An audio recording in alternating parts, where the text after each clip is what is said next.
Chapter 996. A total of 54,900 captives? Li Longji asked in disbelief after hearing the report. Yes, we are treating the captives' injuries.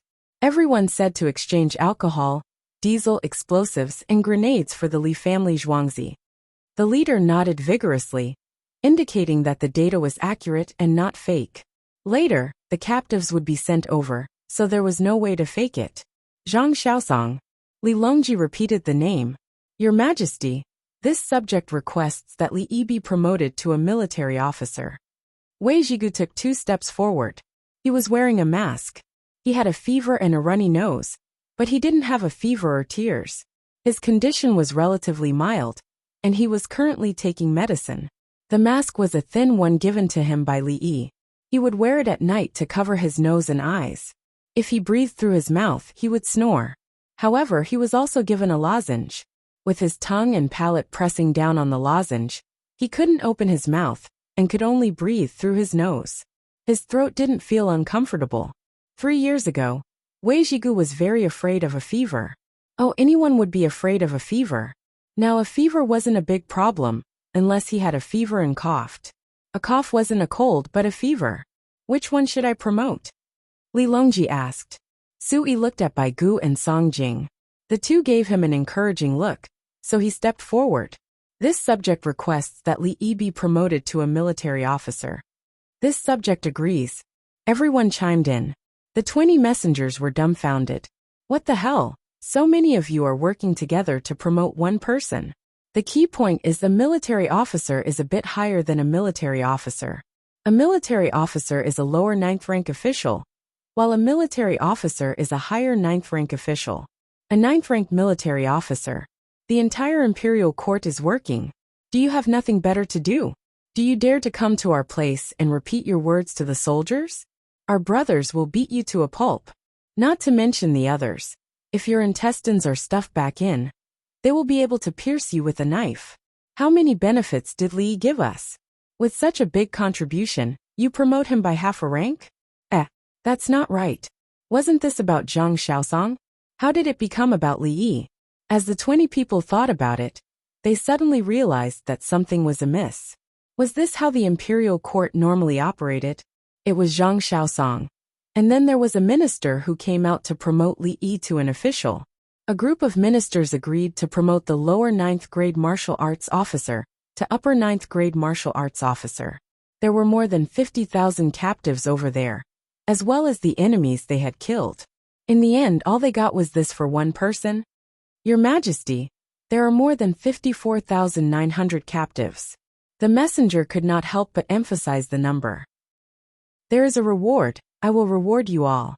I know you want weapons, alcohol, anesthetics, and anti-inflammatory drugs. None of them will be lacking. Li Longji understood what the 20 people meant, but they didn't understand Li Yi's situation. The civil and military officials promoting Li Yi by half a rank wasn't actually a promotion. It was an expression of everyone's recognition of Li Yi. Li Yi did not care about any official position. If he wanted to deal with people, even the lower 1st grade martial arts officer and the prime minister would have to join the group. If he wanted to deal with them, it was useless. Other officials had a month's salary to support their family. It was enough for their family to eat and wear. For Li Yi, the lower 1st grade martial arts officer's salary was just a meal. Li Yi not only had a manor, but also nearly 12,000 captives. The lower 1st grade martial arts officer's monthly salary was enough to make porridge. If it was a little diluted, it would probably be enough for everyone to eat. They also could not eat salted vegetables. Salted vegetables were not enough. The minister's intention was to express their thoughts to Li Yi. Okay, you Li Yi are amazing. We are convinced. We will promote you. Your Majesty, I asked the Prime Minister of Tubo to ask about the number of people in our dynasty, so that we can exchange. Bai Gu looked at Song Jing and said, I second that. Song Jing followed. I second that. Sui also cooperated. The Prime Minister's mandate could only be issued by the Prime Minister. The Prime Minister would not involve the highest person on both sides. This was the tradition of the Chinese regime, which had lasted until Li Yi's era. During Li Yi's era, Who saw the highest person stand up like a madman and shout at other countries? No, never. It was all handled by diplomatic spokespersons. The highest person would never directly target a matter. Civilization, cultural heritage, and the demeanor of a big country. Otherwise, what was the difference between them and a hooligan? As a country's leader, shouting all day could only mean one thing. That was that there was no civilization, no dynasty etiquette, no heritage, and no rules. To put it bluntly, such a white-skinned person lacked education. It was not known whether it was because he was not raised well or not taught well. The Tang dynasty was not like that. Although they usually talked to Li Yi casually, when it came to national affairs, everyone knew what to do. Of course, the officials in the imperial court were most afraid of Li Yi writing a formal document. It was not that Li Yi did not know how to write. He was very good at writing. He would usually write a limerick or say what he meant in a straightforward way. That was negotiable. If Li Yi suddenly wrote a formal document, it would be a big deal. It would be very scary. Agreed. Li Longji nodded. Write it. When you are done, send it to Tubo. As for Su Lu Ba, wait for me to free up my hands. I just don't want Brother Yi to go personally. Otherwise I will kill you. If Brother Yi wants to kill, it will be too easy. The 20 informants left behind the letter and were carried out. They were too excited and walked on the wrong path. Now their legs were cramping. They looked at the palace maids.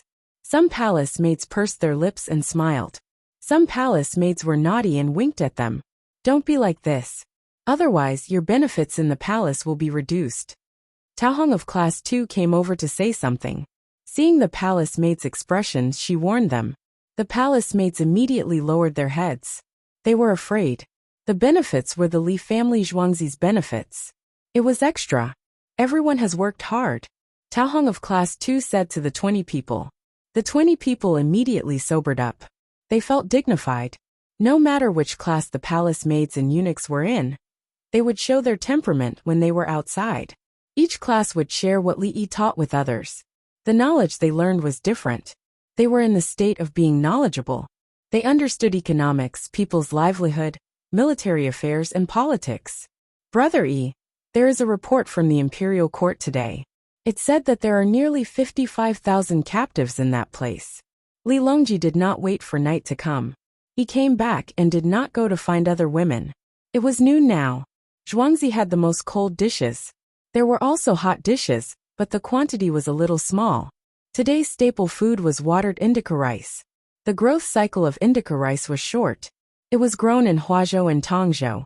This kind of rice did not have tendons and did not taste good. However, it was almost the same after being made into rice with tendons. There was no need to make it into rice noodles or rice cakes. It was watered rice. What kind of rice had tendons? Watered rice was used for livestock to drink. Li Longji filled a bowl and sat opposite Li Yi. They talked about happy things. Change back. Li Yi used chopsticks to stir garlic eggplant. The steamed eggplant was best with rice with water. In fact, stewed eggplant with potatoes was also delicious. However, there were no potatoes. If there were potatoes and corn, the entire Tang dynasty would have flourished. Especially Inner Mongolia in Li Yi's time. The current region not only had a high yield of potatoes, but potatoes also grew well. It's not enough. The number of people in the Tang dynasty is small. Li Longji mentioned the data. Change cattle, sheep, and horses. They have no fighting power. This year is basically over. Next year, our guns will be out. Now, we need to change more useful things. Li Yi was not soft-hearted or stupid. He was more calculating. Chapter 997. On the morning of the 4th of May, the 10,000 winged knights set out. They brought 4,000 sky monkeys, large amounts of floral water, alcohol, and hang gliders. Zhuangzi began to work overtime to produce sky monkeys. They needed to have enough reserves. Guojian's team only had 20 carts of sky cracker monkeys left, and each cart contained 20 sticks. He had used 800 on the first day of the attack, and was reluctant to use the remaining 400. The sky monkeys were all used up. Whoosh, whoosh, whoosh, whoosh. They were all money. To put it bluntly, the Tang dynasty used technology and money in exchange for the lives of the soldiers. Now that they had sent another 4,000, Guo believed that if he used them well, he would be able to obtain the entire source of the Yellow River. Huge Stone City did not need firearms for the time being. They had already won.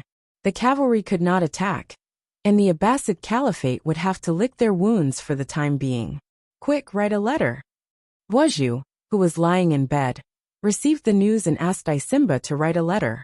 Yesterday, he had already written a letter telling Tubo that the army attacking Huge Stone City had been completely wiped out. Today, the Tang dynasty sent another 10,000 winged knights with 4,000 sky monkeys.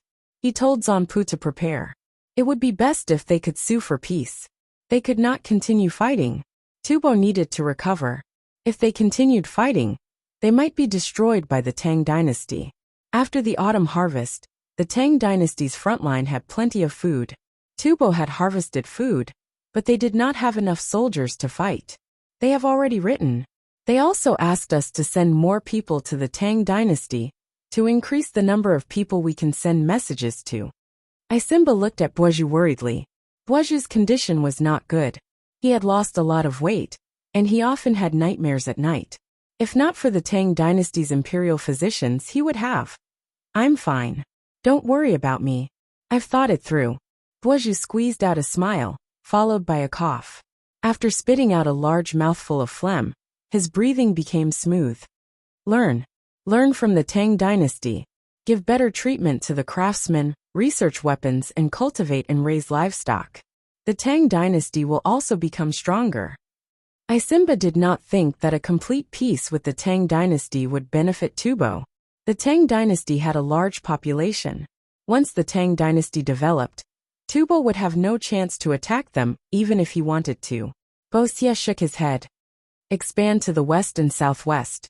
Capture the people there, and send someone to tell the Abbasid Caliphate that the Tang dynasty wants to annex them.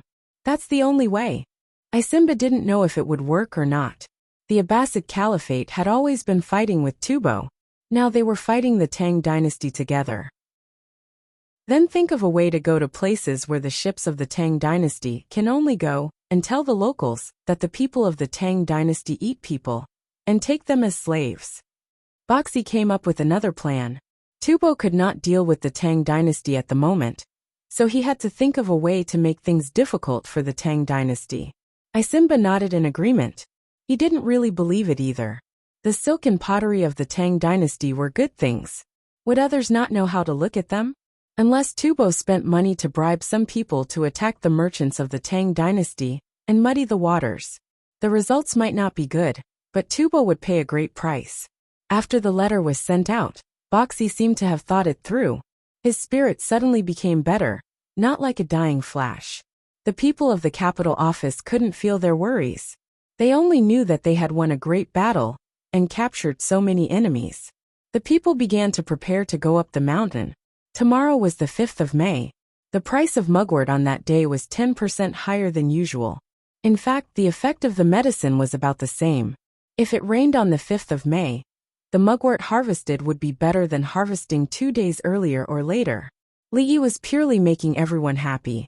The mugwort processed by the Li family Zhuangzi would be sold to the medicine shops at cost price. If the medicine shops didn't have disciples, they didn't have to make the mugwort themselves. Those with disciples would teach them how to make the mugwort. At the same time, they could save money, and even let their disciples pick the mugwort. Dongzhu, a ship of elm bark powder has just been harvested. We didn't get much honey. Songda had just handed over a batch of elm bark powder, and came to report. It's okay. The imperial court is collecting honey. Li didn't worry about the honey. He made malaria pills, and gave a portion to the imperial court. The imperial court sold it to outsiders. Tubo and Tujua didn't have a quota. Other people bought it at a high price, but there was a limit to the amount. The imperial court collected the honey, and gave it to the Li family Zhuangzi. A portion of the pills they took was the honey money. Li auctioned the pills. The imperial court set the price. If others wanted to buy more, they could only bid. The minimum price for the pills was higher than the imperial court's price. In this way, the imperial court made money, and others would say that the imperial court of the Tang dynasty was good. Tubo and Tujue could only buy the pills at a higher price and send them back to the slave masters there. In addition, Li Yi also smuggled the pills to the southwest barbarians. The local military forces of the Tang dynasty opened the market first. A portion of the money was kept by the local people to live, and a portion was used to make up for the goods there. This year, there would be many ships of goods sent over, including animal fur, medicinal herbs, and dried meat. In addition, there were live animals. These were not easy to raise. The transportation fee was high, and there were deaths on the way. The local army was the house of subjugation. They needed to feed their families. Only when their families lived well could they fight. The main thing was that they ate well and had strength. Dongzhu, I heard that someone is buying the honey at a high price. I don't know who is behind it. Songda said. High price. The people don't know what the honey is used for. Just say in the newspaper that it is used to make malaria medicine. They are willing to sell it to the Zhuangzi at a low price. Li Yi was not worried. He believed that the people who learned how to raise bees would support the Li family Zhuangzi. Moreover, the imperial court sent people to collect the honey in the county. There were people in the village who learned how to raise bees and brought the honey to sell. The price was not low. What was the use of snatching the honey from the imperial court? Using it to make incense. The imperial court had ordered that the honey used to make incense would be confiscated. Dongzhu, then I will go to the printing workshop. Songda agreed and was about to leave. Don't print the newspaper. The people worked hard to sell the honey for money. Let the people earn. I should know who is collecting the honey. Playing this game with me. Li Yi stopped Songda and signaled him to go back to work. He was waiting for the other party to come to him. However, he would not take the honey. He would take it and keep it. Let's see how long it can last. Who is Dongzhu? Eunuch Huangbai was curious. How could he guess? The merchants of the imperial court do not dare to snatch the honey from me. Let's see who has more money now. Li Yi hinted. The merchants of the imperial court were sensible. If they wanted to make money, they would cooperate with the Li family Zhuangzi, or copy some of the behaviors of the Li family Zhuangzi. When the merchants from other places came to Chang'an, they would need to interact with the merchants of Chang'an. The merchants of Chang'an would tell them what to do and what not to do. The rest were the people from other small countries. The small countries did not have much money, and they still wanted to buy the sadomasochism pills. The Japanese Empire's diplomatic mission? Huangbai understood immediately. They probably want to show me their wealth, and then give me the honey. They want to get closer to me and get some secrets from me. Li Yi guessed that this was the most likely possibility. He used to buy walnuts. Some people liked to play with walnuts and would choose them. He would then buy them all at a high price. The other party could not buy them and was angry. He would bring the walnuts to them. He would first apologize and say that he did not know that the other party also wanted walnuts. He would then say that he thought the walnuts were edible. In the end, he found out that they were not edible after buying them. He hoped that the other party would accept the walnuts. For example, 5 yuan per kilogram, or 3 yuan. When the other party saw that he was selling them by the kilogram, he did not accept bribes and bought them. Later he could not do it. There were too many walnuts, and they were not valuable. Chapter 998. Xiao Yi, you've been promoted. I'll bring it to you. Bai Gu came while they were eating. He gave the document of the Ministry of Family Affairs to Li Yi. He had been promoted. The people of the Ministry of Family Affairs wanted to come, but Bai Gu snatched it away. Li Yi was eating rice noodles. The weather was hot, and he had been eating things that had been soaked in water for several days. He needed to adjust. Rice noodles are fine. Bai Gu sat opposite Li Yi as he spoke. Jin Ju was the closest to the door. She went out to get something for Bai Gu. Cui Lu went out to help. Li Yi opened the document and glanced at it. He saluted to the west and said, "Thank you, Your Majesty. It's because we all approved it. Otherwise, you'd still be a secondary grade 9 official." Bai Gu wanted to make things clear. Thank you," Li Yi replied. "You're welcome. It's what I should do. You've contributed to the Tang dynasty." Bai Gu waved his hand, as if he didn't want to take the credit. "You've been eating hot food recently. I don't recommend you eat rice noodles. Does your stomach feel good? Li Yi said as he checked Baigu's pulse. I had noodles with soy sauce last night. I'm having acid reflux. In the morning, I'll soak the rice in cold water and eat some pickles. Baigu sat down and talked about his diet. Eat. It's okay. You'll have half a bowl of rice and some lean meat tonight. Li Yi put down his hand. Jinju came back with a clay pot and put it on a bamboo mat. Cui Lu took a tray and put it aside. She sat back in her seat and ate her rice noodles. Baigu began to carefully put something into the pot. There was a layer of oil on top, and the temperature was completely suppressed. Xiaoyi, do you know? The envoys of the Japanese Empire are collecting honey. Guess what they want to do? Baigu said to Li Yi with a mysterious look on his face as he placed the items in order. For Li Dongzhu, the 8 palace maids and eunuchs spoke at the same time and looked at Li Yi with admiration. You know? Baigu looked at them and then at Li Yi. I don't want it. I don't accept everything. I won't even see them when they see me. After meeting you for the first time, they will try to find a way to meet you for the second time. Li Yi scooped up the rice noodles with a long spoon placed at the bottom. He scooped up some with his chopsticks. Baigu showed a regretful expression. They bought 4,000 cubes of honey. Even if they don't want 40,000, do you think they will fall? If they have the ability, they can bring back whatever they want. If they want to get the secret recipe from my mouth, dream on. Li Yi expressed his attitude and said that he wouldn't interact with the people of the Japanese Empire no matter what. The other party's purpose was clear, and he couldn't agree to it and waste time. As for whether he could cheat them after interacting with them, why would he cheat them himself? Besides, it was already profitable enough to do it openly. According to the news from various places, I feel that we can harvest 300,000 caddies of honey this year. Baigu changed the topic. He didn't care about the little bit of honey that the Japanese Empire bought. The method of raising bees that Li Yi taught in the newspaper was very useful, but there were too few bees. By next year, after the nest was split, there would be more bees. The report that was sent said that some neighbors had agreed to treat each other to a drink when the nest was split. Li Yi added some chili oil to his small bowl. Tell them that beeswax will be exchanged for Li family Zhuangzi's candles at a ratio of 1 to 3. I want to use it to make cosmetics. Li Yi was afraid that the people would use beeswax as burning wax. It was a pity that he had paraffin wax, which was a byproduct. Baigu laughed. Xiaoyi, you don't know, right? If we buy extra beeswax, the people will give it to us. Why are we taking advantage of the people? Publish the newspaper and tell the people. Li Yi looked at Baigu. He was not very happy. Beeswax was a medicine, and it could be used to treat some minor illnesses. If the people don't know, then they should write more bluntly. The newspaper will be sent to various places, and the newspapers will copy the content and publish it. All right.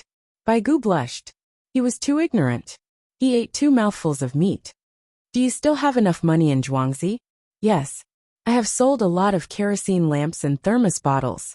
If you don't buy these 2, I will not sell my bicycle. Li Yi smiled. Obviously, he had sold a lot. Bicycles were a symbol of status. There were bicyclists in Chang'an. When the people in front of them were far away, they would start to ring the bell to remind the other party to avoid them. Also, when they were turning, they would raise their hand in the direction they were going to turn to indicate where they were going to turn. It was just like the private cars in the 60s and 70s, riding a bicycle and receiving a bunch of envious stares. Baigu lowered his head and ate. He did not want to talk anymore. Bicycles were different from other things. They were tax-free, and the money could be used to make guns. It was not included in the 500,000 renminbi tax deduction, and he could not collect any taxes. Old Bai, don't be sad. My kerosene lamps and thermos bottles are tax deductible. I am going to announce that after selling 3,000 bicycles, if you want to buy more, you have to hold on to the kerosene lamps and thermos bottles for more than a year. Li Yi comforted Baigu.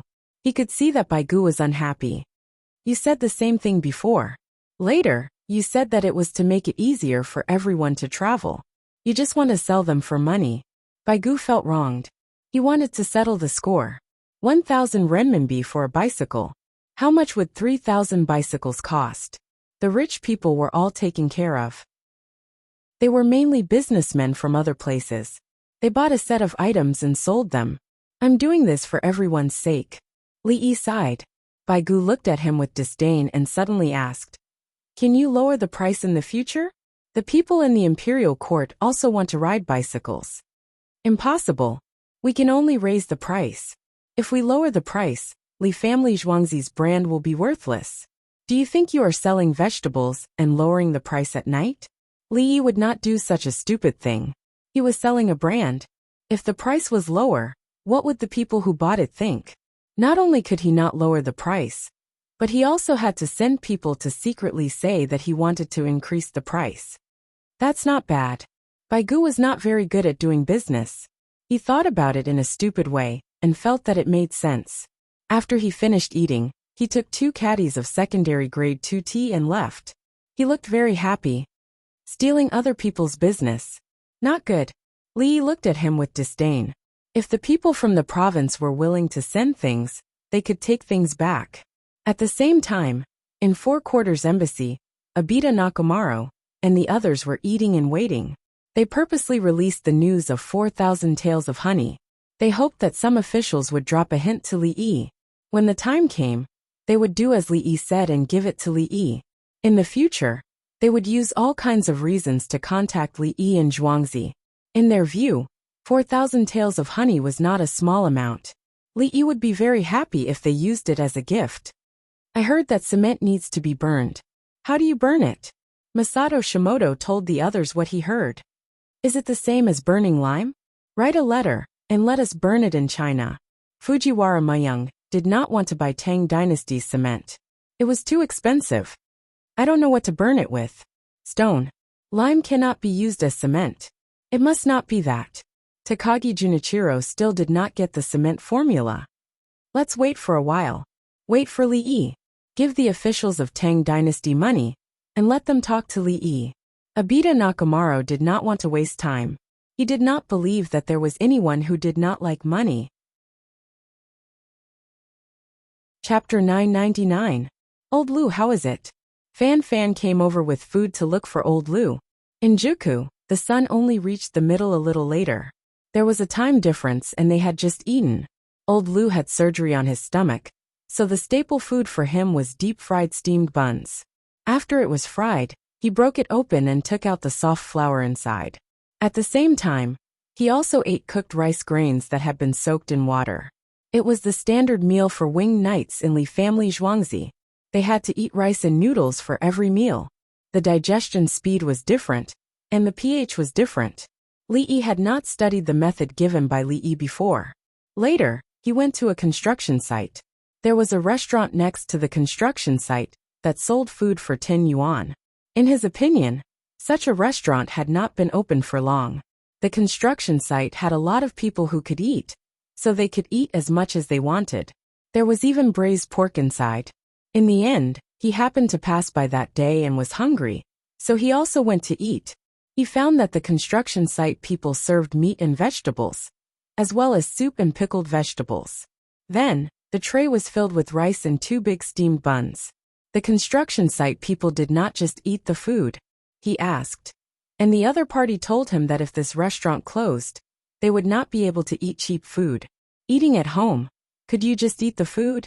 Just treat it as if it was home. Then Li Yi asked why they had to eat 2 staple foods. The construction site people told him that it was strong. If he only ate rice, his stomach would be uncomfortable. If he only ate noodles, it would be easier for his stomach to get acid. He went back to check the information, and found that this was indeed the case. However, he still did not like to eat both. The feathered forest flying cavalry ate like this when the conditions permitted. Now that the conditions were not good, only wounded soldiers could enjoy this treatment. It's okay. It's just a little painful. It doesn't matter to us. Old Lu smiled. He was a former veteran who had been taught by Li Yi to play. When he played, he even wanted to die. There were countless times when he felt that he could not take it anymore and wanted to quit. But when he thought of his family, he had to die on the training ground. Now that he was in pain, he thought back and realized that it was not a big deal. Eat. The body recovers slowly in the highlands. Eat a few mouthfuls and eat in the afternoon. Eat less and eat more. Fan Fan helped old Lu sit up and lean. Then he took a small table. I'll do it myself. Old Lu changed his posture and knelt there. This way his stomach wouldn't hurt. Looks like you're in good condition. Then there's no need to rush back. Let's rest for a while. Our brothers will send back a new battle report. Fan Fan observed old Lu. Old Lu did not have a fever, nor was he panting. If the situation on the old road was not good, he would have to run back and deliver it to Li Yi alive. Someone went back to report the news. Naturally, he had to tell Li Yi about old Lu's situation, and see if Li Yi had made any arrangements. Outside, Guo Zhiyun and Wang Juankui stood at the entrance of the tent and listened. Feeling relieved, they turned around to look elsewhere. The two of them were not in a hurry to eat. They were observing the injured winged knights. They're recovering faster than us. Wang Juankui noticed the situation. In comparison, the recovery speed of his own party members was not as fast as that of the winged knights. In the past, they ate well and built a foundation. Guojian didn't have any good ideas. The soldiers of the Hushi provincial governor sometimes had to go to the fields. It was good enough that they could eat their fill. How could they learn from His Majesty's private army? Wang Juankui looked up at the sky to see if it would rain. She saw that there were few clouds in the sky, only a few scattered ones. Without rain, Tubo probably won't counterattack this year. Wang Juankui judged Tubo's situation. Guojian pondered for a moment and said, without the winged knights, Zasikas probably won't send troops. But with the winged knights, if it were me, I'd rather die than fight. Wang Juankui was stunned. After a few breaths she nodded. Indeed, as long as there are more winged knights, the morale will rise. He thought it through. The winged knights were powerful, but they were few in number. In a large-scale battle, the few winged knights wouldn't be able to come out unscathed. When the time comes and they spread the news, not only would they forget about their previous mistakes, they would also gain merit. It would also be beneficial for peace talks. Only by being strong enough could there be peace. Otherwise, the enemy would just fight. Why would they negotiate with you? The two of them went back to eat. Everyone except for the injured soldiers ate the same food. There were winged knights in every military camp, and they communicated with the provincial governor's soldiers. The provincial governor's soldiers had some tricks that the winged knights could learn. The winged knights taught them how to fall asleep quickly, how to hypnotize themselves, and how to calculate the terrain. Only then did the provincial governor's soldiers know that the winged knights could write and calculate. They were so envious. The winged knights found a sense of superiority. Look, we have knowledge. Back then, we were unlucky. Otherwise, we could have taken the imperial examinations. For a moment, they were in a state of bragging, and not saying a word about being beaten and bullied. When they were learning, they had suffered a lot. Li Yi said that there was a new game for them to play. It was simply asking for their lives. Was that a game? Now that they had endured it, it was time to enjoy it. It was not easy. When they were learning the things that Li Dongzhu taught them, they wished that they could change it to the game of carrying 30 jin of weight, 20 li cross-country, and swim with equipment. Tubo's commander Zasikas was also having his meal. It was just as Guojian had guessed. He was thinking of how to get rid of a large number of winged knights. The people who had invited them to battle had returned with heavy losses. This was a blow to their morale. On the battlefield, the military forces of the Tang dynasty were using hot air balloons. If they couldn't win, they could find excuses to say that it was not their fault. 1,000 elite soldiers had gone to invite them to battle, and they were bare-chested. The Tang dynasty had sent out the same number of winged knights, but they still couldn't defeat them. In terms of weapons, they couldn't win against the Tang dynasty. In terms of courage and combat skills, they still couldn't win. Could they still fight the war? They needed a victory against the winged knights. Pass down my order. Everyone will rest for a few days and eat as much as possible. Then we will counterattack. If the slaves kill one winged knight, their slave status will be removed. If the others kill one, we will give them 10 slaves. Zasikas thought about the situation when they ran. In his memory, it seemed that the Tang dynasty's soldiers were also exhausted. and they probably didn't have enough weapons. His troops were scared out of their wits at that time, including himself. If they didn't run, they would have fought. He regretted it. All was fair in war. He was angry that he was cheated. "Commander, they have built a military camp," the general advised. There was a big difference between having a military camp and not having one. Go around from the south and force them out. The cavalry will bite the winged knights. They are the private army of the Tang dynasty. They are very good at fighting. 5-for-1. We will have something to say when we go back. Zasikas had already thought about it. They avoided the military camp. When they fought in Songzhou, the other troops encountered the winged knights and suffered great losses. The winged knights cooperated with the Songzhou troops to counterattack, and Tubo suffered even greater losses. It was said that in the 2 battles in Songzhou, dozens of winged knights died. If his troops could kill hundreds of them, what would others say when they went back? If they were lucky enough to kill all 2,000 winged knights? Oh, he didn't dare to think about it. 5 days passed, and Zasikas was ready to send out his troops. He started to boost morale early in the morning. What he didn't know was that Guojiyun's military camp was also in the morning. Dust was flying in the distance, and 10,000 winged knights arrived. Chapter 1000. The people of Guojiyun's military camp stared at the cavalry that covered the sky and the flying flags in a daze. Are they going to capture Tubo Zanpu alive? Wang Juankui couldn't help but ask. The scale was too big. Winged knights, what did His Majesty mean? There are sky monkeys. Guojiyun held up his binoculars and saw many sky monkeys hanging beside the horses. The sky monkeys were even longer than the horses. Fan Fan mounted his horse and ran to the side of a general. He turned his horse around and rode side by side. "Tianbu, why are you here? Look at the flags, 10,000 brothers?" he asked the leader. The leader was called Qin Li, and his Chinese characters were Tianbu. Qin Li's family had produced scholars before. Qin Li's life was not bad when he was young. He could write and calculate.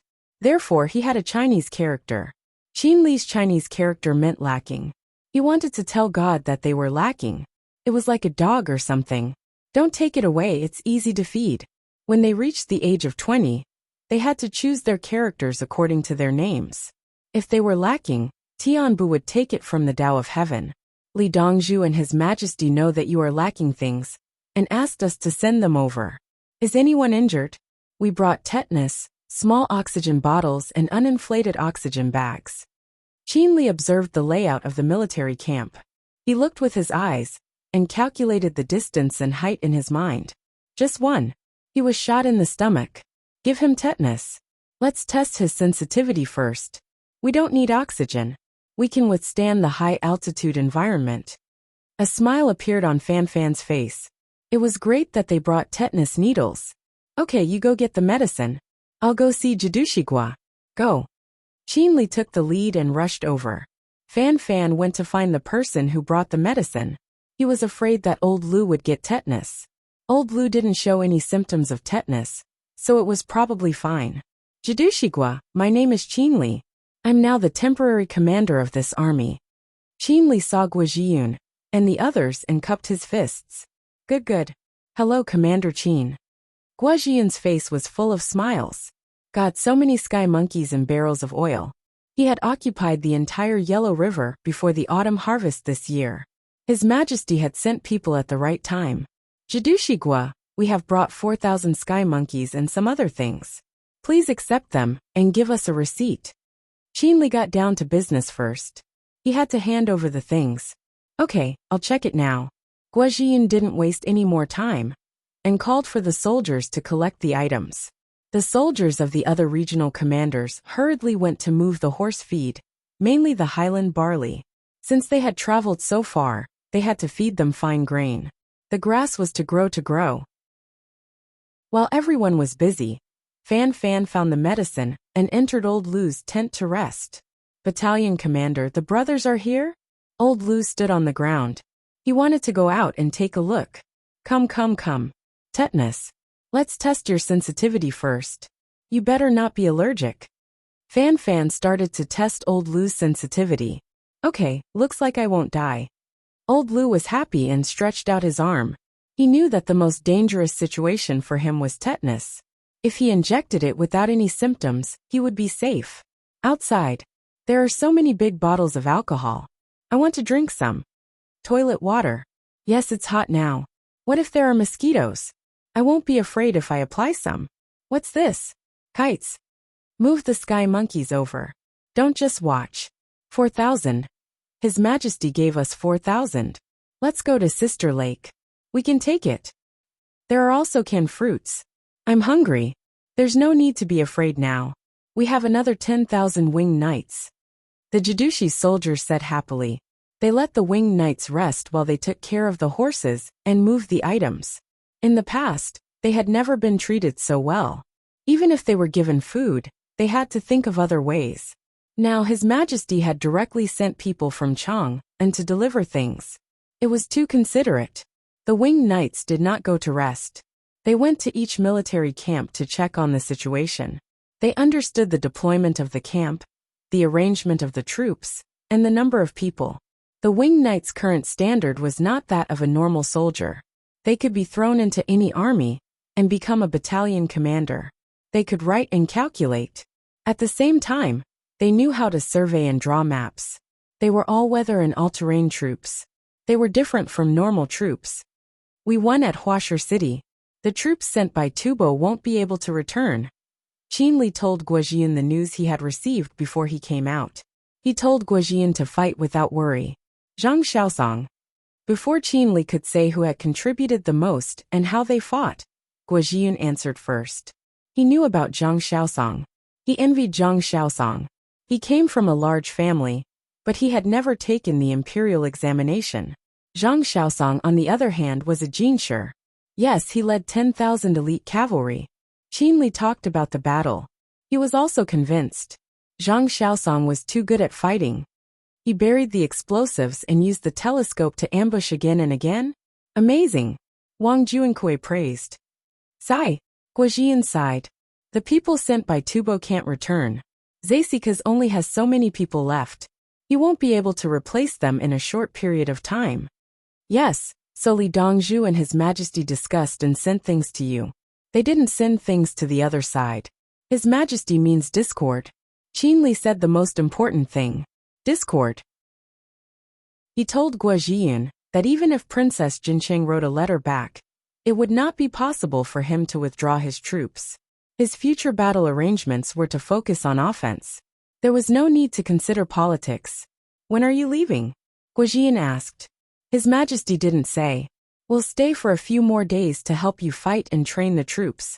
His Majesty's private army can't tremble at the sight of blood, right? Haha. Qinli said jokingly. Good, we have enough food. The land of 9 bends is good. Guojian was even more happy. The 10,000 winged knights had just arrived. He had personally experienced the winged knights' archery and coordination. He had fought with them once. When they were in formation, the winged knights guarded the 2 wings. No, they didn't need to guard them. They just needed to come out and scare the Tubo soldiers. 10,000 elite cavalry. And the kind that couldn't be defeated. Who wouldn't be afraid? The fact that the winged knights dared to accept the challenge bare-chested proved their bravery. If it were his own cavalry, they would definitely suffer heavy casualties. They might not even be able to win. However, if they didn't welcome the opponent, they wouldn't be able to raise their morale. Didn't the other party want to use their bravery to scare them? The soldiers of the provincial governor would rather be beaten to death than be scared to death. Report. The provincial governor of Longyu has sent 30,000 soldiers with baggage. The scouts have arrived first. The messenger ran into the tent and reported. Guojian smiled. It seems like old Zhang already knew when you guys came. He was talking about Zhang Zhongliang, the provincial governor of Longyu. Chang'an sent another 10,000 winged knights to pass through there. As long as Zhang Zhongliang wasn't stupid, he would definitely cooperate. He didn't send any soldiers and baggage. This could only mean 2 things. One was that he knew the situation, but he didn't want to contribute. If he didn't help his allies, he would definitely be beaten up.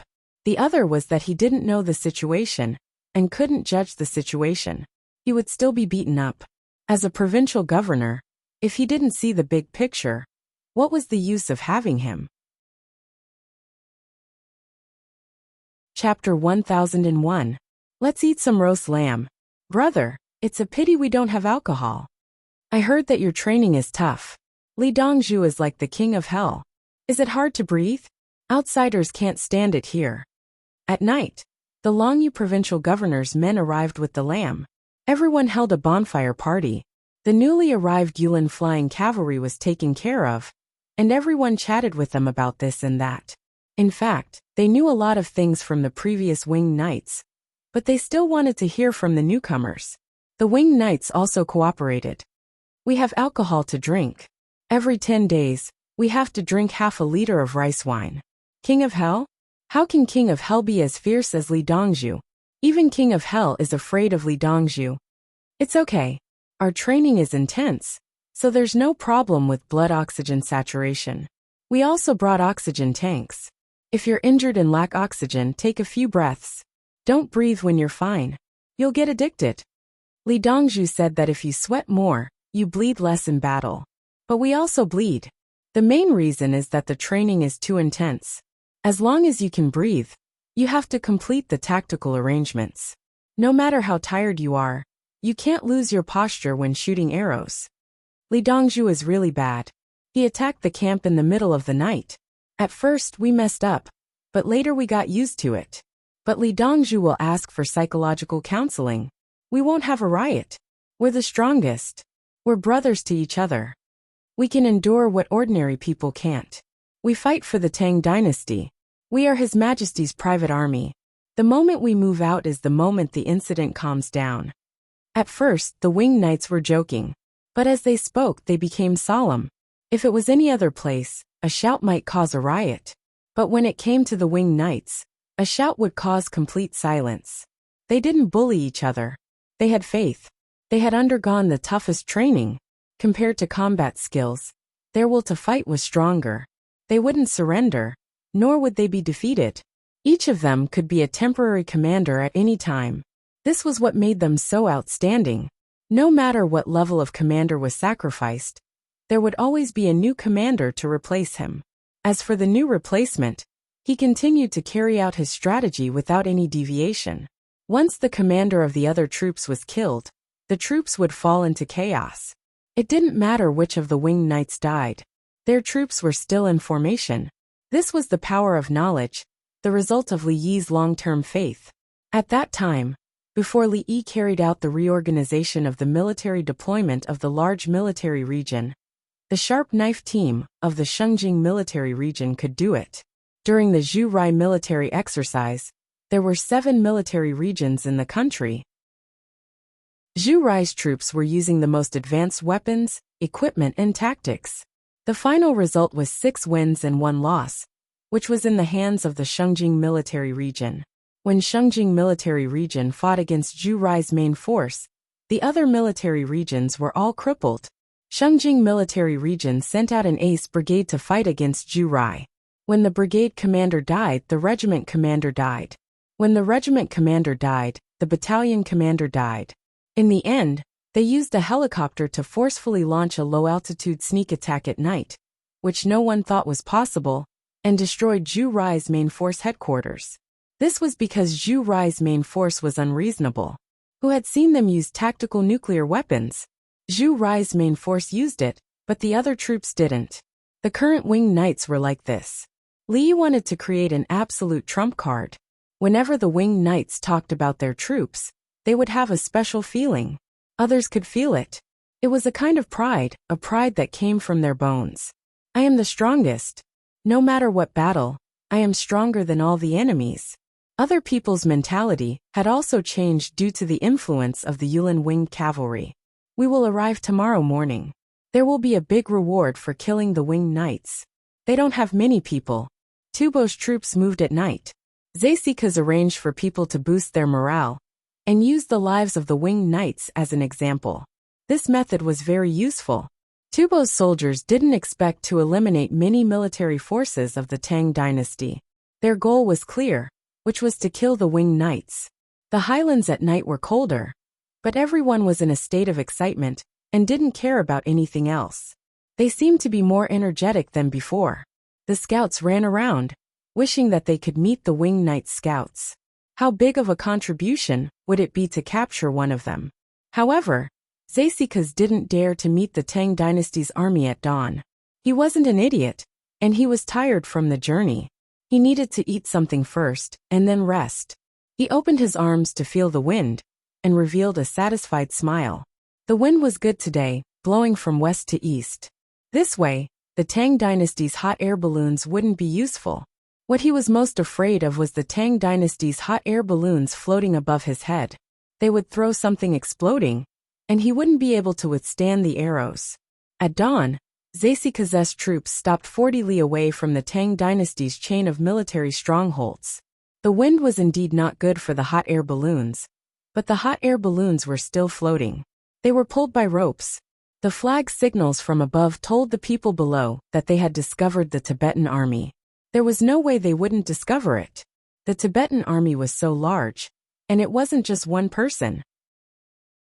Looking from the sky with binoculars, the color of every place was different. The Tibetan army is here. Don't eat too much in the morning, and don't drink too much water. Guajian received the news and gave the order. The soldiers knew that they should eat as dry as possible, and then eat until they were half full.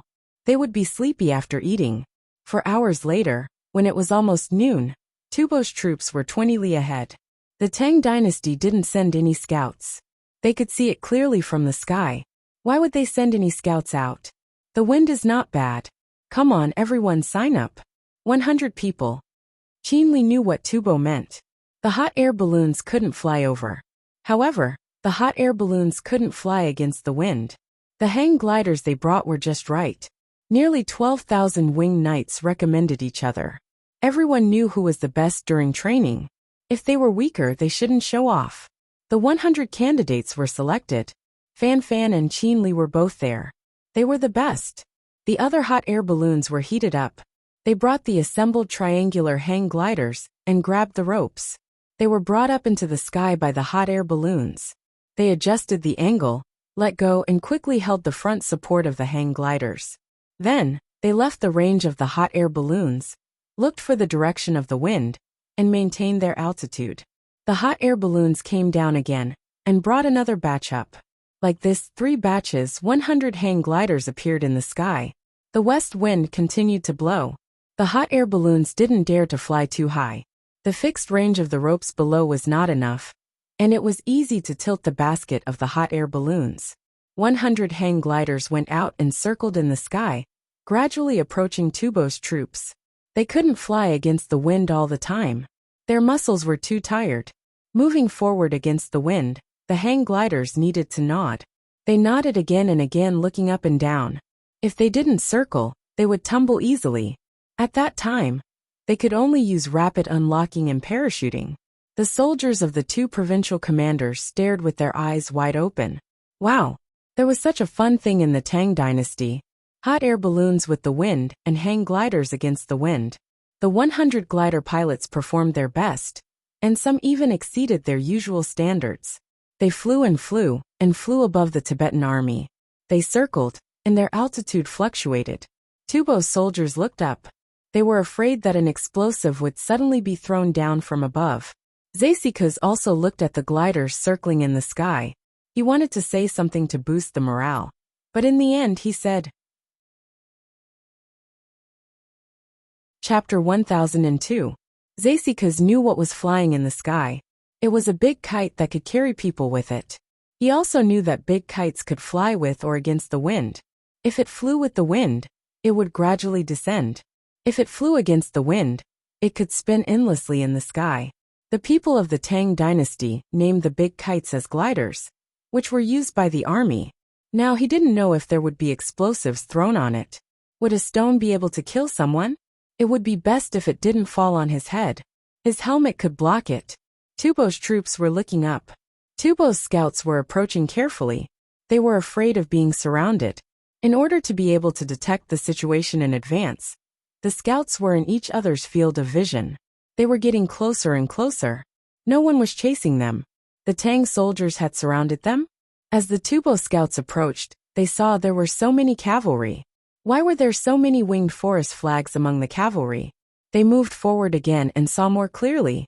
There were more than 10,000 winged knights. They could tell from the clothes they were wearing. Moreover, the Tang soldiers had too many people. They spread out horizontally and rode their horses. They had run far away. There was still the Tang formation. A Tubo scout was running. Suddenly, a shout came from the side of the formation. That's enough. Go back and report. We'll chase you again. Your horses are running out of energy. Retreat. The leader shouted and led the team back. They all looked lonely. There was no way to fight the war. There were more than 10,000 winged knights. The others added up to 100,000. How many people did they have? A little more than 40,000. They had promised to have 2,000 winged knights. They were going to fight with them and get the credit in one battle. Why was the situation different from what they had imagined? The difference was too big. They saw dozens of sky monkey carts with sky monkeys on them. There were also many sky monkeys piled on the ground, waiting to be loaded. The Tubo scouts ran back. The Tang dynasty's army formation began to change. They had deliberately let the Tubo scouts see to weaken the enemy's morale. Reporting, the enemy has more than 100,000 men, with more than 10,000 winged knights and countless sky monkeys. The scout shouted as he ran over. Shut up, don't shout. Zasikas was furious. What was she shouting about? Are you afraid that the soldiers won't know? The scouts returned, and the gliders in the sky adjusted their direction and left. Tubo's army was in chaos, mainly because of the buzzing of voices.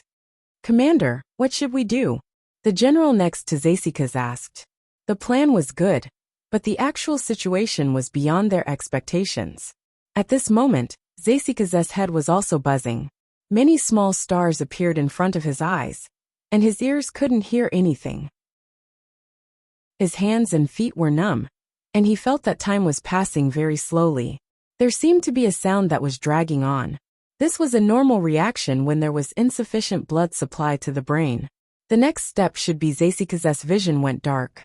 He swayed and fell to the side of the horse. Commander-in-Chief, Commander-in-Chief. The general next to him reached out and grabbed him, dismounting from his horse. The surrounding soldiers rushed over and treated him. After dozens of breaths, Tashi Kyuj, who had been pinched and swollen, woke up. He lay there and looked around. Retreat! Retreat slowly. Don't spread out. The formation can't be messed up. Guard against the enemy cavalry's charge. The messenger went to pass down the order. The troops at the front stood still, while the ones at the back turned and walked 100 steps. The second last row stood still, while the ones at the front turned and ran. The Tibetan army didn't leave anyone behind to cover the rear, because it was impossible to do so. The battlefield was too big, and the enemy could go around. When the enemy went around from both sides, wouldn't they be surrounded? The moment the Tibetan army retreated, the hot air balloons immediately signaled. Kill. Guojian lightly spat out a word. He didn't have the slightest bit of pity for Tubo. Do you think I won't hit you if you retreat? When you're strong enough, will you let me go? With the order, the troops moved. The horses pulled the sky monkey chariot and ran, preparing to use the sky monkey to destroy the enemy's rear. Nearly 12,000 winged knights jumped out on 3 horses. They went to find the enemy's cavalry, and the other cavalry followed. Cavalry suffered the most casualties when fighting cavalry, but no one retreated. As soon as the sky monkey chariot went forward, the formation of Tubo, who were running together at the back, was instantly messed up. Run! No one knew who shouted, but that group of people ran forward. They didn't care about the formation anymore. When some people ran, the others followed. The sky monkey is coming. The sky monkey is coming. The monkey is coming, run. The troops behind Tubo ran forward. Some wanted to go around from the side to overtake them, and some wanted to squeeze through the gaps in the enemy's formation. In less than half an hour, more than half of the people were in a mess. Another part of the Tang cavalry chased behind. Some of Tubo's men ran, and Tubo turned around, threw down their weapons, and knelt down to surrender. If they didn't run, could they outrun the cavalry? As for not being afraid of death, the prerequisite was that they could kill. Even if they died, they couldn't kill the enemy. Retreat, retreat. Zasikas knew the situation behind them, and gave the order to retreat again. A large group of cavalry surrounded him and ran first. If they didn't run, there would be two results, death or capture. The winged knights didn't chase from behind, but from the side. The winged knights' bows and arrows were good.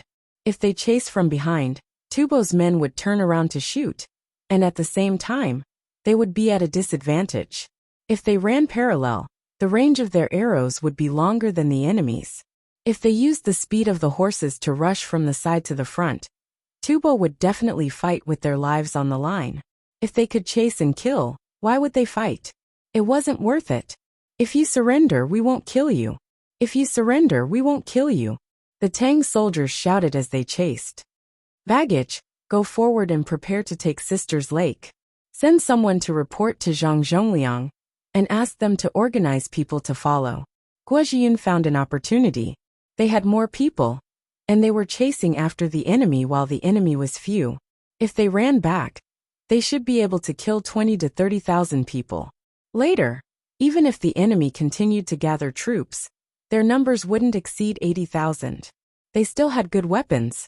If they fought this battle well, they would directly occupy the Yellow River Basin. After that, it would depend on Baggage's transportation ability. As long as there were sky monkeys and explosives, Tubo wouldn't be able to take back the territory. Tubo's infantry ran in all kinds of ways. And when they were caught by the cavalry, they would either fight to the death or surrender. The Tang dynasty's infantry advanced steadily. They weren't in a hurry and couldn't run. It was too tiring. According to the Jidushi's orders, they had to travel nearly 600 miles. Along the way, they would encounter areas where Tubo grazed and farmed. The local people were both soldiers and people. Tubo would gather, and then continue to run. It was impossible for tens of thousands of people to form an army at the same time. Advancing like this would be the biggest blow to Tubo. Zasikas, who was running, felt helpless. He knew that many people would surrender. Those who surrendered were from other tribes that Tubo had forced to fight with them. When they realized that the Tang dynasty's forces were too strong, why would they risk their lives to fight? If it were the real Tubo people on his side, would it be like this? Zasikas complained that the soldiers of other tribes couldn't be put to good use. When they encountered a strong enemy, not only could they not fight, but they also caused trouble for him. Chapter 1003. I don't know if we can occupy the whole Yellow River Basin this time. Li Longji came back during lunchtime.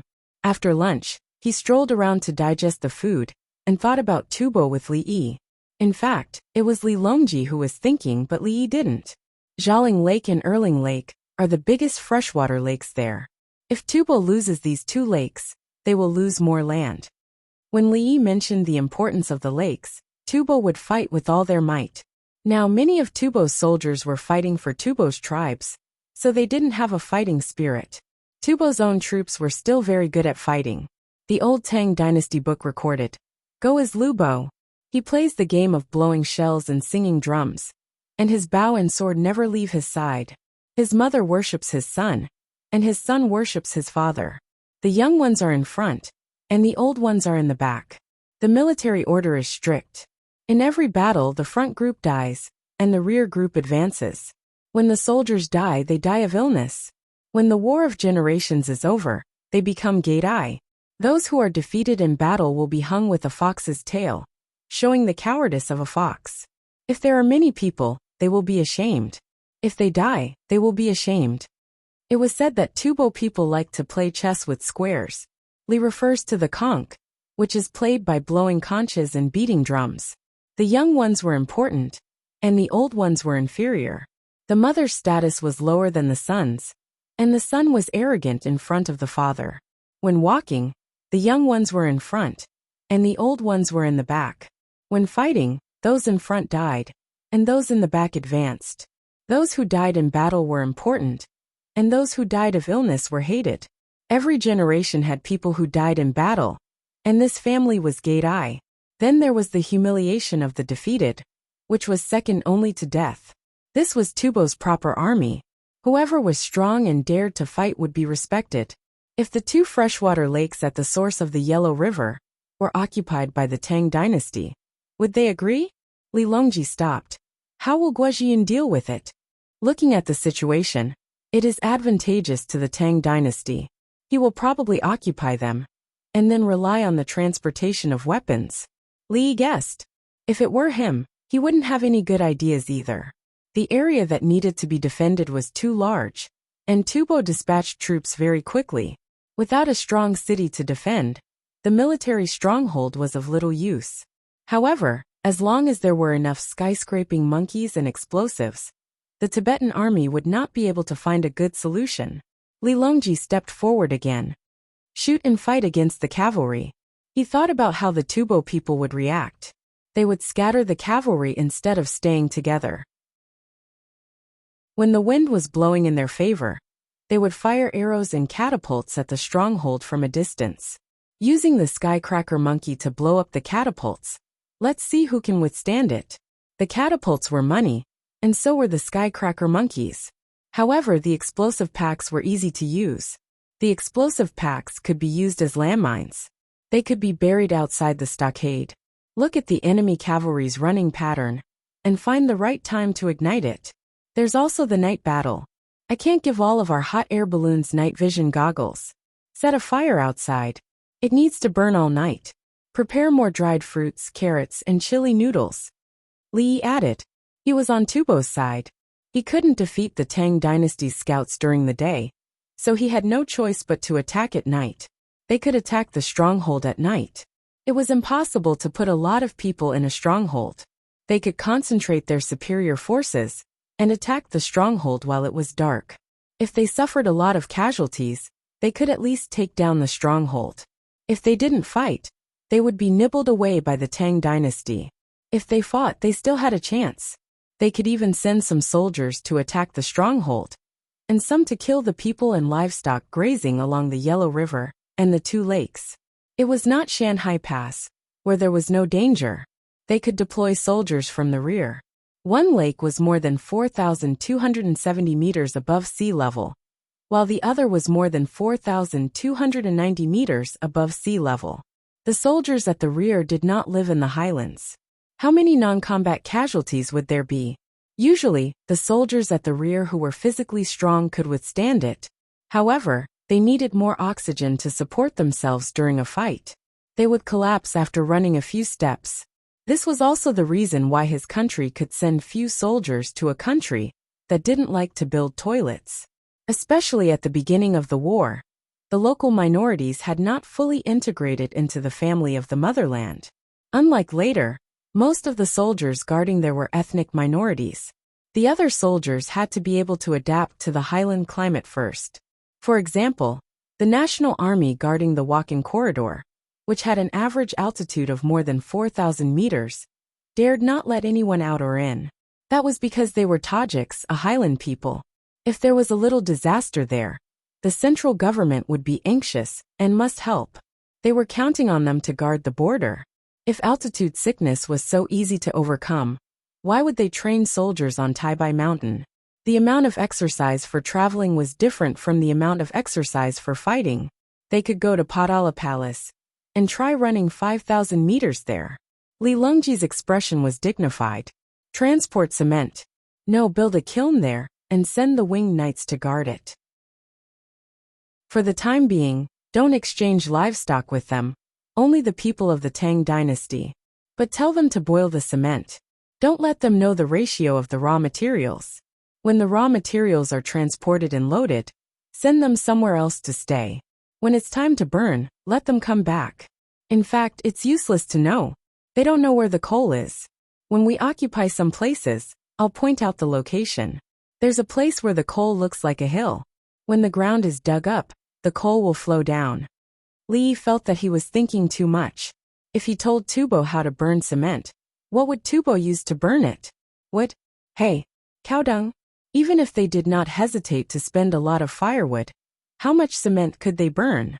If they had the time, it would be better to use ready-made materials like building Patala Palace. Hearing Li Yi's words, Li Longji suddenly thought it through. Yes, other people don't have coal. They can't farm well and smelt well. How can they burn cement? He smiled. Brother E, let's open up the cement factories and build them everywhere. If others want to learn, they can learn. At least the people of the Tang dynasty can use it first. In that case, I can take 4,000 cubes of honey. No, I'll ask for 20,000 cubes of honey. Li Yi instantly thought of the Japanese Empire.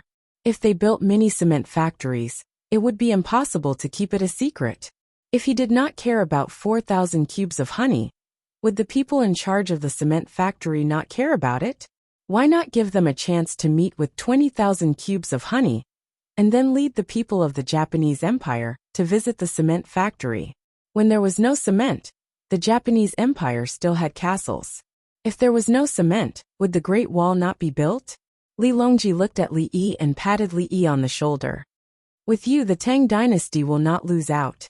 Li Longji could not figure out why Li Yi would think of making money from the Japanese Empire when they were talking about tubo. The envoys of the Japanese Empire had been waiting for Li Yi to meet them. However, no matter how long they waited, Li Yi did not seem to care about the 4,000 cubes of honey. Is there no one to help deliver the message? Shinichi Shimichi began to suspect that the people of Honglu Temple did not go to Li Yi. Is the money too little? Takagi Junichiro asked. 100 cubes is too little? Fujiwara Meijo thought that 100 cubes was a lot according to the current purchasing power of Chong, and in the Tang dynasty. Ask him to have a meal. Abita Nakamaro gave the most direct method. They could ask him indirectly during the meal. Chapter 1004. Kill. Kill. Surrender in exchange. While the Japanese Empire's envoy was having dinner with the Honglu Temple's people, the Tang dynasty's soldiers continued to shout and kill on the battlefield before the sky turned dark. Tubo threw a lot of things again. His tent was completely gone, and his tools were also thrown on the ground. Zeisikas, who was running in front, wanted to turn back and kill his own people. Every time he fought, he threw a lot of things. If he ran back, where would he find tools? Without a tent, he would be cold at night. The tents were all made of leather, and were very precious. He held back his anger, and looked up at the sun. There was still some time before sunset. Why was it so slow? Change horses! A general in the army shouted. As the shout fell, more than 4,000 people jumped from their horses to the horses next to them. The horses that were no longer burdened seemed to be energized. Change horses! The winged knights, who had been wandering around and shooting arrows, also changed horses. They each rode 3 horses, while Tubo could only run on 2 horses. The other cavalrymen were done for. With only 1 horse, how far could they run if they ran at full speed? When they encountered those cavalrymen, the winged knights ignored them after a round of arrows, and continued to chase the ones in front. The ones behind were left to the other Tang dynasty cavalrymen. The winged knights' horses were more tired. If the enemy's horses were tired, they would definitely charge at the winged knights. The winged knights dared to fight, and they could also fight with their lives on the line. However, in the current situation, they did not fight. They would run to the side and dodge. After all, their horses were tired. They could dodge while shooting arrows. The winged knights' horses were good. When they were chosen, they were good horses. Needless to say, they were fed and trained in Chang'an, whose horses could be fed with different ingredients at any time. Could they eat eggs? Normally, it was considered a luxury for a person to ride 2 horses. Usually, the other horse would have to carry something. Sometimes, when both horses were tired and the road was difficult to travel, the person would dismount. The trend of 3 horses really became popular during the Mongolian period. There were many horses, and the Malians would bring maras with milk to replenish their supplies. The winged knights did not wear heavy armor. They relied on their speed and archery skills to win. Their heavy armor made them unable to run. If he had extra weight to carry, he would bring more arrows. Guojian didn't know that the winged knights were this strong in the wild. He estimated that 20 to 30,000 out of the 40,000 enemy troops would survive. 20,000 was more stable, and 30,000 was what he was looking forward to. In the end, it was the Tubo people who ran away on their 2 mounts. They were the odd few out of the 40,000.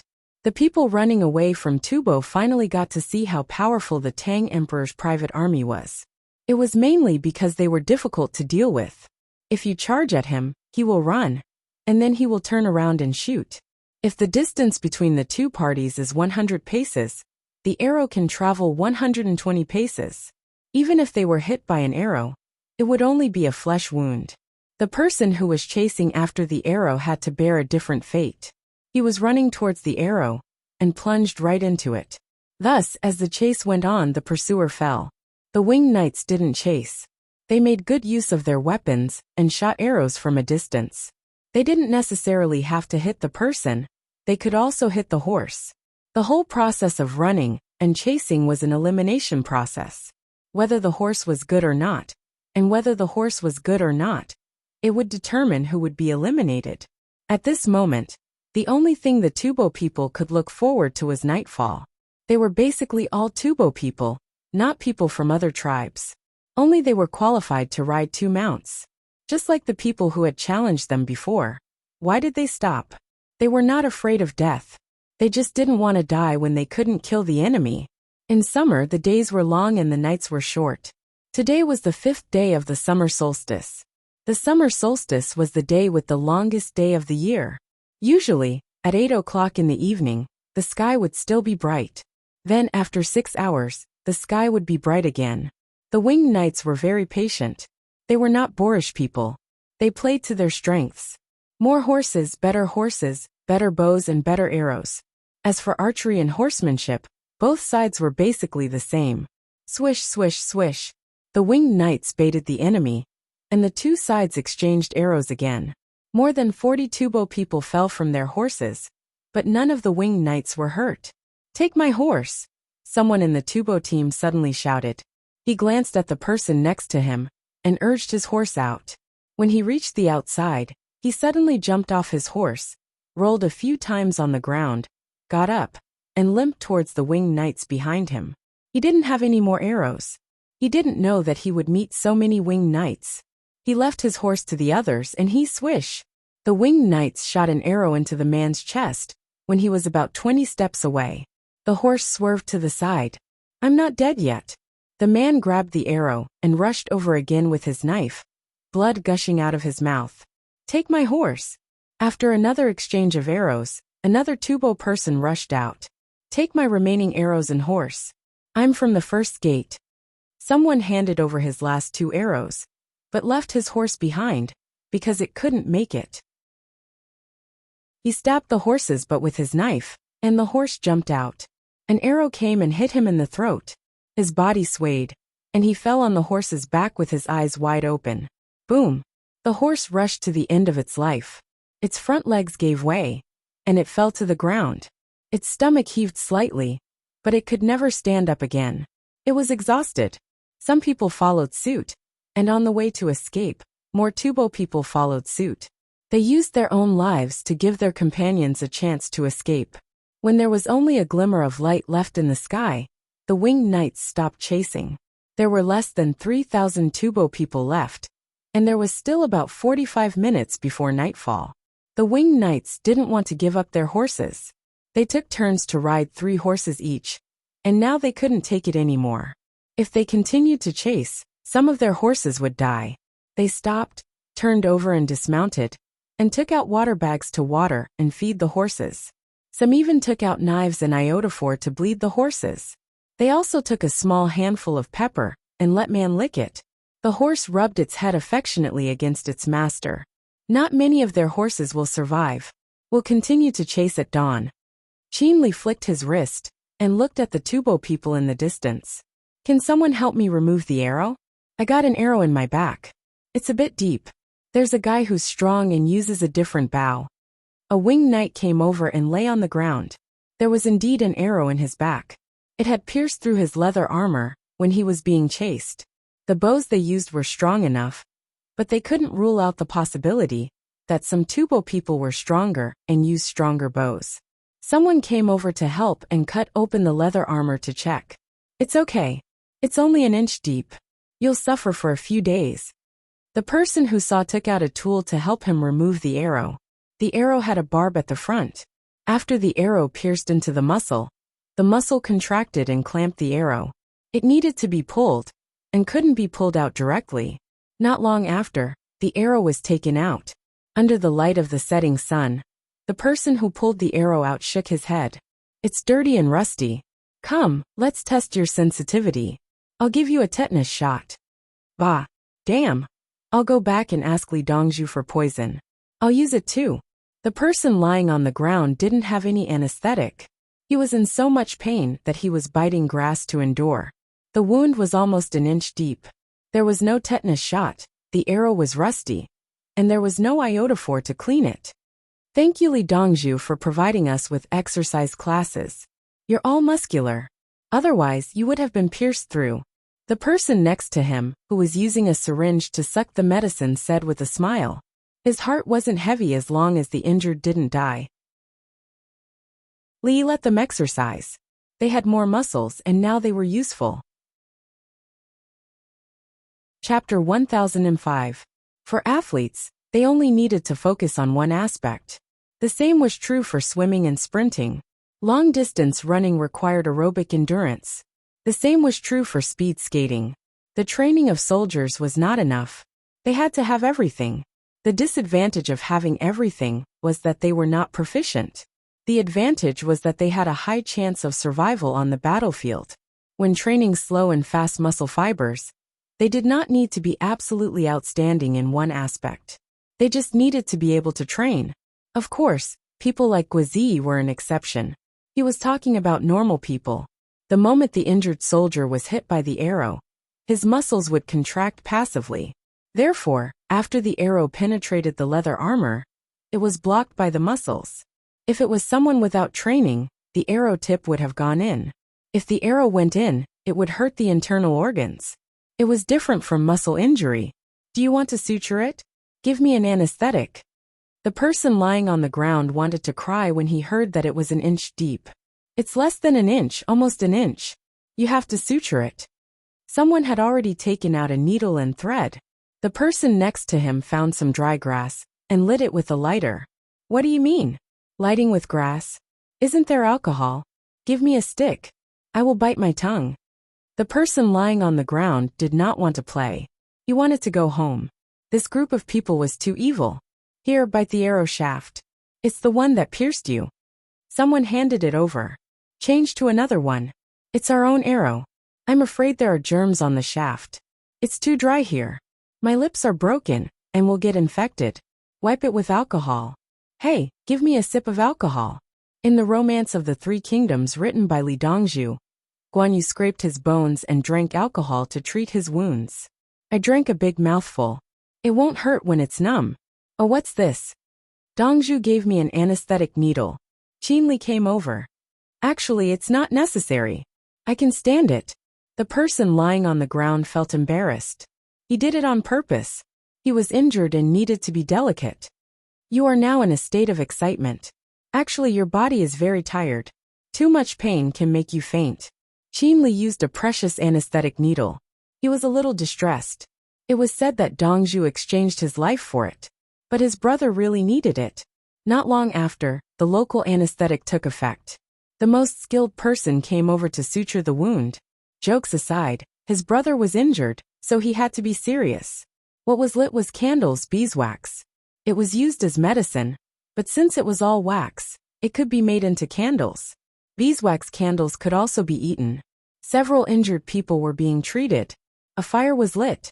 The horses drank a little water, and the ones that had bled were trying to eat grass in the light.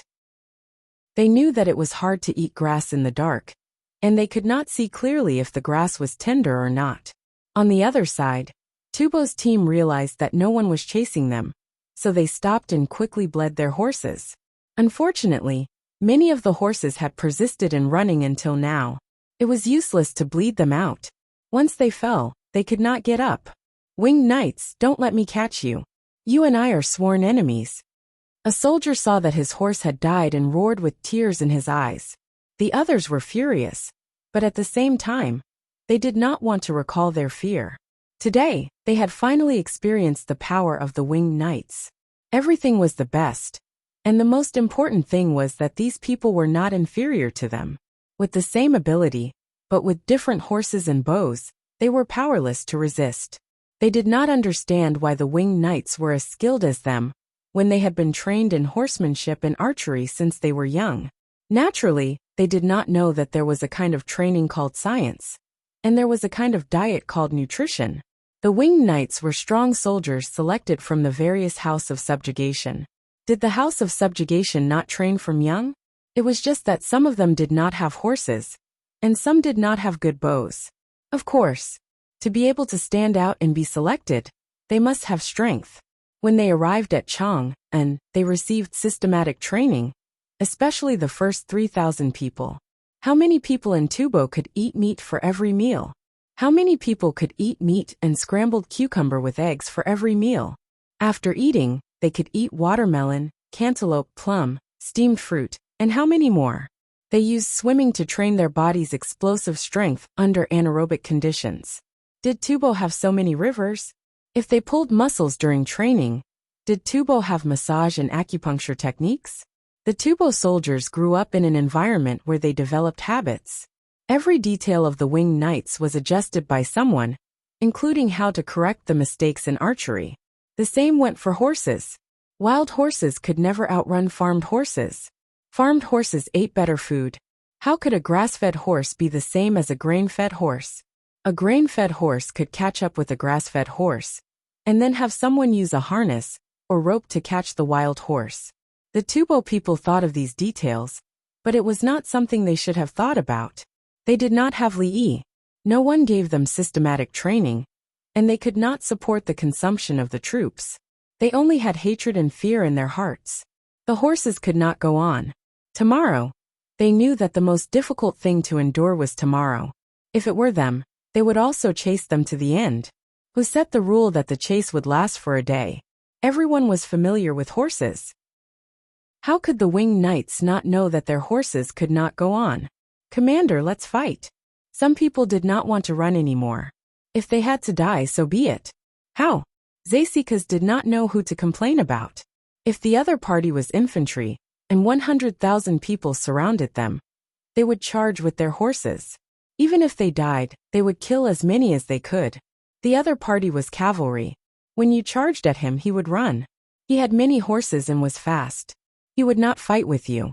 If they could not die together, they would be killed no matter what. It was not worth it. Zasikas regretted it again.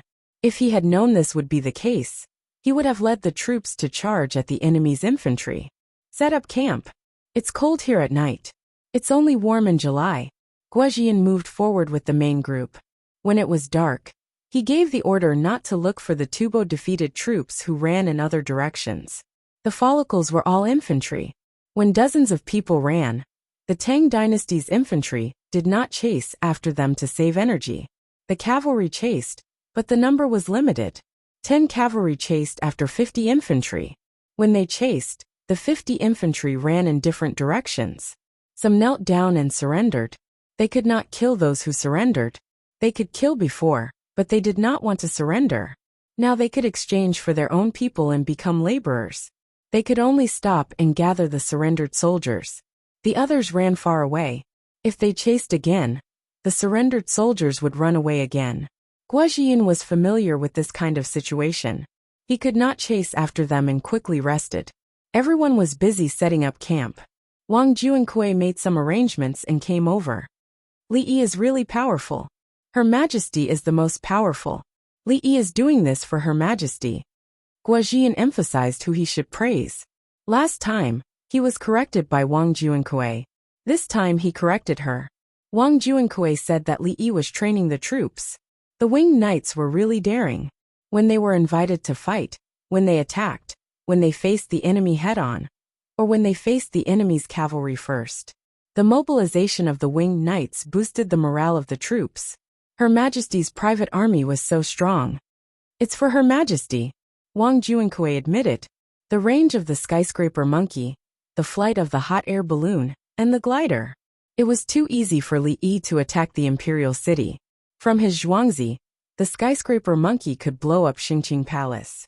It was pure nonsense to say that he had evil intentions. Guojian looked around. Let's eat. The Yellow River area is easy to attack, but not easy to defend. Attack is one line, and defense is one side. He found out that it was easy to occupy. It was difficult to occupy and keep occupying. Chapter 1006. As the wind blew, the night was indeed very cold. The winged knights took out hardtack biscuits and ate them while squeezing together. The person in charge of the night watch rode out and ran to a place more than 10 miles away from Tubo's camp. He found a small hill and watched from the horse. The winged knights wore 3 night vision devices, so they could see from 10 miles away.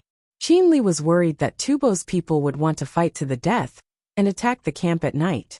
If the enemy rushed over and his team heard the noise, it would be difficult to find them at night. Fortunately, the moon had already risen. It was not round. The moon on the 11th day of the 5th lunar month rose earlier than the moon on the 15th. It would be in the sky before midnight. There was no industrial pollution, and the sky was clear. Under the moonlight, they could see the enemy's team a few miles away. There were so many horses, and Tubo could not afford to wrap the horses' hooves with cloth. The scout observed. Tubo's team had no fire, and was eating under the moonlight. Raw horse meat, a horse that had died of exhaustion, was cut off and eaten. Tubo's people were indeed considering a night attack. They would take advantage of the darkness and charge once. If the winged knights ran, they would chase after them. If they did not run, they would fight with the winged knights. In that case, they would need to send a team back to tell Zanpu and the others what happened here. The most important thing was to ask Princess Jinsheng to help write a letter asking for peace. They could not fight anymore. The land of 9 bends was the dowry given to Princess Jinsheng by the Tang dynasty. They would ask Li Longji to see if they could get it back. On the battlefield, they also heard that another team was finished. Baggage was killed, and many people from other tribes in the team surrendered. No wonder they did not hear any news from the other side for a long time. They had to tell the people behind. Zasikas ate raw meat and wiped the blood from the corner of his mouth with his sleeve. Rest well. Retreat at night. Spread out, and tell the people in other places that the military forces of the Tang dynasty are coming. Let them prepare in advance. He chose not to fight head-on, as he was afraid that he would die. The military forces of the Tang dynasty advanced quickly, and his own people did not have time to react. The others nodded and agreed with this idea. They discussed with each other how many teams would be split up, and which teams would go where. They slept sitting up on the dead horses, which had not yet been taken from the meat. They could not lie down, for if they did, they would sleep too deeply. When the wind blew, they were so cold that they shivered. Some of them had been shot by arrows, and had exhausted too much of their energy. When they fell asleep, they felt cold all over, and had a fever. Coughing sounds could be heard from time to time. As he fell asleep, he would fall sideways and gradually lose consciousness. The others noticed the situation, and moved over to take a look, but they didn't say anything. It was normal for people to die. They never felt that there was anything wrong with fighting the Tang dynasty. The people of the Tang dynasty lived a good life. If he couldn't produce such a good thing himself, he could only snatch it. As for exchanging it, why should he? If there was a chance to snatch it, wouldn't it be foolish to exchange it with something else? Look, although our people also suffered casualties when fighting against the Tang dynasty, we did loot a lot of things, including the people of the Tang dynasty. As long as we are alive, we still have to snatch. Being afraid of fighting is a shame. The winged knights scouts on the hillside waited for a while, and another group of brothers came. They handed the night vision goggles to the people who came later and rode back. The moon slowly rose to the middle of the sky. It was already past midnight, but it was still not noon yet. The people of Tubo looked at the moon and got up one after another. Some of them didn't get up and left. They couldn't take them with them. Some of them had a serious fever and didn't care about what they said. They took all the horses that could run. The 2,691 people were divided into 10 teams of different numbers and started to run. Zasika's team had the largest number of people. When he ran, he looked back. They are running. Quick, go back and report. The person holding the night vision goggles shouted to the people behind him. 2 of them turned around and left. The others continued to watch. They were a team of 100 people. They are running away. The Tubo team is running away. 2 scouts ran back and shouted, "Get up, blow the horn, chase." Qin Li was awakened. He rubbed his face with his hands and quickly woke up. The horn sounded. The winged knights got up one after another. The horses stopped sleeping and opened their eyes. Everyone got on their horses and rushed to the position of the scouts in front. Before Qin Li left, he took out a firework and lit it on the ground. 10 small fireworks sounded. Boom boom. Beautiful light rain appeared, one after another. The scouts had already used a wooden stick to draw a map on the ground. They had roughly the number of people in each direction. Some of them were actually running in one direction first. After running for a distance, they slowly separated. At this time they could tell. Divide into 10 teams and chase after them. Qin Li ordered. The other teams had 1,000 people. He brought less than 3,000 people to chase after Zasikas.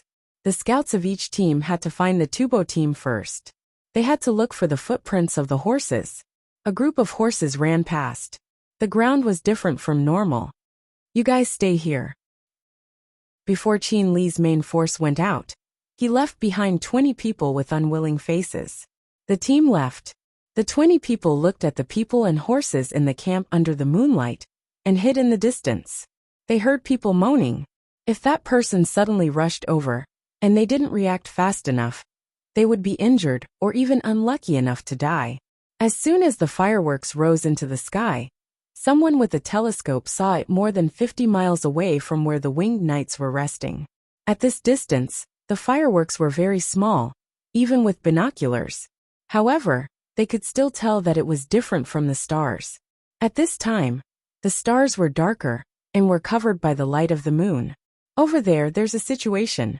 The lookout soldier, who was watching, shouted to the people next to him. This team was cavalry. They couldn't run anymore. At night, they strolled for a distance. When they saw the situation, some of them rode back and told the team behind them. The others all got up. There was a difference. The winged knights suddenly woke up in the middle of the night and would wake up in a short time. The cavalry was still a bit confused. They yawned and asked about the situation, looking for their horses. A full quarter of an hour had passed by the time the large group set off, and this was considered fast. The winged knights who were chasing in front controlled their speed. They could estimate the speed of the Tubo cavalry. The Tubo cavalry would sprint for a distance in the beginning, and then inevitably slow down. Otherwise, there would be no horses to ride by the time dawn came. This wasn't the Tang dynasty's capital office.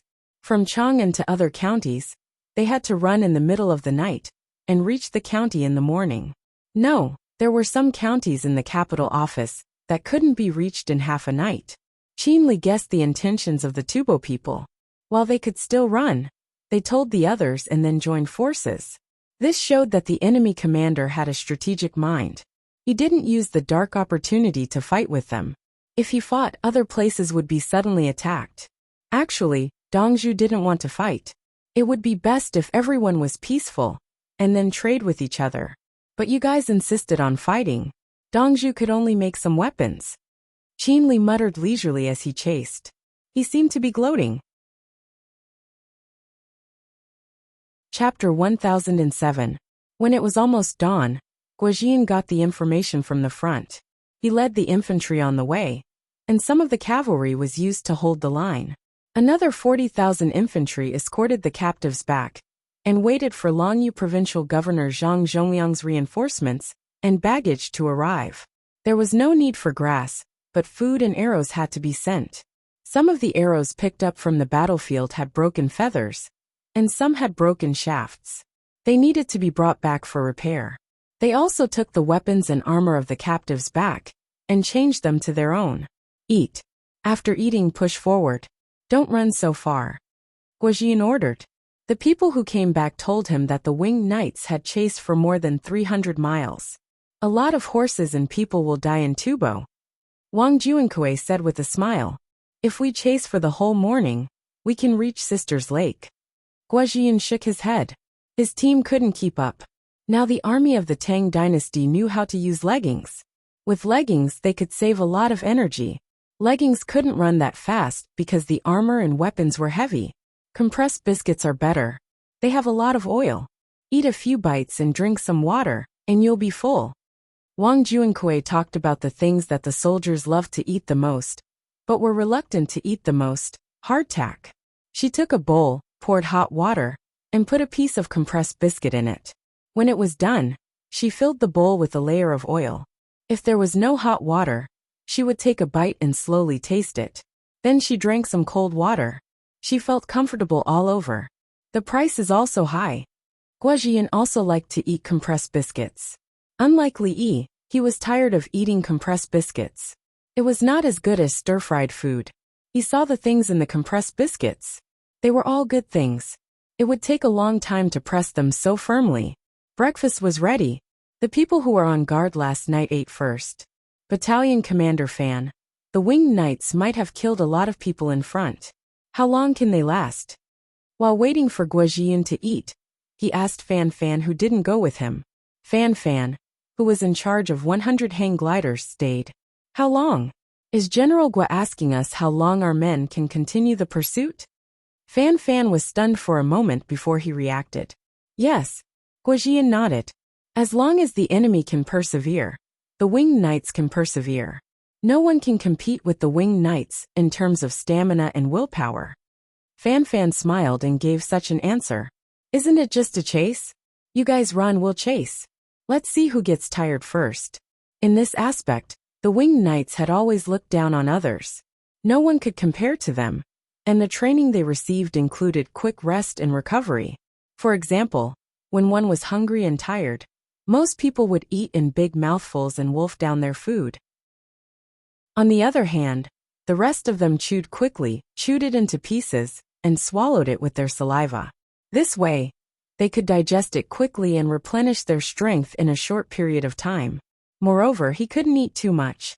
If he ate too much, it would affect his thinking. He would feel sleepy, his judgment would be impaired, and his reactions would be slow. That would be troublesome. They will chase us all the way, and then they will meet the Tubo people from other places. The Tubo people usually form a unit of 1,000 people. Guojian expressed his worry. He hoped that Tubo's horses would die of exhaustion, based on the distance and speed, as well as the contact between the two sides. Tubo's horses would not be able to endure. Once Tubo's men led the winged knights to other places, the winged knights would have to face more enemies, especially when they had just received news that Tubo had split up their forces. The winged knights had also split up their forces. Once their forces were split up and the enemy's numbers increased, the winged knights would be in danger. It's like this. Wang Juankui told Fan Fan the latest news. It's fine. Our men are not stupid. They know how to deal with it. Based on the current situation, I estimate that the Tubo people will be dealt with before they reach their destination. Fan Fan was not worried at all. How could his troops make such a mistake? Li Dongzhu had repeatedly emphasized to him and the others that they must be smart when fighting. They must not only fight with their lives, but they must also use their brains and play tricks. Furthermore, they would usually carry out all kinds of simulations of the battle. They had already thought of all the tricks they could think of. Is that so? Wang Juankui was still not at ease. If the winged knights were to die on the battlefield, His Majesty would definitely be angry. Let's eat. After eating, we will move forward. The battle report has already been sent to Chang'an. After Li Dongzhu sees it, he will think of a solution. Furthermore, the people from Shu County will be arriving soon. Fan Fan comforted the two provincial governors. He found that these two people were not bad. At least they were cautious. Li Dongzhu had said before that in a large-scale battle, one should not seek to achieve victory, but to avoid mistakes. As long as there was a confrontation on the battlefield, there would be many ways to cause trouble for the enemy. The people from Shu County that Fan Fan had mentioned were also eating at this time. The people from Shu County had also received the battle report. Previously, they knew that the Hushi provincial governor had taken over 2/3 of the Nine Bends land. This meant that the local people were still providing logistical support. The merchants from Shu County were going all out. They paid extra money and asked people to tell the people on the road ahead that as long as they helped, they would be able to get all the goods in Shu County at half price for the next year. The merchants from all over Shu County had united and made a promise to the people at the same time. The people of Shu County were very loyal. Their promises were not ordinary. They knew that the people in front needed a lot of things. Now they were helping the Tang dynasty. Furthermore, after they contributed, the imperial court would understand. More importantly, Li Dongzhu knew that just a little bit of technology and stuff from owner Li's hands was enough for him to use. If the battle was successful, he would also get the credit, right? In the future, when he went to Chang'an, he would have the face to look for Li Dongzhu. He might even be able to meet the prime minister and have a meal with him. Previously, the Salt Gang had a meal with the prime minister by Gu, and they had a good chat. However, he did not know if he could meet the emperor. If he could, it would be worth it even if he donated half of his wealth. Therefore, when there was a great reward, there would definitely be brave men. The people along the road went crazy. Their villages started to move, helping to repair the road and carry things. Even children in their teens ran back and forth to deliver water and food. At the same time, they passed on the news. The goods that were supposed to be delivered in a month would arrive in Huangshui County, where the Longyu provincial governor was located.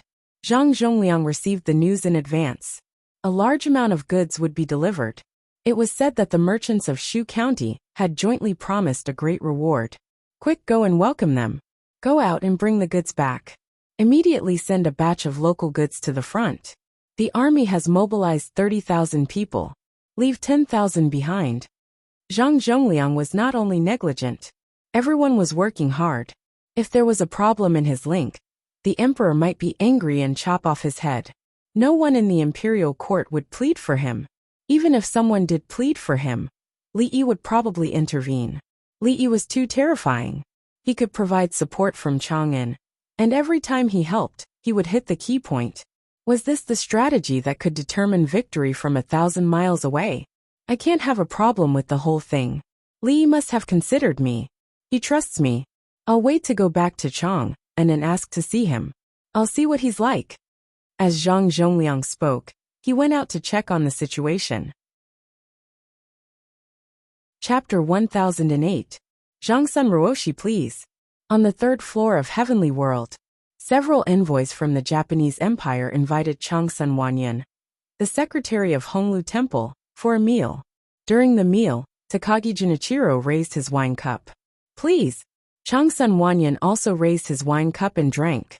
He looked at the pedestrians on the street through the glass window and smiled. Why is Zhangsun Ruoshi smiling? Shimido Jinbei observed Changsun Wanyan's expression and immediately asked. The people have a good life, and I feel happy.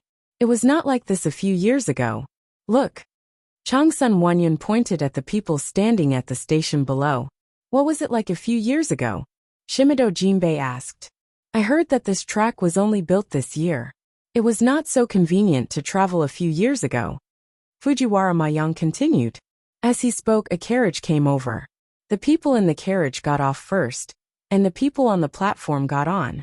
There was envy in his eyes.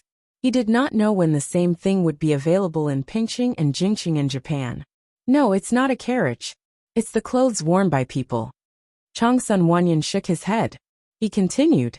At that time, many men were bare-chested, and many women were only wearing linen clothes. There were no dirty clothes inside, not to mention children running around naked.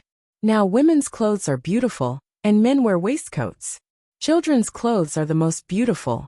Look at the sandals made of straw. The straw sandals he mentioned were like leather sandals. The straw sandals were wider, and children looked very cute when they wore them. In the past, not only were they poor, but many new things could not be seen. Is it the various styles given by Li Yi? Takagi Junichiro asked knowingly. Yes. He withdrew his gaze and took a bite of food. Today's meal cost more than 100 yuan. The price of things in Heavenly World was high. He ate lotus root slices. Chang'an was not ready for lotus root now. The earliest lotus root was in the south, and it would take more than 20 days. The lotus root in the north would only be available when the weather was cold. The Heavenly World had it now, or it could be said that it could be provided all year round. One plate costs 20 yuan. If you think it's too expensive, you don't have to eat it. There was also free soup in the celestial world. We only just found out that the Li family Zhuangzi needs honey, and we accidentally took some. I wonder if we can apologize to Li Dongzhu. Shimoto Jinbei took the opportunity to mention the purpose of inviting Changsun Wanyan. They could only invite Changsun Wanyan. They couldn't invite the deputy minister of Honglu Temple and the deputy minister of Honglu Temple. They were arrogant and disdained to invite them. Aya. Changsun Wanyan sighed, thought for a moment and said, "This meal is on me. Do you want to add anything?" The 4 people from the Japanese Empire were stunned. They had spent 1,000 yuan to apply for a membership card. Why was he treating them? Zhangsun Ruoshi, we don't need you. We want to eat with you. Takagi Junichiro quickly stopped him. But I can't help you. I don't deserve it. Xiaoyan. Changsun Wanyan shook his head and shouted. Zhangsun Ruoshi. Xiaoyan responded almost instantly. The bead curtain moved, and she appeared in front of everyone. Her eyes moved, giving people the feeling that she was looking at them. They had to show off in front of her. Basically, people who had traveled far and wide would think the same when they saw her in Luwan. They were professionals. Of course, important officials like Yao Chong and Bai Gu didn't care. The younger officials couldn't bear it, except for Li Yi. This meal is... Changsun Wanyan wanted to say that it was on him, but his expression was still like, I don't have money, but you have to give me face. It's Zhangsun Ruoshi who wants to eat hot pot. Shaoran, do you think it's okay to eat hot pot on such a hot day? Takagi Junichiro didn't dare to let Changsun Wanyan pay for it. It's not okay. If you eat too much, you'll get heaty. Zhangsun Ruoshi, I know you're still young and your body isn't weak. Why do you need to eat that? Xiaoyan followed along and looked at Changsun Wanyan with her big eyes. She used the mascara and eyelash curler that Li Yi had invented to make her eyelashes flutter. In fact, Li Yi still had fake eyelashes that he hadn't used yet. He was going to show them to Bai Gu when Bai Gu came looking for him. Changsun Wanyan knew that it was all an act, but he still couldn't bear it. He could only smile bitterly. Li Dongzhu actually likes to eat hot pot. I heard that last time he looked for Bai Zaifu to eat hot pot, and he mentioned it. He said that he needed honey worth 20,000 CUN, which was his purchase price. He was very worried that he couldn't collect the honey. I'll go add a fruit platter. Li Dongzhu is the boss of Earthly Paradise. Xiaoyan looked around, slightly bowed, and gently lifted the bead curtain behind her and left. The 4 people from the Japanese Empire looked at Changsun Wanyan. They had heard that Li Yi wanted 20,000 CUN of honey, and that wasn't their purchase price. If they continued to collect, they'd actually spent 25,000 CUN of honey. They'd paid 25% more to collect it. 25,000 CUN to meet Li Yi? This price, they felt that it was expensive. In the past, they could find a princess and get a small official position for 30 CUN. Now that they wanted to meet Li Yi, 25,000 CUN? Of course, they didn't know the market price. If it was Li Yi's time, with Li Yi's position, he could meet the ministers, the prime minister, and the president at will. If you gave him 25 million, would he meet you? Changsun Wanyan looked at the 4 people calculating and said, but it's okay. Bai Zaifu said that the imperial court can collect a lot of honey from other places. At least 300,000 caddies. When the time comes, we can directly give it to Li Dongzhu. At that time, the Li family Zhuangzi will have enough. That's honey worth millions of CUN. Zhangsun Ruoshi, we have honey worth 25,000 CUN. I don't know if you can put in a good word for us? When Takagi Junichiro heard that Li Yi would soon have more honey, he became anxious. He put his hand in his sleeve and reached out to Changsun Wanyan. Changsun Wanyan's hand was also in his sleeve. The 2 people's sleeves touched and then retracted. Changsun Wanyan looked out of the window with a thoughtful expression. His other hand reached into his sleeve, took out a roll of exchange tickets, and slightly lowered his head to check. They were all large denomination coupons of 10 CUN. There were 20 of them. He looked out of the window with a worried expression. It's not easy for the people. Chang'an is expensive. Everyone is busy. I wonder what they want. It must be clothes. It's comfortable to wear clothes that fit. Zhangsun Ruoshi, let me look at your sleeves. Takagi Junichiro once again reached out his sleeve and touched Changsun Wanyan's sleeve. Yes, eating and wearing clothes are necessary. I will do your business well even if I have to risk my life. Changsun Wanyan looked at the money. 30 CUN. Not bad, 500 CUN. If he handed it in himself, he could get 50 CUN, which was a 10% ratio. If he didn't hand it in, he would lose his position. If he did his business well, Li Dongzhu would give him an extra reward. Li Dongzhu wanted the honey to be made into pills for the people. Li Dongzhu couldn't eat honey all day. Honey was salty. Zhangsun Ruoshi, thank you. Let me toast you. Takagi Junichiro raised his wine cup, and the other 3 people from the Japanese Empire followed suit. Success. Chapter 1009. Those who plant lotuses are rich. Xiao Yi, how much money did you make from your lotuses? When the Japanese Empire invited Changsun Wanyan for a meal, Bai Gu went to the Li family Zhuangzi again. He wanted to ask if it was possible to plant lotuses in the water network and harvest lotus seeds, leaves and roots. The lotuses in the big pond behind the drunken immortal residence in Lantian County? It didn't make any money. The lotus seeds aren't ripe yet. They still need half a month to mature. Li knew which lotus Bai Gu was talking about. There were ponds and lotuses in Zhuangzi, but there weren't many of them. They were mainly for ornamental purposes. The drunken immortal residence was the most densely planted area. The Su family also planted lotuses. The lotus seeds would be harvested in half a month, and the roots would be harvested in 3 months. Lotus leaves can make money. Someone found a low-lying land and planted lotuses there. They plucked some leaves and sold them for money. The big and complete ones cost 10 yuan. The smaller ones cost 15 yuan. The smaller ones cost 20 yuan. There are so many leaves. In the past, they didn't need money. Now everything depends on money. People's hearts. Bai Gu felt that the big leaves of lotuses shouldn't be sold. If people plucked them, then so be it. It was like planting watermelons and cantaloupes. If passers-by were thirsty, they could sit at a small table in front of the melon seller. The seller would treat them to a meal. But if they wanted to take it away, they had to pay for it.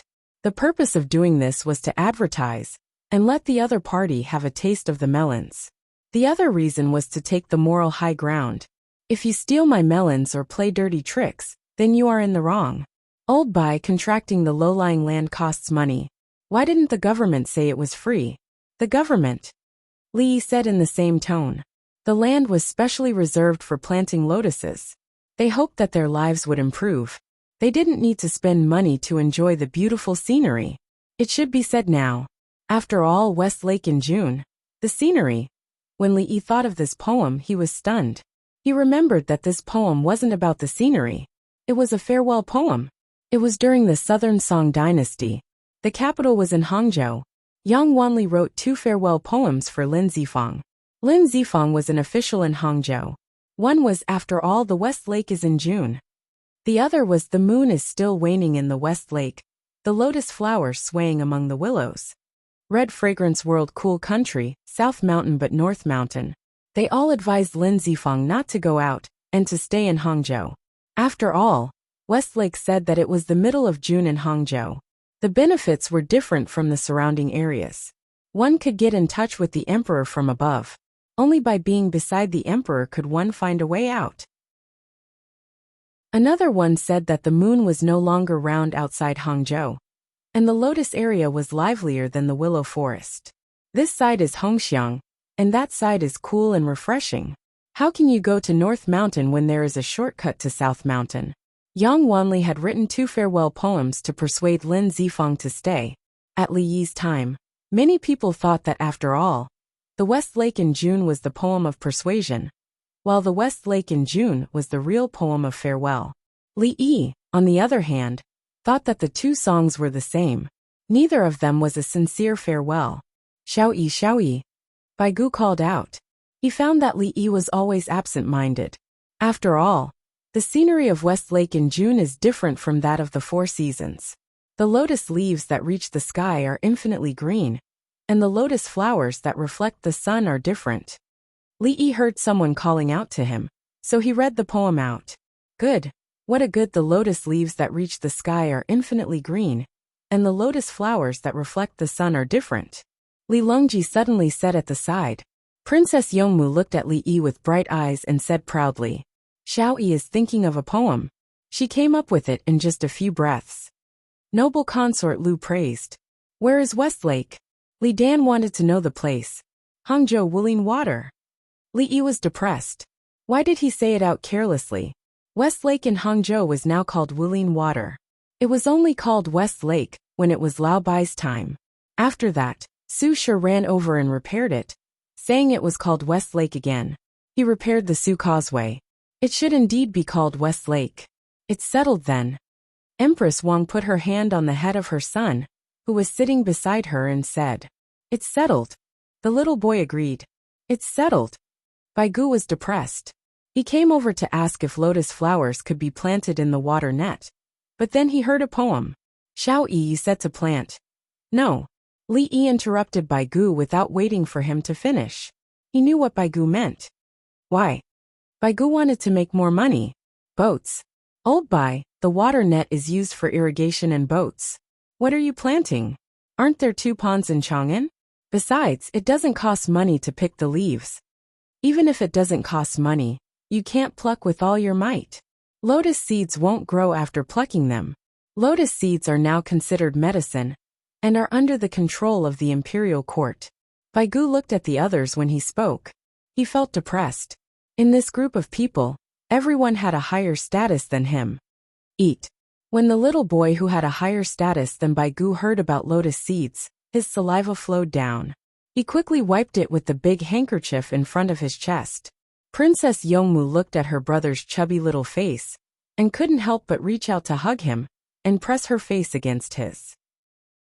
When Tian, press against me. My face is quite tender now. Try it. Li Yi wanted to move closer. Aha, Li Longji. And Bai Gu said at the same time.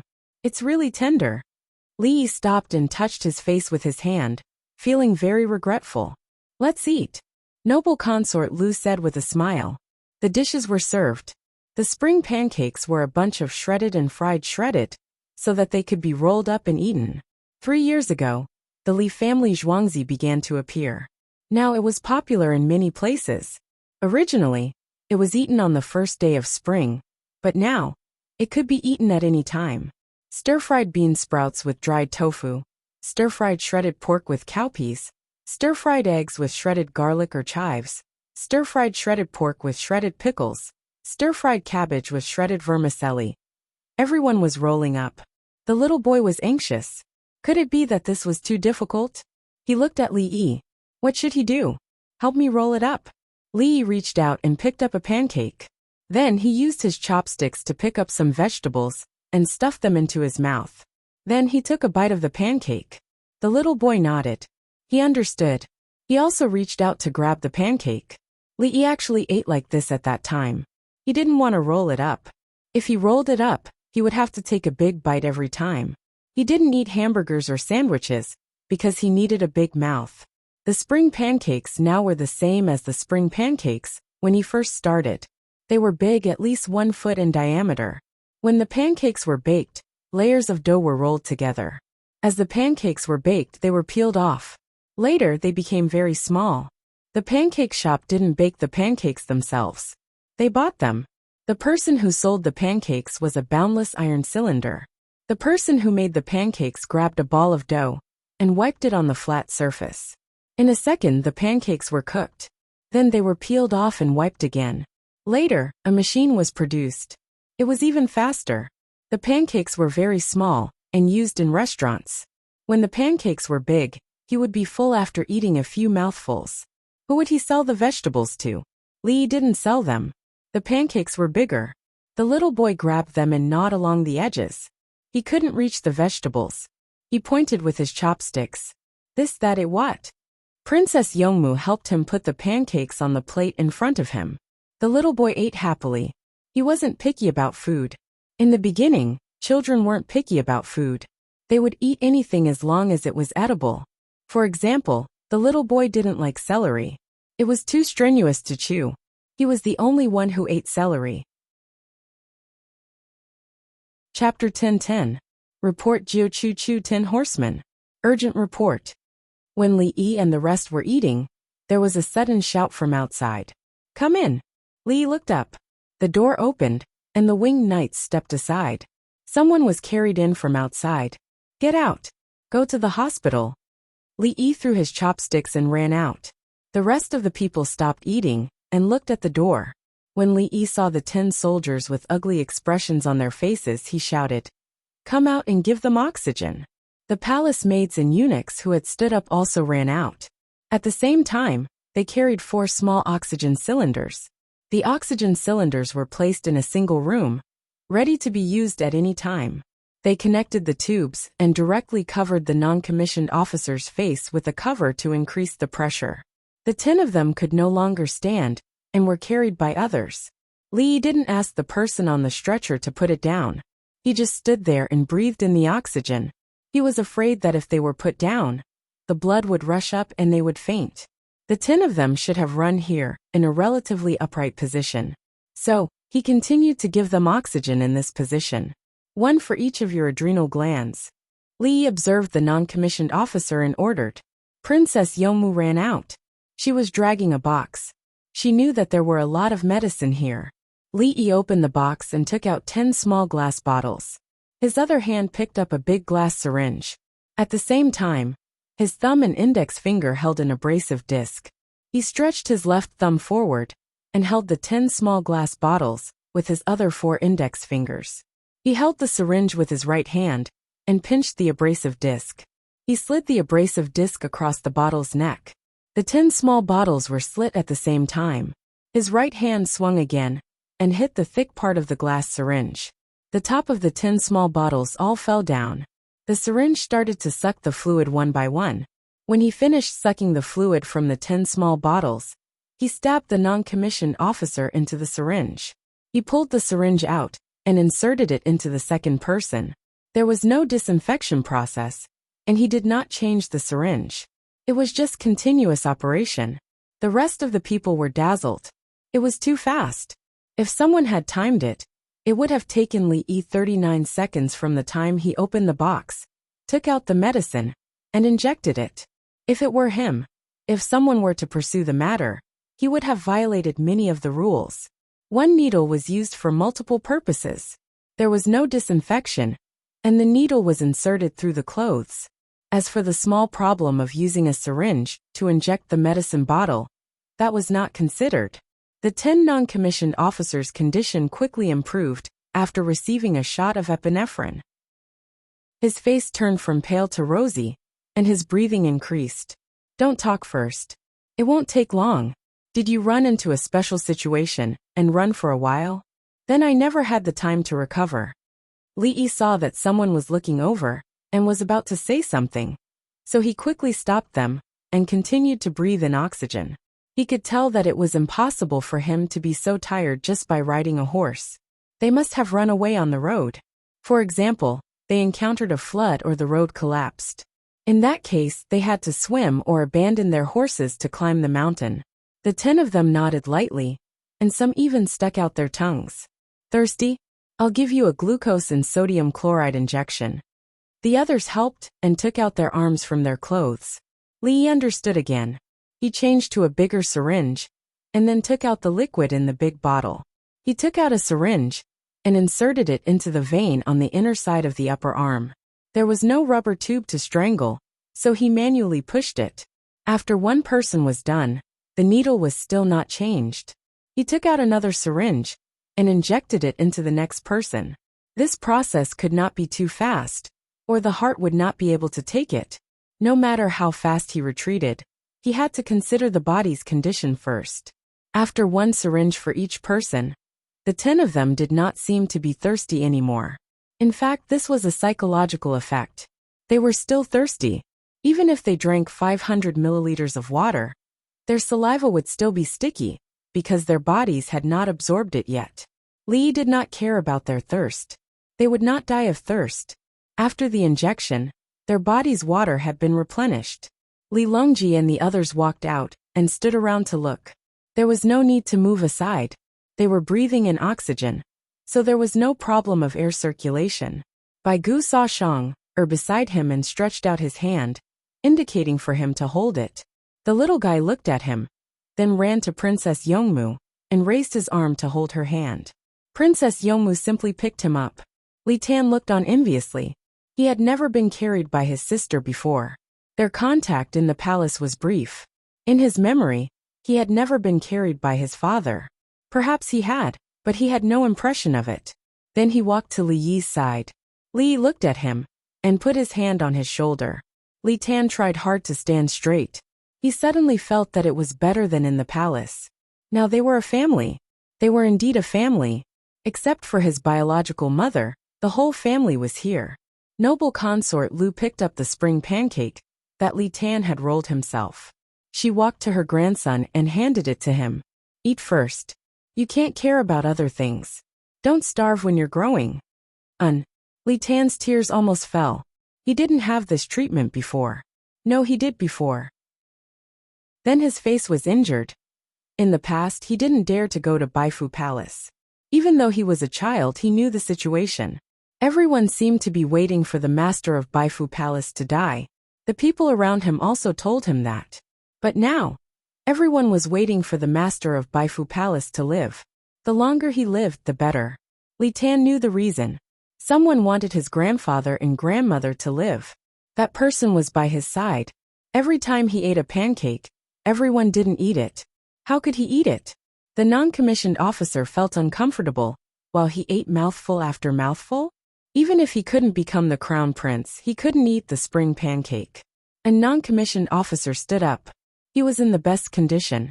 Obviously, he had a good foundation. He looked at Li Yi. Li Yi nodded. If you have something to tell me, I'm Zhuangzi's Dongzhu. Bai Zaifu is also here. You don't have to worry about the others. I'm Bai Gu. Tell me. Bai Gu stood up. The non-commissioned officer was slightly stunned. Then he nodded to show that he understood. He recalled that when he was being carried over, someone seemed to have told him to do whatever Li Dongzhu said. Don't talk too much. Take off his oxygen mask. Li Yi ordered. The palace maid Tao Hong smiled and took off the oxygen mask on his head. Let me take another breath. The non-commissioned officer felt different without the oxygen mask. He wanted to take more. It was more comfortable. Take a few deep breaths. Li Yi disagreed. He had almost recovered and didn't need oxygen. They were people who came down from the highlands. Now the oxygen content in the air was higher than in the highlands. The non-commissioned officer was indeed obedient. He took 2 deep breaths. Thirsty. Li Yi passed the spring pancake that Li Tan was holding. Give him half a bowl of soup. Qing Songtzu turned around and brought a third of a bowl of soup over. The non-commissioned officer drank the soup and ate the pancake. He found that he was not so thirsty anymore. What's the reason? Bai Gu asked Li Yi. They are actually hungry. After eating something, they will automatically secrete saliva. At the same time, the food in the pancake is also moist. After drinking some soup, they will be fine. Take a bite of watermelon and eat the pancake. They will feel very comfortable eating the watermelon slowly. Li Yi explained. In fact, he could have just given them the watermelon. However, he felt that with so many people, it was not good for only one person to take the food. He might as well give it to the non-commissioned officer. Otherwise, what about Li Tan? Noble consort Lu should not have brought the pancake over. Chapter 10-11. Tubo Army Morning. After eating some food, the non-commissioned officer began to report the situation. If that's the case, what we lack the most is logistics and horses. The Hushi Jidushi captured many horses and can be sent to Juku. After Li Yi heard this, he put himself in their shoes and thought about it. They needed food and mobile troops. Yes, Li Dongzhu actually knows? The non-commissioned officer was very excited. He was most afraid of meeting an outsider. Bai Gu wanted to show that he was also an expert and said, the area is large and there are many grasslands. It is more convenient with horses. Li Yi turned his head and looked at Bai Gu in surprise. He hurriedly said to the soldier whose eyes were wide open, Prime Minister Bai Gu is joking. Prime Minister Bai Gu knows that there are many hills in the area. But as a whole, there aren't many ups and downs. There are many lakes and rivers, and most of them flow into the main stream of the Yellow River. There are many branches of the Yellow River that flow to the northwest. Now the water and grass are abundant, mainly because the summer temperature is high, and there is no shortage of water. There are many cavalry, and they can always find a suitable slope to charge. At the same time, they can help carry supplies. Yes. Baigu's face was not red. He stroked his beard and replied. That's right, Bai Zaifu is indeed amazing. The non-commissioned officer praised Baigu, and at the same time admired Li Yi. As expected, Li Dongzhu knew everything. As for Bai Zaifu, he probably did not care about the small matters of the border, because of the imperial court's matters. Eat a few mouthfuls of watermelon and rest. After you rest, eat again. There is no need to worry about the situation over there. The new supplies have been transferred from Hunan province. Some of them are on the way, and can be connected to the logistics of the Shu lands. Li Yi explained the situation to the 10 people to prevent them from worrying. Thank you, Li Dongzhu. The non-commissioned officer cupped his fist. It is us who are under your protection who should thank you. Without you we would not have peace. Li Yi bowed. 10 soldiers were excitedly taken away to eat watermelon, replenish water and sugar, increase metabolism, and dilute stomach acid. Everyone sat down again. Baigu complained to Li Yi. Didn't you say that there was a lot of grass in the area? Yes. There was also a lot of grass on the mountain. There were also precious herbs such as fritillary, caterpillar fungus, roseroot, snow lotus, and so on. There were also many birds and animals such as leopards, deer, bears, wild sheep, wild donkeys, and pheasants. Didn't you see the map I drew? The big and small lakes are connected to each other. Oh, the locals call it wrong. Taihu Lake, they call it Tai Tai Rong. Li Yi explained the situation. He was not going to take the blame. Then the local life must be very good. Baigu thought of a lot of meat, medicinal herbs on the mountain, farming by the lake, and sheep grazing. It's cold, and people's skin is not good. Sometimes the wind is very strong. Their handicraft skills are not good, and their smelting skills are even worse. That's why they want to snatch people from our Tang dynasty. Li Yi shook his head. The local life was not good. In fact, it was a problem of the ruling class. They knew that the Tang dynasty's skills were good, but they always wanted to snatch it. They simply could not settle down to study. How brave! The old people had no status, and they were still slaves. When he was in the same place, the economy was still developed. The people who ruled were different, so the standard of living could be improved. If you go there, can you live well in the local area? Baigu also thought of the problem of people.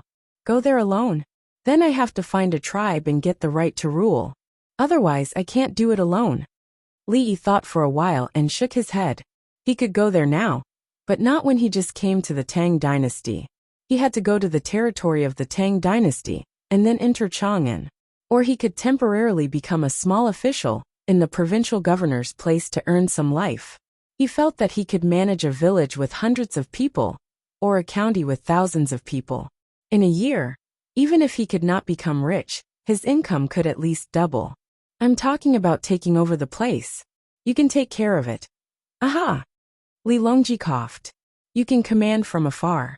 Ask someone else to take care of it. Baigu quickly changed his words. Yes, Xiaoyi cannot go. Old Bai, this is a good idea. If I command other places, the local officials will not be satisfied. But I have a way to take over a new place. Li Yi was careful. The source of the Yellow River was a large area, and there were not many people in his time. Ordinary people could go there for a holiday, but they could not withstand the climate. There was indeed economic development, but it depended on who it was compared to. The local tourism industry was a pillar industry. Most of the industries served the surrounding areas, and it was under the premise that there were national roads and provincial roads. It was easy to take over a place, but difficult to defend it. Who would be willing to stay there? If there was no grass elsewhere, they could go there to graze the sheep. After they finished grazing, there would be grass in their own place, and they would drive the sheep back. If they wanted more people to stay there, the local area must have a corresponding attraction. Even if they followed orders and were stationed there, they were the main labor force. If they had family members, it would be troublesome to set up a few provincial governors. The people who went there were responsible for guarding the border, and they would face danger at all times. Tubo would frequently attack and harass them. They were all people of the Tang dynasty. Why did the people there have to suffer more than others? Li Yi thought. lowered his head to eat, and pondered about how to arrange it. Once the place was taken, it would be impossible for Tubo to take it back. Li Tan also ate silently. He found that he was very useless and could not help. In the things he learned before, there was nothing about the Nine Bens land, and he did not come into contact with the specific people's livelihood and military. He had to learn well from Li Yi. Maybe in the future, he could be like his uncle and organize a few teams to help. The little guy was happy all day and never thought about adult things. His worry was that he could not continue to play when it was time to eat, and he had to lie down when it was time to sleep. After dinner, Baigu said goodbye and left. Li Yi went back to the study to write and draw. Now he had to think about the local affairs. Li Longji did not disturb him and chatted with his family. The place has not been taken yet, and Xiao Yi has to be busy. It's not easy. Noble consort Lu looked distressed. If other people could come up with some ideas, they would not let Xiao Yi work alone. Li Dan was dissatisfied with the ministers. In his opinion, there were so many of them. Even if they did not ask to be like Li Yi, they could not ask to have 10% of Li Yi's ability. Empress Wang said. Other than not collecting rent and asking the local people to build roads, they would not give any other ideas. Yes. Princess Yongmu stood on Li Yi's side. Li Lang will directly tell the local people what to do, and the local people just need to follow. Sam Lang, asked the ministers tomorrow morning. Noble consort Lu was dissatisfied. All the ministers asked how to manage the source of the Yellow River, and there was no one? Li Longji nodded and did not say anything. During dinner, Li Yi brought a stack of papers over and placed it on the table. Third brother, let's do this for now. The soldiers can familiarize themselves with the terrain. Good. Li Longji nodded. Look, there was an idea. The next morning, Li Longji went to work at dawn. The ministers in the court were discussing the matters of Juku and the West. They were going to set up new jidushi in the areas that had been taken.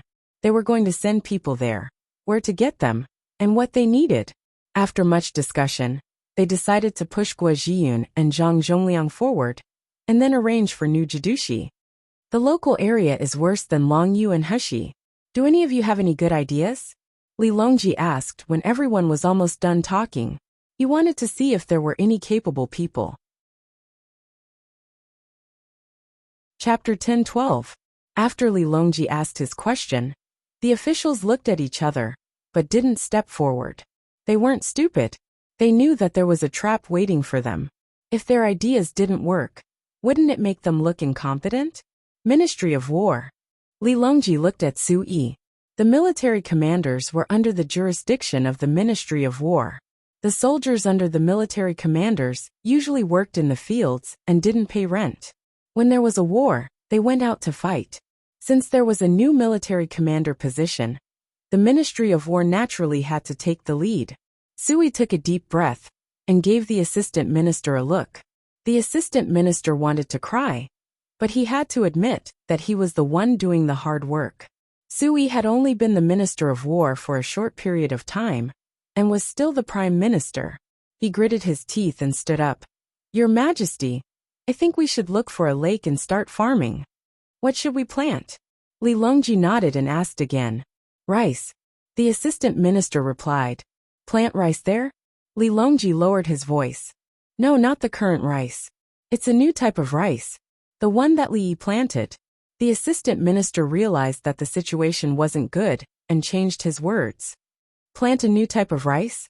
Li Longji's voice was still very soft. No, plant wheat. The assistant minister's forehead was sweating. Plant wheat? Li Longji smiled. Plant barley. Yes, barley. Where can barley grow? I know. Barley is good. The assistant minister finally thought of a crop. Li Longji waved his hand and gestured for him to step back. He then looked at the Ministry of War's doctor. The Ministry of War's doctor looked up at Li Longji and stepped forward. Raise sheep. Raise sheep now. And then? Li Longji nodded. Raise sheep after we occupy it. Then bring back the sheepskin to sell. The doctor closed his eyes as he finished speaking. All right, what about the Ministry of Revenue? In the end, it's the people's livelihood. Tell the Ministry of Revenue. Li Longji looked at Baigu. There was no need for Baigu to take a look. The assistant minister of the Ministry of Revenue came out on his own. Plant greenhouses. Li Yi has a way to plant greenhouses locally. Ask him for the location of the coal mine. We are asking you. Li Longji was so angry that he laughed. That's exactly what I'm thinking. I'm looking for Li Yi. The assistant minister said confidently. Step down. Good, at least you don't speak nonsense. Li Longji was no longer angry. The other party wasn't wrong. He was looking for Li Yi. The Ministry of Revenue's doctor also stepped forward himself. To make dried fish, use a net to catch it. Li Yi's newly made fishing net is easy to use. If there's a lot, use a ship to transport a batch. Disembark at the shore where there is less fish, and take the official road to deliver it to the local people. As long as there is a profit, you can operate it. Good. Li Longji nodded. Your Majesty, did Dr. Li come up with a good plan? Baigu didn't want to say anything. Your Majesty is eating and sleeping. How could Xiaoyi not come up with a good idea? Yes, Li Longji replied. The officials perked up. Wait, where exactly are they lacking? What ideas does Li Yi have? Plant canola. You can eat the leaves and extract oil. Oil, no matter where it is a good thing. Plant broad beans. Soybeans can be grown locally, but the yield is too low. Broad beans are better, and can be used as a staple food. Greenhouses are not suitable for local use. There is coal, gold, silver, and copper mines. Li Longji introduced Li Yi's ideas. With Li Yi around, he wasn't worried about not being able to eat. He was just sad. Why didn't the officials have any ideas? The fish shouldn't have been made into dried fish and sold. There is a mine. Several people asked at the same time. After that, the fish will be made into fish floss. The floss will consume a lot of fish meat. The local fish is very good. At the same time, the Li family Zhuangzi will send a rotating pressure cooker. It can be used to boil water and make braised meat. Highland barley rice is not good, but Highland barley noodles are still good. You should know how to beat, remove the husk and grind the noodles. Cows and sheep must be raised, especially sheep, goats, and yaks. Their wool can be used to make felt, sweaters, and cashmere clothes. In addition, you can plant medicinal herbs and teach the locals how to concoct medicinal herbs. You can transport the finished products to various places or Chang'an. Li Longji listed out a bunch of useful methods. The officials also knew how to knit sweaters. Everyone understood how to operate it. Yes, it was actually quite simple. There was indeed fish floss, and the price was not low. As for the pressure cooker, what was that? Song Jing suddenly said. Your Majesty, it is not suitable for the current situation. The officials were stunned. Yes, it was so good, but what about the early stages? Therefore, in the early stages, you will need to hunt, gather herbs, and check the terrain. The fishing net was sent out on a fast horse last night. The soldiers will eat fish first. Fat fish are best eaten by frying. Once the oil comes out, add a bit of salt, and it can be a staple food for a short time. Li Longji said that some people did not eat in the morning, and were now hungry. You may go and do your work, Li Longji said, and turned to leave. Everyone looked at each other, and returned to their offices. They were relieved. As long as they occupied it, they could make money. The commoners would only be willing to go if there was money to be made. Otherwise, more than 100,000 people would not be able to afford to keep relying on things sent in from outside. Your Majesty has changed. Sui returned to the political affairs hall and muttered gloomily. You have a method, but you don't take it out and insist on testing us. If we had the ability, would Li Yi still have a foothold? Otherwise, why would you go to the Li family Zhuangzi? The Empress and the little fellow were also there. Wasn't it because no matter what trouble they encountered, Li Yi could solve it for them? It's because our position is too high and we can't sink down. We have never considered how the commoners live. Baigu found the problem from himself. Song Jing was another consideration. It's precisely because we don't understand that we don't give out ideas blindly. We only care about building roads and irrigation. The commoners will think about it themselves. As for Li Yi, he compared to him, he knows more, so he gives more ideas and thinks of more ways. His actions have to be worthy of his position. Doesn't he know what his position is? Whoever he says to get rid of, he will get rid of. Song Jing had other considerations. What's wrong with Li Yi giving ideas?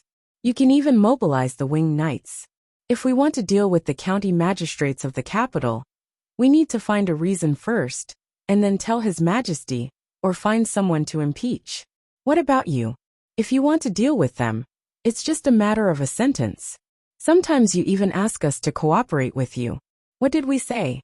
What right do you have? Isn't it because you can give the best solution to any problem at any time and place? That makes sense. Bai Gu reacted. Yes, Xiao Yi, you should do it. Let's go to his house for lunch. Call more people. Su Yi decided. Okay. Bai Gu and Song Jing said tacitly. Go and sell the honey we received earlier and make a profit. Li family Zhuangzi.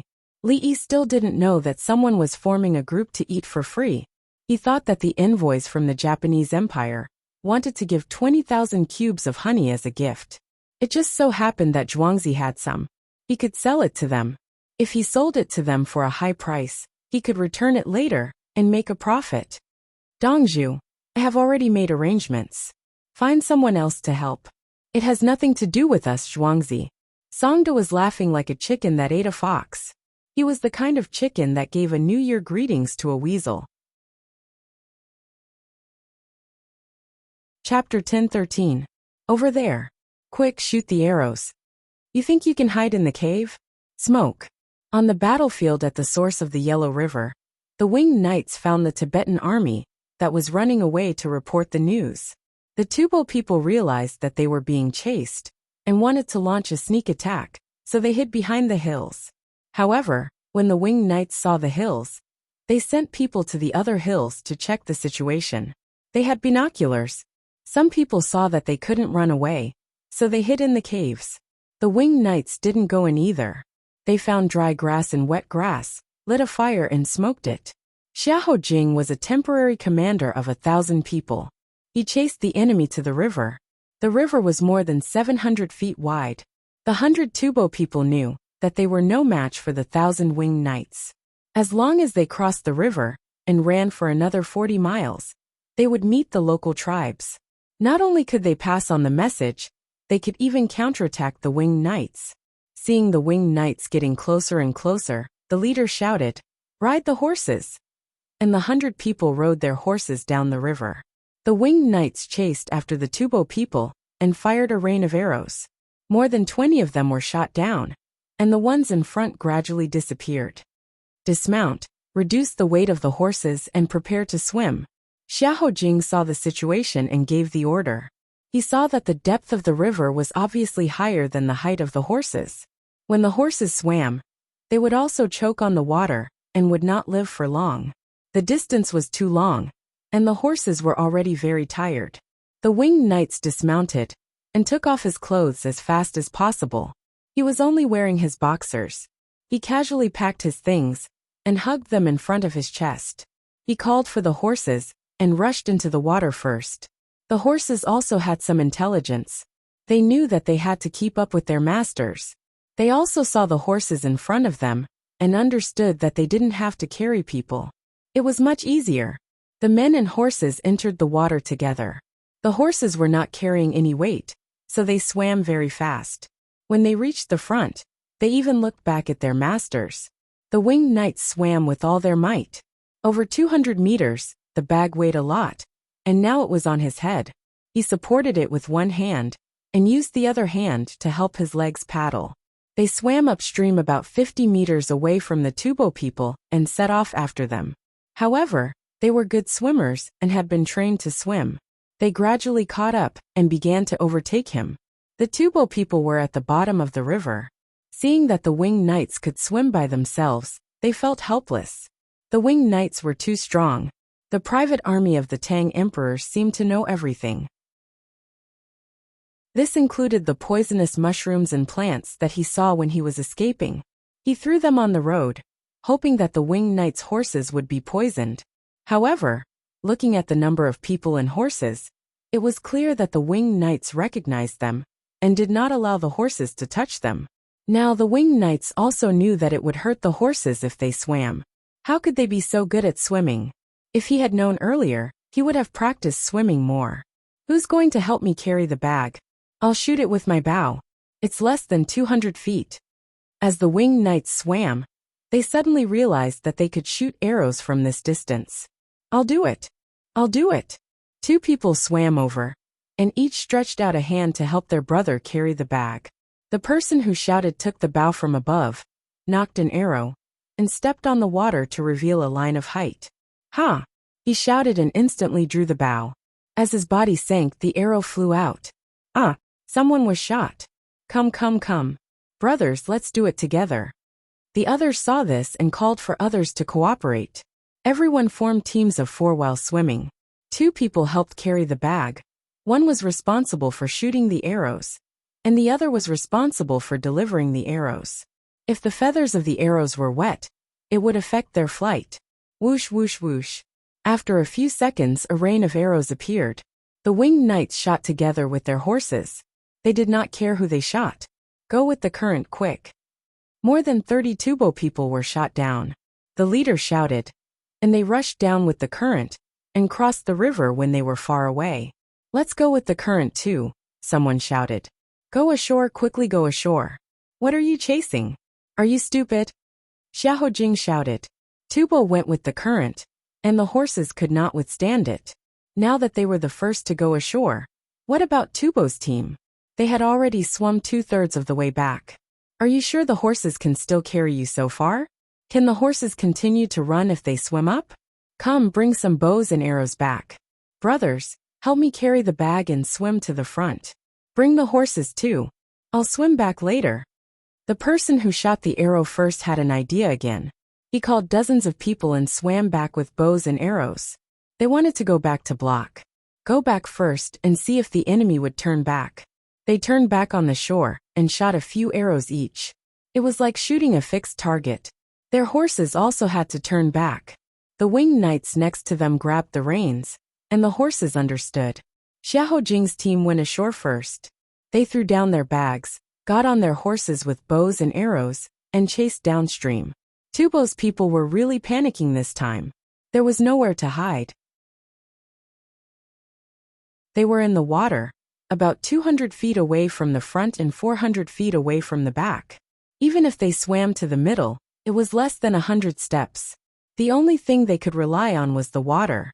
Once they sank into the water, the arrows would lose their power. Although the enemy's arrows might not be accurate at 70 or 80 steps, there were many of them. If one arrow could not hit, they could shoot a few more. The only thing they could do was to bring the horses and swim faster, hoping that they would deviate. They would deviate to the back. This way, the people who came ashore would not be able to catch up with them. As they swam, the horses could not take it anymore. One after another, after their heads entered the water, they could no longer raise their heads.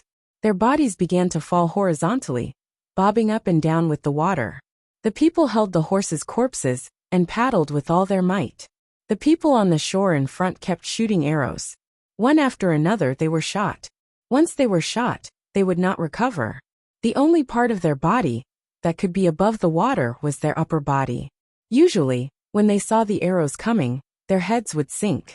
It was impossible for people who did not know how to swim to sink as soon as they lowered their heads. If they felt that their heads were in the water, they would hide. In fact, the back of their heads, necks, and backs were very close to the water. If they were hit by an arrow, they would choke on water. In addition to the pain, there was only one result.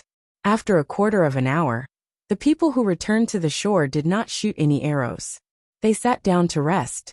The enemy was dead. What should they do next? Should they go over or return with the team? At this time, the people on the opposite shore shouted, "Take a break and swim over. The horses can't swim anymore today. Take a break," they shouted back. Got it, they thought it through.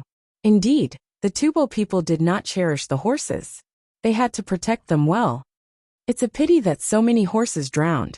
The first person who shot the arrows felt sorry for the horses. What can we do? If the Tubo people also knew how to swim, it would be difficult for us to catch up. Thank you to Li Dongzhu for letting us train in the Ba River when we have nothing to do. The person next to him gasped. After swimming in the water and running on the shore, it was tiring. However, he was glad that Li Dongzhu had trained him and the others to know everything. Usually, he did not feel that it was a big deal. Today was the critical moment. Look, if you were good in the water, you could bully others. Chapter 10:14. In addition to Xiahou Jing's team, which easily defeated the enemy's team, because they knew how to swim, the other teams also used various methods to annihilate the teams they were chasing. Qin Li led the main force and killed hundreds of people. Zesika's team had the most people. Once someone found that they or their horses were about to die, they would turn around and charge. They would rather die than surrender. They were Zesika's bodyguards. Each of them was from the Alpha clan. At least 3 generations of people had died in battle. In their generation, no one had died in battle. Anyway, they couldn't run away, so they helped their descendants. Otherwise, if they surrendered and the news spread, the Alpha clan's reputation would be ruined. The Tang dynasty was not so strict with soldiers now. Sometimes, when they were outnumbered and alone, they did not want to resist when they were caught. If it was a general, it was a different matter. If they were caught, they would die. If they were afraid of death, and said that they would work for the enemy, their family would die. In fact, sometimes Tubo could also be caught. Military forces of the Tang dynasty were too many. If they surrounded him, they could catch him. Even the enemy's chief general could be caught. Of course, the captured generals were not caught in a one-on-one battle. What was a general? Asking for a one-on-one battle? Guo Zhiyun was good at one-on-one battles. He was good at this. If it was Zhang Xiaosong, he would not do it. He was a jinshi, and he played with strategy. Guo Zi was good at fighting. In history, he did not fight one-on-one, because the enemy's chief general did not fight with him. Qin Li, who was chasing Zesika's now, was also good at fighting. In terms of combat power, he was not as good as many of his brothers in the team. He was good in other aspects, especially in things like sand table deduction, calculation, and hot air balloon control. The sand table that Li Yi invented wasn't something that only one person could talk about while the others acted as the judges. It was also not 2 people standing next to a sand table and talking to each other to see who could suppress the other party. Usually, there were 3 sand tables of the same size. The 2 people fighting each faced a sand table, and the other sand table was placed in the evaluation area. A group of people was responsible for the evaluation. Both sides only knew the approximate number of troops the other side had. Then they would send out their troops, scout how far they had traveled, and observe the terrain. How should the main force be deployed? How should the flag be planted on the sand table?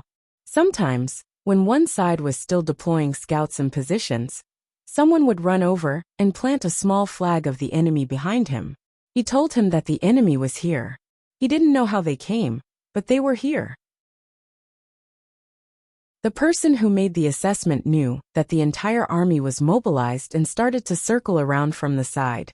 By the time this person came to his senses, he realized that it was the scouts behind him who had encountered the enemy. At the same time, he did not know how many enemies there were, and was about to send more scouts to investigate when the enemy began to attack. Li Yi's method was actually used in some combat games, and it was shady. For example, Red Alert, Age of Empires, StarCraft, Warcraft, Homeland, Star Wars, and other real-time strategy games. Otherwise, who would listen to you? Isn't that Zhao Kuo? Although Zhao Kuo had some skills, he was just unlucky. Qin Li's performance in the sand table was good, but it didn't mean that he had won many times. What he was best at was being steady. He could always think of loopholes and deploy his troops to take advantage of them. Just like in boxing, he rarely won by knocking down his opponent. Most of the time, he won by points. Everyone's evaluation of him was that he was excellent. His side didn't suffer any losses, and he won by surprise. If it was too risky, his brothers would be sent to their deaths. He was steady, which was why he was sent. If Guo Zi was sent, it would no longer be a problem of stability. That would be a great achievement. How steady was he? The enemy split up to lure him, but he didn't care at all. Many people even surrounded a person wearing Zesika's clothes and ran to the side, but he still didn't care. He wasn't chasing after someone. When he came over, he had looked at the map and could guess where Zesika's was going. You ran to the side. Even if it was really you, Would you be faster than me? I promise I'll get there before you. Sure enough, not long after, when those people saw that the winged knights didn't chase after them, they urged their horses to speed up and return. As they ran back and forth, some horses fell. Zasikas, who had run away, was now afraid. He clearly had the courage to fight to the death before, but now he was afraid. He had personally experienced how terrifying the winged knights were. Their archery and riding skills were no worse than his, who had been practicing since childhood.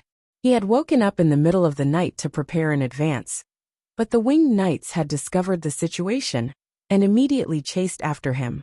He and the others ate casually on horseback, and the winged knights did the same. Sending troops to lure them didn't work, and some people risked their lives to charge, but the winged knights' formation didn't change at all. Seeing that one person on his side couldn't even reach 2 horses, the winged knights still rode 3 horses each. Was the private army of the Tang emperors really that strong? They didn't advance rashly, they didn't fall for tricks, they didn't rush, and they didn't give up. They had 30,000 soldiers. No wonder some of the aristocratic families of the Tang dynasty didn't say anything when their interests were taken over, let alone secretly resist. It wasn't that those aristocratic families didn't want to, but they didn't dare. Li Yi was still Li Yi. According to the information Bo Qiao sent back, Li Yi was the first to train 3,000 winged knights for the Tang emperors. After that, the other winged knights followed suit and trained bit by bit, and that was how they became the powerful soldiers of the Tang emperors. Zasikas thought about it and realized that he couldn't run anymore.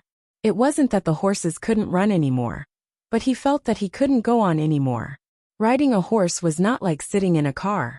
Even driving a car was tiring, let alone riding a bumpy horse. The consecutive defeats had taken a toll on his spirit, especially when he fainted before the battle, was chased after, and then got up in the middle of the night to run again. His subordinates were getting fewer and fewer, and his horses were also gone. The winged knights should be the main force chasing after him. With so many winged knights, they should have split up to chase after his subordinates. Would they be caught? Would they be able to report back? Did he make a mistake in his command again? All kinds of negative emotions were suppressed. Zasikas felt that stars were appearing in front of his eyes one after another, and he couldn't breathe.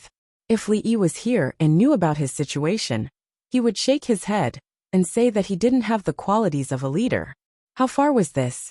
During the 25,000 li long march, there were pursuers behind and interceptions in front. He had to run so far and kill the enemy while running. What kind of pressure was he under? Ordinary people would have committed suicide long ago, because their mental fortitude was not good enough. But he wasn't. He persevered, ran, fought, and finally rushed out and joined forces in victory. Zasikas' mental fortitude was obviously not good enough. His whole body was cold, and his hands and feet were numb. He was only relying on inertia to maintain the posture of riding a horse. His instincts since he was young kept him on the horse. In fact, he had a fever, caused by both physical and psychological reasons. Many people had the same symptoms as him. His bodyguards were also human, and they had never endured such a difficult time. Many of the winged knights chasing after him were also tired, but a few of them had determined eyes. These few people were part of the former 3,000 people. They had been led by Li Yi to play, and they had endured the moment when they wanted to die. Chapter 10:15. Map. While the winged knights were chasing the last of the Tibetan army, the Tang dynasty's army was advancing. The hot air balloons were released when the wind was blowing. They floated for a distance before landing. However, they did not keep the balloons, but kept them in a propped-up state. The cavalry returned to the troops. They took care of the dead tubo horses and tubo people. The horses were skinned, the meat cut, and the people buried. Horse meat could be eaten. The texture and taste were not very good. However, if seasoning was added, normal people would not be able to taste it. Horse skin was good stuff. It could be used to make tents, leather clothes, leather shoes, and medicine. Things made from horse skin could be eaten at critical times. All animal skins were fine. For example, people would eat them when climbing snow mountains or crossing grasslands. Guajian was also having a hard time rushing. He He wanted a map and prepared to deploy the military camp. There could be a distance between the military camps. It would be best if they were within sight. If the place was too big, they could be further away to ensure that Fengyan could see them. Guojian unfolded the map and looked at the contour lines. There were circles and a standard river beside them. This map had just been revised. The hot air balloon soldiers saw it from the sky. They compared it and corrected the areas that Li Yi had drawn. The winged knights had gone up to the sky to observe and then revised it. They now knew how to draw maps, including various observations in the sky, on the mountains and on the ground. They also measured the approximate length, width and height. Li Yi. Guojian looked at the map and suddenly said Li Yi's name. After that, he did not want to say anything else. He realized that Li Yi could no longer be described as powerful. He could not even be described as a human. This was because when there was a lack of manpower, Li Yi always had better things to take out. Wang Juankui looked at the map and shook his head. I always feel that the winged knights' lives are more valuable than ours. We can also learn. Did the winged knights know this when they were born? They only learned it after meeting Li Yi. Guojian was unwilling to admit it. In fact, he did think that Wang Juankui was right. The winged knights could write and calculate. When the winged knights ran to a place, they would come back and ask them about the situation. They would tell you what the mountains looked like, what the rivers were like, and what the valleys were like. He also gave the height of the mountains, the width of the rivers, and the depth of the valleys. Then he drew a rough map and marked it. Every single one of the winged knights could reach this level. And if they were asked what kind of formation and tactics they should use, he would also be able to answer. How could they be ordinary soldiers? All of them were generals. The Tang dynasty lacked good generals, so every Jidushian commander-in-chief had to consider carefully. Give him power, the power to integrate the military and the government. The winged knights said that they were starting to learn administration. In other words, after they learned well, the generals at the border would only be responsible for one side of the border and would not have the overall authority. If they were dissatisfied, the imperial court could just remove them and send a few winged knights to replace them.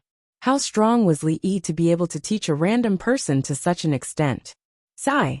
Guojian sighed and pointed at the location on the map. Mark these places first. They are suitable for building military bases. They are easy to defend and hard to attack. At the same time, they have a water source. Wang Juankui took a piece of white paper and placed it on top of it.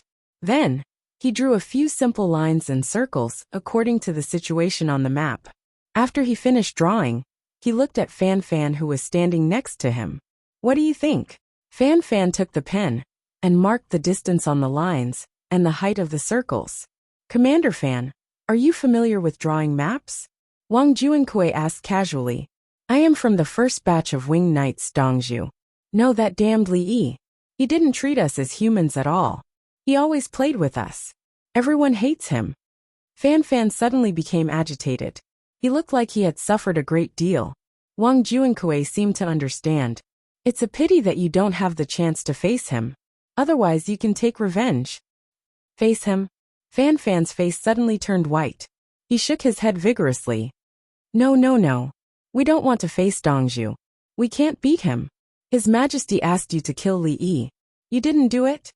Guojian was curious. Why were they so scared? Impossible. His Majesty asked us to kill Li Yi. He must want to kill us. You don't know how powerful Dongzhu is. You forget it. I can't tell you. Fan Fan was still very agitated. He suddenly calmed down and shut up. This involved secrets. He knew Li Yi's fighting ability. If they fought, he could fight with Li Yi. He could even take advantage of him. If they fought with weapons on the battlefield, Li Yi could kill all of his winged knights. Otherwise, why would His Majesty leave the city gates open and line up a row of tents from Xingqing Palace to Li family Zhuangzi's gate? If there was danger, His Majesty could escape. He could rush out of the city gates and reach Li family Zhuangzi. The danger would be resolved. No army would be able to break in. No matter how many went, they would all die. Wang Juankui provoked him. Oh, I know. You are afraid of Li Yi. Yes, who isn't afraid of the winged knights? Even Officer Guo is afraid. However, Dongzhu said to send us out. His Majesty suddenly said that we are not allowed to go out. We will not go out. Fan Fan puffed out his chest. He was still loyal to the emperor. This was also what Li Yi said. He said that his orders were second to his Majesty's. Who ordered Qin Li and the others to come here this time? Guojian suddenly asked. I asked. His Majesty said that His Majesty personally gave the order. Otherwise, Dongzhu would come here personally. Qin Li said that His Majesty did not allow Dongzhu to leave Chang'an. Fan Fan did not hide this matter. The winged knights knew that Li Yi was stopped when he wanted to go out. Wang Juankui rubbed her face. It hurt a little. The wind was strong, and it was dry. What does Li Yi want? What does he want? If Dongzhu came, the situation would not be like this. Sister Lake would have been occupied. Zacikas can dodge the hot air balloons and skyscraping monkeys. If the distance is long enough, he can run. If Dongzhu wants to kill him, he will be killed if he runs. Fan Fan guaranteed that if Li Yi wanted to kill someone, it would be too easy. Wang Juankui was not convinced. I'm rebelling now. I'm rebelling with Jidushigua. What can Li Yi do? It depends on when the news is sent. It's morning now. If you rebel, someone will send the news to Chang'an in 16 hours. If you don't live for 8 hours, no. You won't even live for 6 hours. Dongzhu will come here personally to kill you. After he kills all the generals who betrayed you, and makes the others obedient again, Dongzhu will go back. He still has things to do in Zhuangzi. Fan Fan gave such an answer. He was sure that Li Yi had sent a lot of things here. If the generals here rebelled, Li Yi would be very angry. I don't believe it. Wang Juankui said with a stiff neck. She really did not believe it. In 16 hours, the news would be sent back quickly. In 6 hours, Li Yi could come and kill her. Could Li Yi fly? If you don't believe it, then don't believe it. Anyway, I'm an honest person. My family's life is good. Fan Fan shrugged. He did not want to prove anything. Zhang Zhongliang's logistics supplies will be here soon. This year's goal is to occupy the entire Yellow River Basin. Guojian also did not believe it. He changed the topic and talked about business. What was the use of talking about something that did not exist? Chapter 10:16. Put in more effort, there's rice, carry it well. At Longyu Provincial Governor's place, a group of soldiers went north to welcome them. Early in the morning, they saw people driving and pushing carts. There were even people carrying bags. From the looks of it, it was obvious that they had been on the road for a long time. They were also on the road at night. Some people had burn marks on their hair. When the people who were working saw the army coming, they did not stand on ceremony and directly handed the goods to the other party. The soldiers first took the things they were carrying, then the carts. The wheelbarrow had a belt that was hung around the neck and pushed with both hands. The skilled people pushed things that were a few hundred kilograms and dared to walk on the plank road on the cliff. When the road conditions were good, it was easy to run. In front, there was a river that was more than 20 feet wide. There were people ferrying non-commissioned officer on the river. There were small boats, bamboo rafts, and poles. Quick, carry the things over and put them on. A soldier carrying a bag of rice was about to put the bag on the bamboo raft. No, it's wet. Go find a boat and put it on the boat. The person holding the raft pointed to the top of the raft. How much can the boat put? The soldier held the bag in time. A person who looked like a general looked at the water. How deep is the water? The person holding the raft said. It hasn't rained for 2 days. It's more than 4 feet deep. You guys can ride horses, and let the horses help carry it. Brothers, remove the boards on the cart, and follow me into the water. This is a gift for us. The young general called out, and went to the cart to unload the things. He carried the boards and went into the water.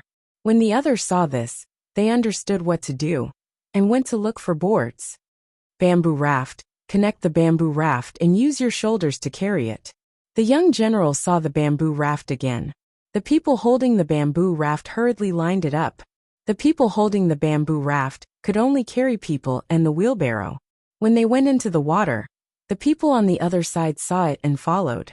Not long after, a pontoon bridge appeared. Cross the bridge. The young general wiped the water off his face and shouted, Get on the bridge, Walk steadily, don't step on people. The others hurriedly pushed the cart, wheelbarrow, and carried the things up. Good soldiers. I don't want to be paid to deliver things to such soldiers. When the people from Shu County saw the soldiers carrying a bridge on their shoulders, they also shouted loudly. That's right, don't. Let's wait for them to win the war and raise more sheep. We'll eat cheap mutton. Someone at the side added. You can't not want it. Some people are still counting on you to support their families. If you don't want it, how can others want it? The people from the Salt clan disagreed. Chop wood, chop bamboo, continue to build the bridge. Bring the rope, tie it up with the rope. There was a general on the opposite shore, who felt sorry for his soldiers. Why isn't there a bridge? The commoners who had rushed over were puzzled. There were roads on both sides, and it wouldn't take much effort to build a bridge over a 200-foot-long river. Yes, 7 or 8 miles downstream.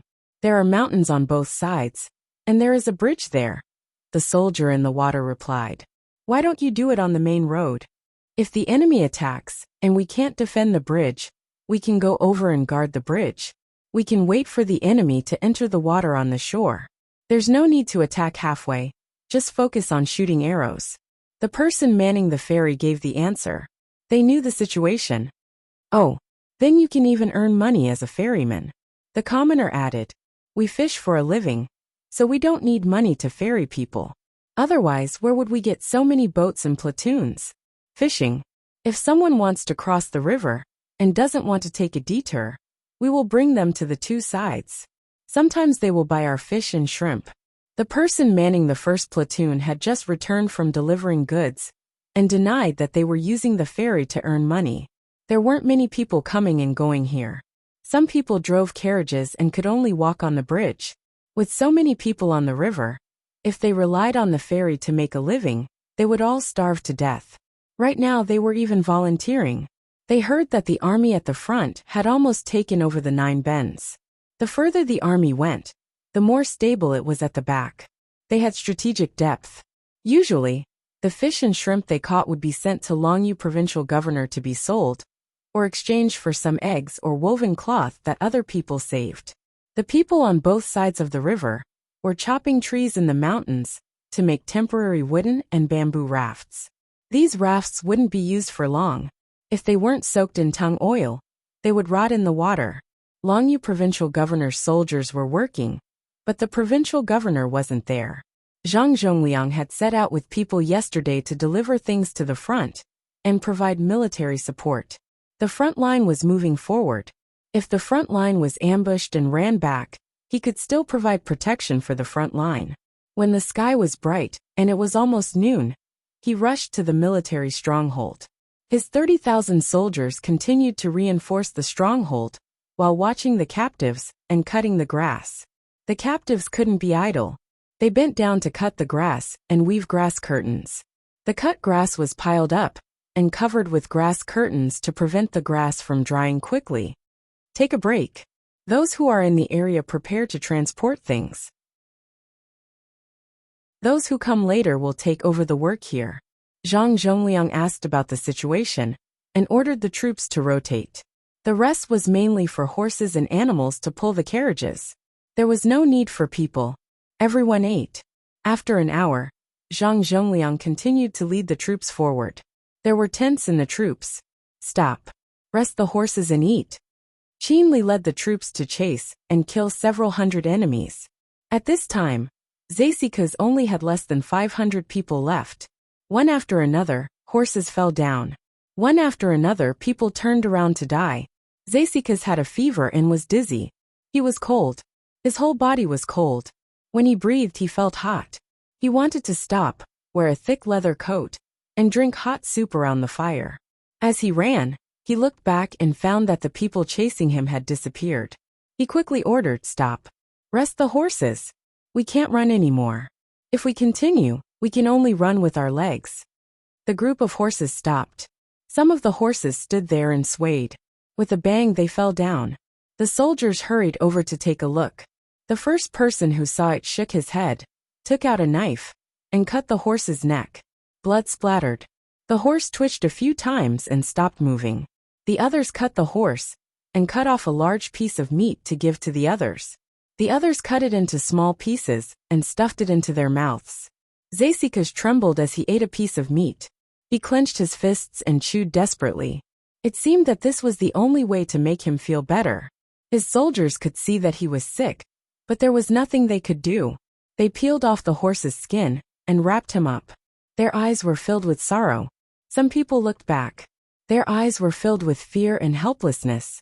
They had never fought such a difficult battle. The enemy didn't even give them a chance to fight to the death. Moreover, they wouldn't let go no matter what.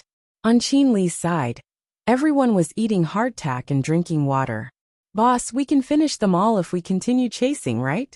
Someone put down his water bag and licked his dry lips. His dry lips weren't because of the lack of water. It was because of the weather. The wind was blowing. He felt a burning pain on his face. They were all small wounds. "We can't kill them all. Unless we're willing to pay the price of casualties, we'll give up after a while. They're almost there." Qin Li shook his head. He knew that they wouldn't be able to kill all of the enemies without casualties. They would reach their destination after a few more miles. If they chased and killed, the enemy would run for their lives. Eventually, dozens of cavalry would arrive. Then they would organize cavalry and charge at his team. His horse couldn't outrun a well-trained horse. He planned to give chase with all his strength and continue to exhaust the enemy's horses and men. Then he quickly retreated. Chapter 10:17. Charge. Kill them all. Kill them all. Qin Li estimated the time and saw that it was about time. He organized his team and charged towards Zasika's team. This time, everyone rested for a full 4 hours. The winged knights were in good condition, and the horses were in good condition. They had recovered most of their strength in 4 hours. Seeing the cavalry on the horizon and hearing the battle cries, Zasikas once again got on his horse. Everyone quickly ran. They were very close to their destination. The feathered forest flying mounts were very fast, and they wouldn't stop until they got rid of everyone. Tubo's people were also running with all their might. As they ran, their horses fell one after another. They were mainly short of water. When they ran past small lakes and rivers, the winged knights would speed up and not give Tubo's people time to fill their tanks with water. Then, the team behind the winged knights would fill their tanks with water and catch up with the people in front to share. There was a bit of water in the raw horse meat, but it was far from enough. After running for more than 10 miles, Zasika's team had less than 300 people left. The rest were all dead. Now there were more than 200 people. They were prepared to give up their horses and dismount themselves. They would let the others ride 2 more horses and run back to report. At this moment the pursuit stopped. They heard many people of the feathered forest flying cavalry shouting, "Leader, what's wrong? Leader, wake up." A faint voice could be heard. Everyone was shocked. Something happened to their leader? Dead. That's great. Quick, quick. Zasikas was afraid that there would be more people coming to kill them, so he urged his people to run. After they ran far away, Qin Li and the others breathed a sigh of relief. They turned their horses around and ran back. They were not playing anymore. The winged knights wanted to run faster and meet up with the rest of the team. They were only 40 miles away from Tubo's team. If the other party organized more people to kill them, their team would definitely suffer casualties. The winged knights did not want to die. It would be great if they were alive. If it had been any other unit, they would have done everything in their power to stop Zasikas. It would be considered a great achievement. Qin Li didn't want it. No matter how much credit his team had, it was all thanks to the winged knights. It was impossible for him to become a general elsewhere. Of course, if they caught someone, they would be rewarded for their efforts. Then they would be promoted, awarded, and even promoted. Even so, he didn't want it. If he sacrificed a portion of his brothers in exchange for the promotion of his brothers, Dongzhu would be angry. When he went back and explained the process, he still wanted to be promoted. He had waited for 4 hours before chasing after them, because he was looking at the sun. Now that the sky was long, it would take a while for the sky to darken. He wanted to wait until it was dark when Zasikas and the others arrived. If the people there wanted to chase after them, it would be difficult to find traces at night. Zasikas was confused by the fever. He didn't know that the winged knights were acting, and was looking for a reason to stop chasing. Otherwise, if he knew the situation and reacted, he would send 1 man and 4 riders to call for reinforcements and kill them before the sky turned dark. A distance of 40 miles could be covered in at most 45 minutes if the horses and men were in good condition. Now the people were weak and the horses were tired, but they were still persevering. They still had to send out scouts to check the area ahead, and around 10 miles in case the winged knights took a detour. In the end, after more than 2 hours, they finally saw their own people. The scouts arrived first and a group of people on horses came to welcome them. There was only a trace of afterglow left in the sun. Zasikas saw his own people. The dim sunlight made him feel a little warm, at least visually. He bathed in the light of the setting sun and felt that he was floating. He wasn't cold, and he didn't feel uncomfortable. Then, he suddenly thought of something and said to the people coming over, "Quick, quick." Without waiting for him to finish his words, he fell head first. There was already someone standing on the ground next to him. He quickly caught him and fell down with him. "The commander has been feverish. Now it's even hotter. Quick, give the commander some water. Do you have medicine? Water, warm water. Use warm water to wipe the commander's body." That's what the newspapers of the Tang dynasty said. The bodyguard shouted. Everyone hurriedly carried Zasikas back onto the horse. Someone helped him ride back. The lanterns made of goat oil were lit. Someone from the Tubo side took out a medical book. This person was from the Tang dynasty and had been kidnapped. He was hesitating. He was hesitating whether to treat Zasikas. If he treated him, Zasikas would still be the commander. If he didn't treat him, Zasikas probably wouldn't live to see the sun rise. He used to be a doctor, but he was captured. His family was captured. Because he knew how to treat illnesses, his family lived a good life, unlike other slaves. Then, Tubo's envoys in the Tang dynasty tried to get a few medical books. Tubo's medical books were spread everywhere and treated as treasures. Also, the life tips introduced in the newspapers were also popular. Everyone was willing to learn. There were many medicinal herbs here. Among them, rhubarb, codonopsis, gentian, and astragalus could all be used to treat fever. No, astragalus couldn't. Zasikas was suffering from an external infection. It was best to use qiangsheng. There were many qiangsheng in the local area. He had some in his pharmacy. Don't even think about poisoning the commander. If he dies, I'll kill your family. A knife was placed on the man's neck. I'm thinking about the prescription. I'm not thinking about anything else. He defended himself. Hurry up. The other party ignored him and urged. Okay, I'll try my best. Wet a cloth with cold water and put it on his forehead and armpits. Wipe the rest of his body with warm water, he said as he went to get the medicine. His family's lives were more important. He was very curious. Why was the commander in such a sorry state? What had he experienced? He boiled the medicine and brought it over. After it cooled down, he fed it to Zasikas with a small spoon. Someone had to help Zasikas up. Otherwise he would choke to death. After feeding him 10 spoonfuls, Zasikas opened his eyes slightly. With water, he became more awake. Then he felt uncomfortable in his stomach. His head tilted and he began to vomit. Quick, pour warm water. If you continue vomiting, what did you eat? The doctor instructed. Zasikas still wanted to faint, but he gritted his teeth and drank a bowl of water. He continued to vomit. This time he felt much better. He looked at people and his vision was blurry. Drink the medicine. If you feel uncomfortable, vomit again. I boiled more medicine. The doctor handed him a bowl of medicine. Zasikas drank. He wanted to live. Gulp, gulp, wah, wah. Gulp, gulp, gulp. He repeated this a few times. His body temperature actually decreased because of the vomiting and the cold towel under his armpits and on his forehead. He did it again. He stopped vomiting. Wrap it up and keep it warm. Is it tiring to breathe? If it is tiring to breathe, I will prescribe another medicine for you. The doctor asked someone to wrap Zasikas in something, and then asked the other party. Go and prescribe medicine. Quick, if there is any problem, you have to prescribe medicine. Otherwise, I will kill your whole family. The bodyguard put the knife to the doctor's neck again. Yes, I will go now. The doctor was helpless and turned to leave. He probably would not be able to sleep tonight. The bodyguard continued to follow him all the way to his house. His house was the current medical center. Dr. Guan, this is. The doctor's wife was in the medical center.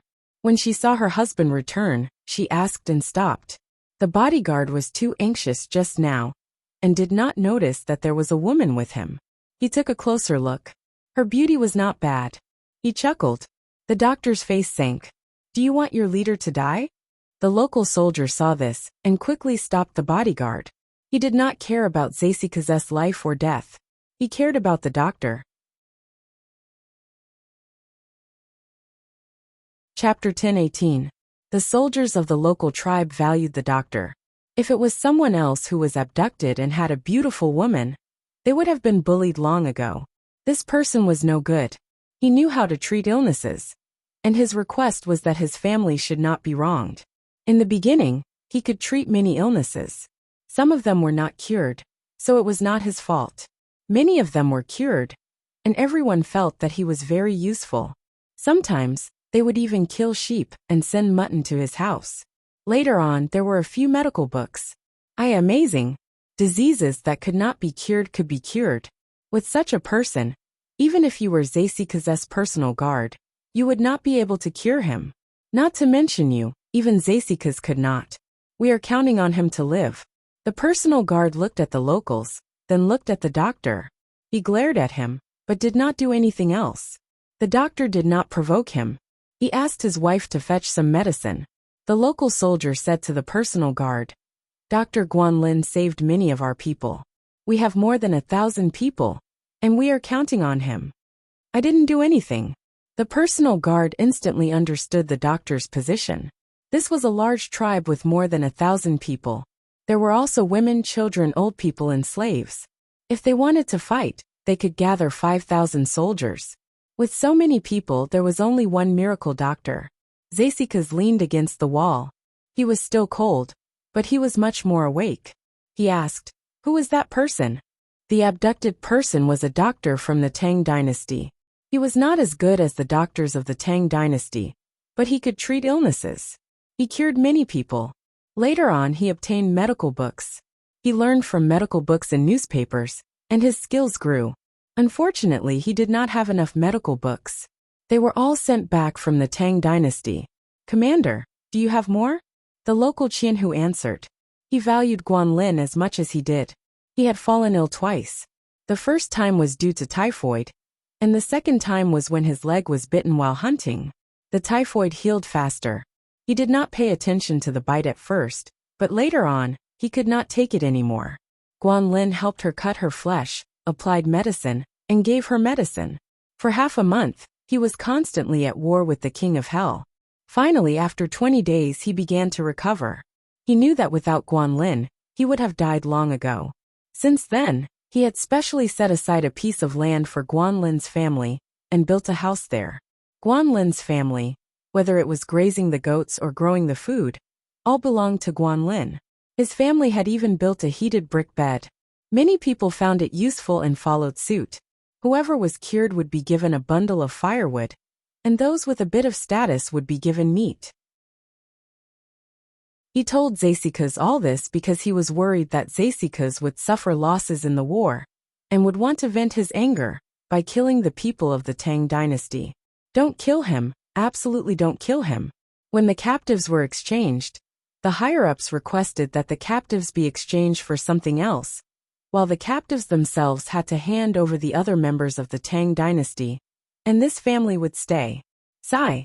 Zasika's sighed. He didn't want to kill anyone. He sighed with emotion. Even though the doctors in the Tang dynasty were not powerful, the doctors in Tubo were not. The doctors learned a few medical books written by Li Yi and became so skilled. What about the other doctors in the Tang dynasty?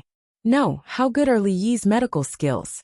Can Li Yi cure my illness in one night? Zasika's was guessing. At the same time, he envied the emperors of the Tang dynasty and the people of the Tang dynasty. When the local Qianhu was sick, they treated the doctors as divine doctors.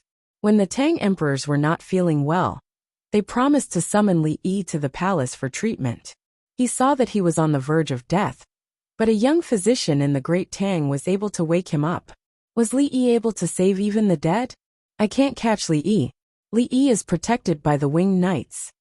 The Qianhu was helpless. You are the commander-in-chief, and I can't bring Li Yi to see you. The Winged Knights. Yes, the ones who are chasing me are the Winged Knights. Hurry, go after them. I understand. They know that I'm going somewhere, so they stopped. Zasikas was awake. He remembered what he wanted to say when he saw the afterglow of the setting sun. The Qianhu smiled bitterly and shook his head. I've already sent them. The others told me the situation. It's already dark. Even if the moon is full, we still don't dare to chase too far. Good plan, really good plan, Winged Knights. Zasikas shivered again. He was cold from the inside out. Before, he only heard that the Winged Knights were powerful. When he read about them in the newspaper, he thought that the Tang emperors were just scaring people, the aristocratic families and big clans. After the battle, he felt terrified. The Winged Knights were indeed powerful. Now he found that the Winged Knights were smart. They had calculated everything. They rested for 4 hours to wait for the sun to set. When they called out the leader, it was for him to hear. The Winged Knights had clearly won, but they still wanted to confuse the enemy at the critical moment. Who was that leader? A talented general. He still had lingering fears when he thought about it. Hurry, tell my people. Don't tell them. Don't tell them about the battle with the Winged Knights. Zasikas thought of the key problem again. I've already told them. Everyone knows. The Qianhu was still helpless. You always think about it after the fact. Is it too late? Just as the Qianhu said, his people were spreading the news about the Winged Knights. We have encountered a strong enemy this time. Who would have thought that the Tang emperors would send out their private army, the Winged Knights? First, they asked for a battle. The soldier was pulled to the door by the local soldiers to talk. The soldiers gave him some meat floss venison that they had hunted. He wanted to dispel the soldier's thoughts. Otherwise, for the sake of his tribe, he could only kill the soldier with a sneak attack. While eating the meat floss, the soldier told him how powerful the Winged Knights were. If they were not powerful, he would lose, and it would be even more humiliating. He made the enemy seem strong. There was a reason why he lost. If he won in the future, it would make him seem stronger. After Guanlin's wife got the medicine, she eavesdropped. The more she heard, the happier she became. So the emperor of the Tang dynasty had sent out his private army. The Winged Knights were so strong. If they won the battle, they could kill a lot of enemies in the pursuit. If they asked for a battle, they would fight bare-chested without any armor.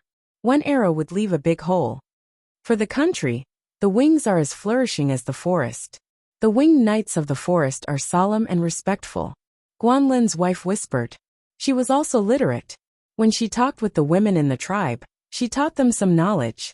In order to survive, she had to build a good relationship with others. At this moment, she began to look forward to the Winged Knights' attack here. The Tang dynasty's army was advancing. She had to quickly tell her man to prepare to hide when the Tang dynasty's army came. She did not want to be killed. He had to dig faster, deeper, and deeper. She became excited as she thought about it. Digging was because her family had their own land, so she secretly dug in the house. She dug a tunnel very far away, and even designed some fake roads. At first, her family wanted to use the tunnel to escape. They wanted to dig from the place where they lived to the mountain. When they came out of the mountain, they would think of a way to escape together. But now it did not seem to be necessary. She would wait for the military forces of the Tang dynasty to arrive and hide. When the military forces of the Tang dynasty won, she would come out.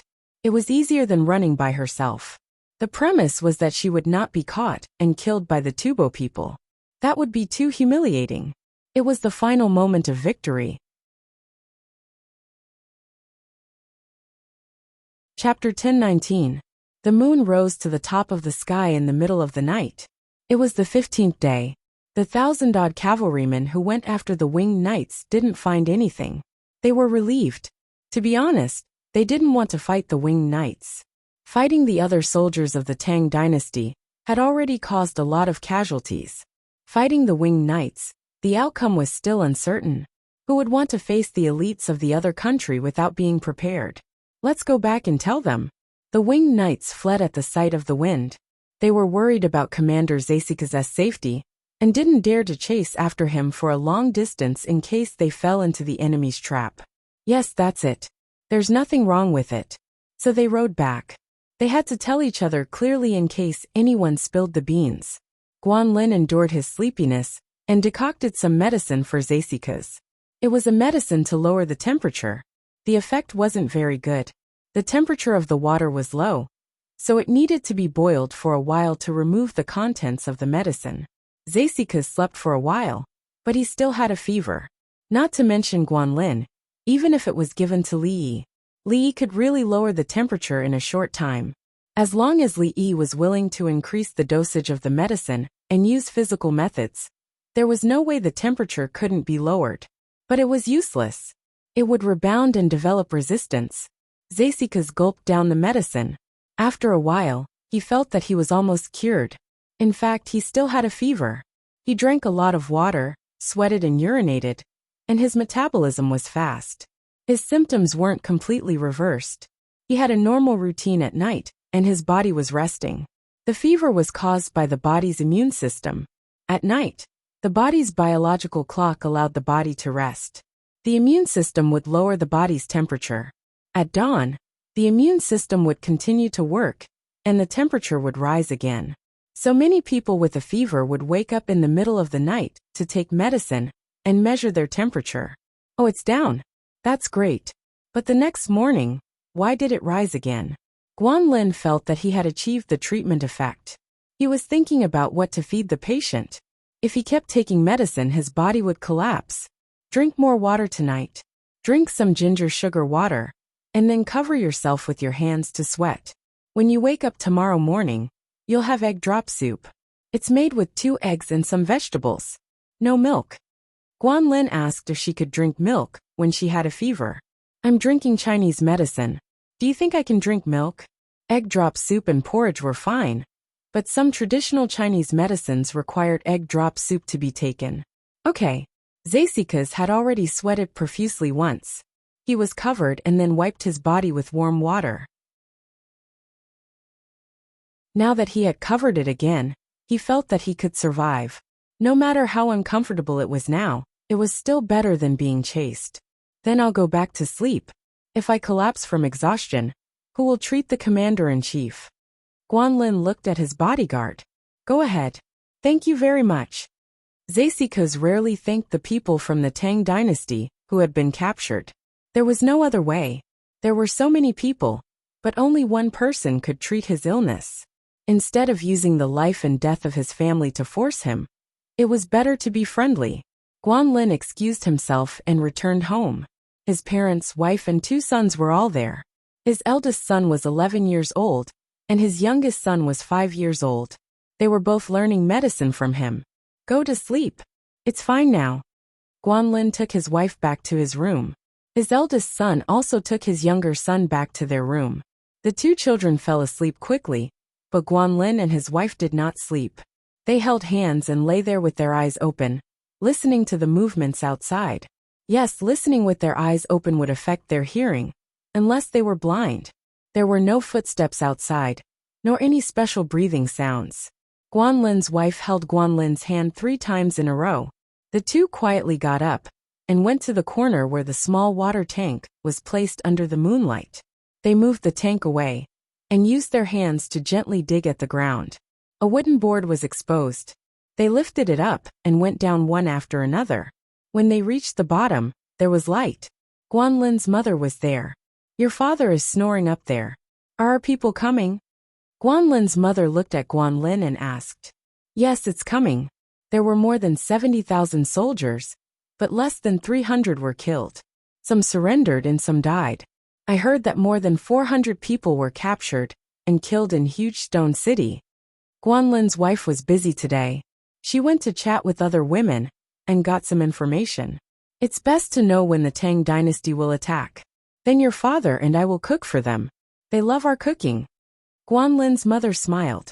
Mom, no, let's hide together. Guanlin was about to cry. He knew what his mother meant.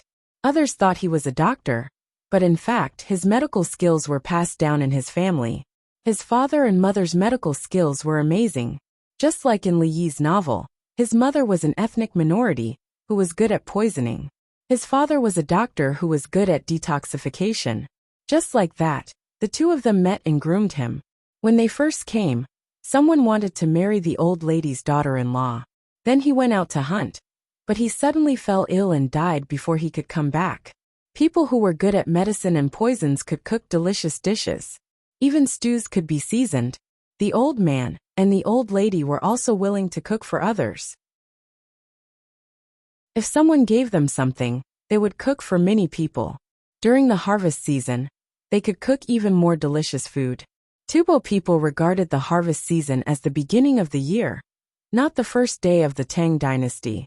Mom, there's no need. Let's hide together. I heard from them that when the military forces of the Tang dynasty fought, they would blow up a whole area. Guanlin's wife tried to persuade them.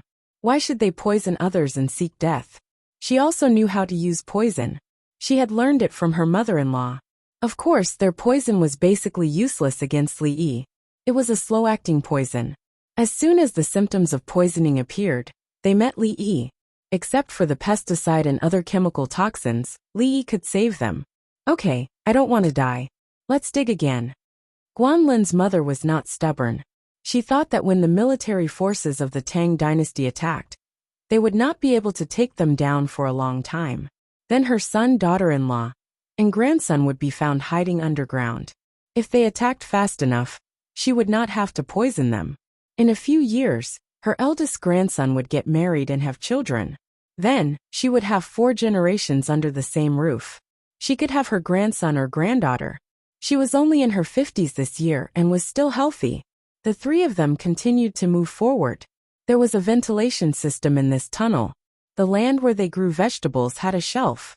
Then there was a hole at the edge of a stick next to the shelf. There were many forks in the tunnel, but only one of them was correct. After walking for a while, the 3 of them stopped. Guanlin squatted down and pushed the wall at the bottom of the tunnel. The wall caved in. The 3 of them went in and pushed it back. Yes, this was the exit. After walking for a while, they found that the exit was connected. Then, they looked carefully and found that there was a door-like mark on the wall. If others saw it, they would think that there was a problem. Chapter 10:20. The 3 of them came in from a small hole in the ground. Under the light of the fire, there was a passage in front of them.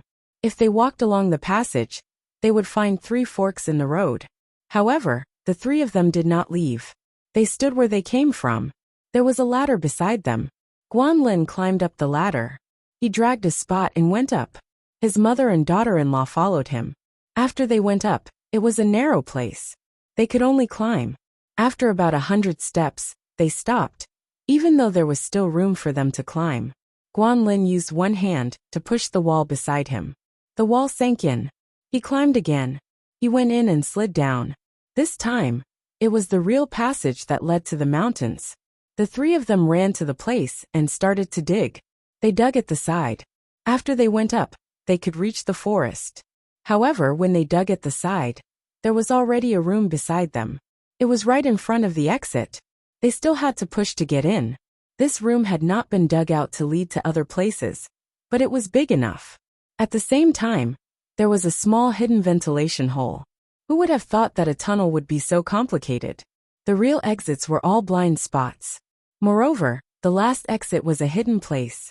Even if the pursuers really reached the exit, they would think that they ran out from there.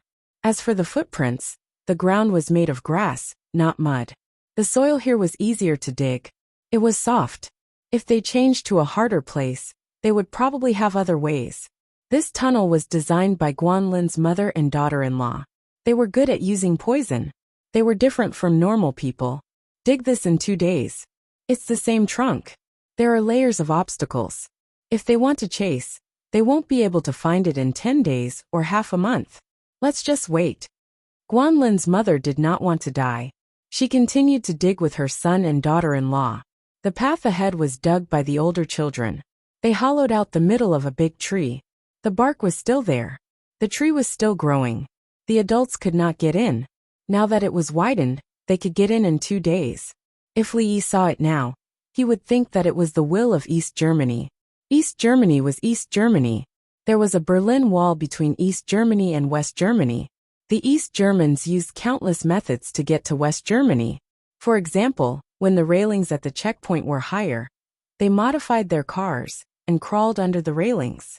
Later, when the railings were lowered and the railings were not strong enough, they drove a truck to crash into them. The last one was not possible, because the metal used for the checkpoint was too strong. The East Germans also knew how to climb over walls. They could climb up with just a handhold. The East German government pulled the electric grid, then jumped from a building. Next to the Berlin Wall is a building. Jump from the roof. West Germany will catch you with quilts and other things. East Germany tore down the house next to it to prevent people from going there. People from East Germany, who wanted to go over, started to dig tunnels. In a short while, many people went over. The East German government opened up trenches and filled them with water. Dig and water will enter. Just when the East German government thought that the East Germans had no other way, a hot air balloon took off. It was a hot air balloon created by some neighbors in East Germany after they had discussed with each other and taught themselves aerodynamics and materials science. Now Guan Lin and his men were doing the same thing in order to return to the Tang dynasty. They were not boorish. They were intellectuals. They could endure. Their goal was to complete their mission as long as their children could return. They had never complained about the Tang dynasty because the Tang dynasty had always been fighting. It was just that they had never fought against the Tang dynasty before. It was not that the Tang dynasty had compromised. Especially now, Li Yi's Tang dynasty had been attacking them all the time. They had even reached the doorstep of the tribe they had captured. How could they say that the Tang dynasty did not work hard? Who had not lost a battle before? His Majesty had even sent his private army here. The private army had only appeared a few years ago, much later than when they had been captured. Moreover, His Majesty's private army, the Winged Knights, was really powerful. They had beaten the Tubo commander Zasikas so badly that he had lost his garrison and had chased him all the way here. The three of them whispered and continued to expand the exit. They were going to hide in the tree with their family of 6 when the military forces of the Tang dynasty attacked. Qin Li did not know that there was a family of captured Tang dynasty people in the place they had left before. Otherwise, he would have taken measures. They were special forces. It was easy to rescue a family. He would find a way to bring them out and then run away together. Of course, he would not choose to kidnap Zasikas. It was useless. The Tubo people would not compromise. They could exchange after the battle. During the battle, Zasikas would rather die than let others exchange him. He led the team and ran away from the enemy. He knew that the brothers he had brought with him could wipe out that tribe regardless of the cost of casualties. They could kill Tashi Kyuj and even capture some of them. He also knew that Dongzhu would not praise them. They could have waited and more firearms would have been sent over. Why did they have to risk their lives? Were lives so worthless? How much did it cost to raise you? What kind of treatment did your family get? They trained officers. A group of officers risked their lives for a tactical goal. Did you go to capture Tubo Zanpu? It's about time. Let's stop. Qin Li did not know if there was a large force chasing behind them. He did not send any scouts to look back. Not to mention the back, there were no scouts left or right. The horse's physical strength was at its limit. They could not carry out large-scale reconnaissance on the battlefield. Everyone stopped. The first thing to do was to take off the refined materials from the horses and put them on the ground. The horses did not need to look at them to eat. They just needed to smell them. The familiar smell was what he liked to eat. Sure enough, his master did not forget. Listen to the ground. Qin Li panted. He was nervous. He was afraid that his brothers would be hurt. The people he brought out should be brought back alive. Dongzhu emphasized over and over again that the Tang dynasty had a strong foundation. They could take it slowly. They did not need so many martyrs. The Tang dynasty was rich. The Li family Zhuangzi was rich. They could make a lot of money at any time. In fact, there were not many things used in war. The raw materials were cheap, so there was no need to exchange lives for war results. Qin Li remembered that to ask people to listen in the ground now It was to insert an empty bamboo tube into the ground and have a small hole on it to listen for sounds. In addition, night vision devices were also used to prevent the enemy from moving slowly. After everything was arranged, Qin Li ordered, "Light the fire and feed the horses rock sugar and pepper." Everyone took out the rock sugar and pepper. They did not eat the rock sugar. They were reluctant to eat it. Now, they held it in their palms and fed it to the horses. The horses loved to eat candy, just like children. There were only 2 small pieces of rock sugar. The horses were satisfied and rubbed their heads against their masters. When they put the pepper in their palms and fed it to the horses snorted and made a sound. It was like a cat that ate catmint and a dog that got a large piece of meat bone. Horses also had emotions. It was like tiring a horse to death and letting it receive tourists. The horse's state was actually not good. The cavalry's horses always raised their heads and walked gracefully. The horses that ate good food had big eyes that seemed to be able to talk. The masters helped them brush their hair and scratch their itches. It was worth it. It was all worth it to come so far. The next time they met the enemy's horse, they would directly bite it. If the master was still as good as he was now, they could even bite people.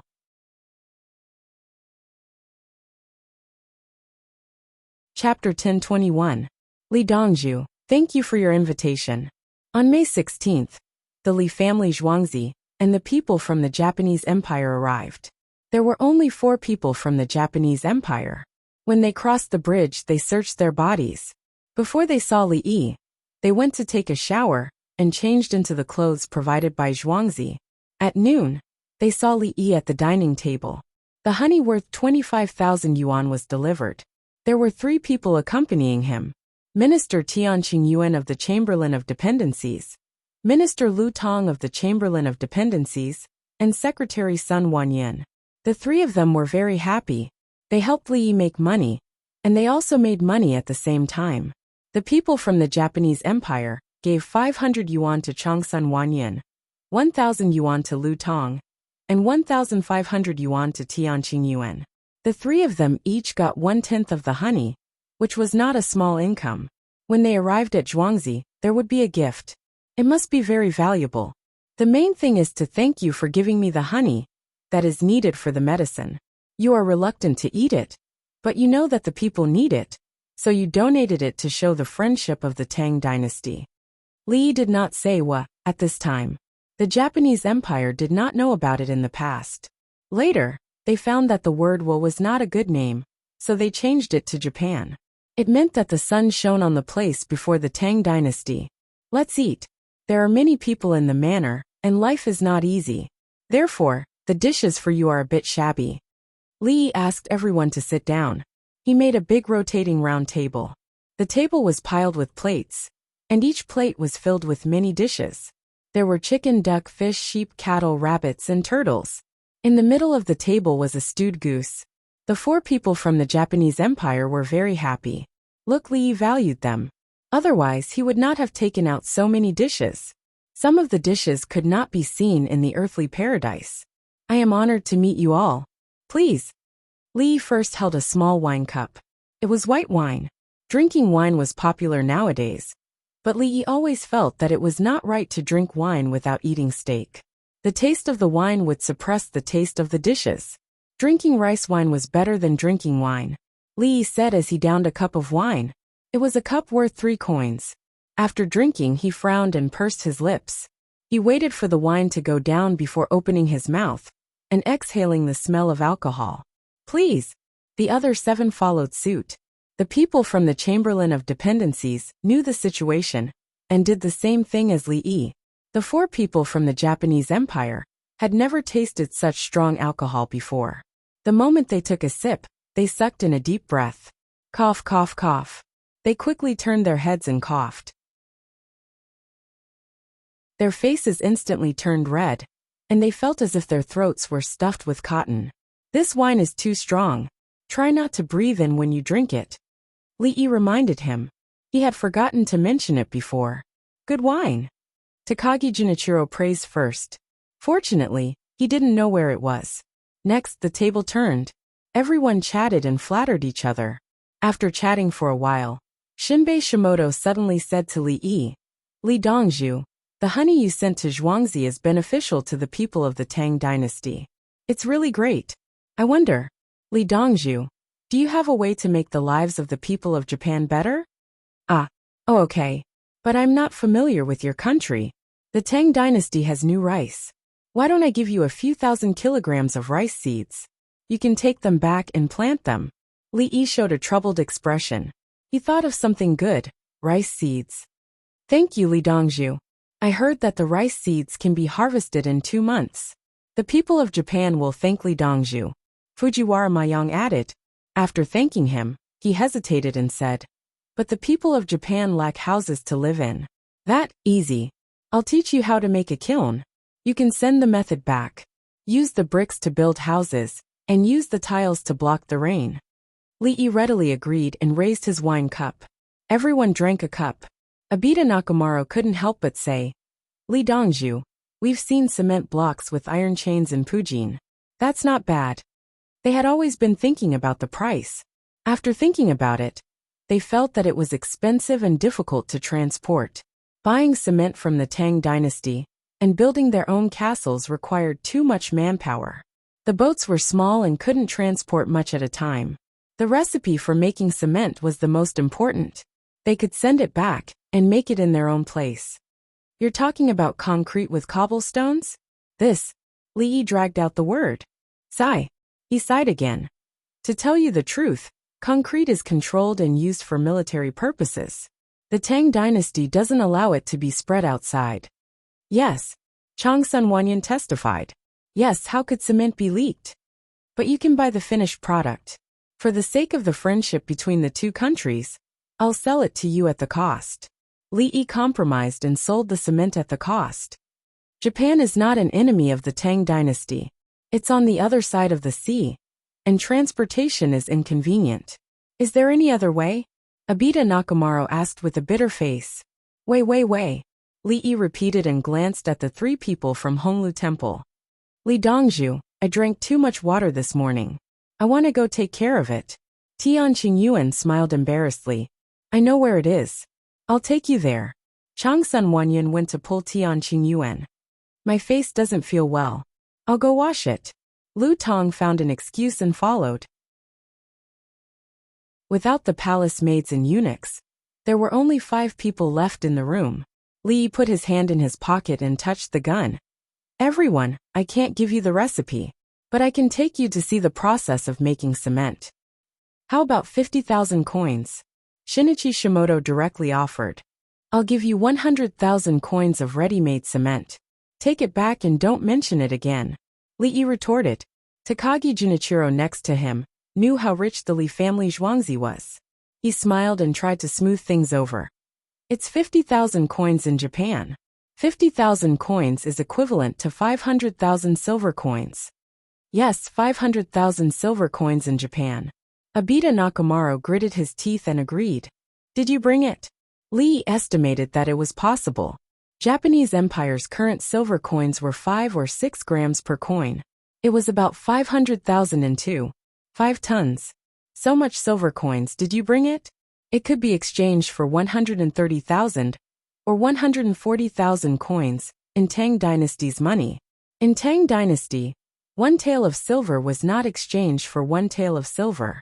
If 1 tael of silver was exchanged for 1 tael of silver, then 5 tons of silver could only be exchanged for 60,600 taels of silver. 1 jin of silver was 660 grams. 1 jin of silver was 16 taels of silver.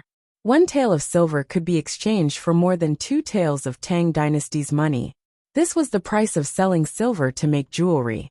Since Zhuangzi collected gold, silver and copper to issue exchange certificates, the value of silver was actually higher. We don't have that kind of money. Replace it with something else. We have it. Fujiwara Mayang shook his head. They did come with a lot of silver coins and silver ingots. If they couldn't take out 500,000 coins, other precious things would be enough. Li hesitated for a moment. When the 4 people were worried, he nodded. Give it to me. I'll take you to see it. At most, 10 people will change into our clothes. Remember, if you have cement in the future, You can say that you figured it out yourself. Okay, now. Li Dongzhu is waiting for us. Abita Nakamura was not in the mood to eat. Even if the food was good, there were many things he had never seen before. The 4 people ran out and asked people to carry things to Li family Zhuangzi. At the same time, they asked 6 craftsmen to look at it together. The 3 people from Honglu Temple turned around and came in. They sat down again and held their wine glasses. We didn't earn much. Alas, after all, the Tang Empire and the Wen Nation are friendly neighbors, separated by only a strip of water. Li Yi shook his head and drank a cup of wine. Cheers. The 3 people drank with a smile on their faces. Chapter 1022. Cart after cart of things were sent to Li family Zhuangzi.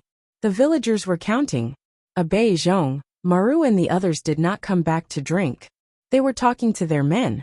They told the 6 of them to look carefully and not forget. They were in a good mood. It turned out that Li Yi was so easy to bribe. This time it was cement. Next time it would be gunpowder. A few 100,000 was not expensive.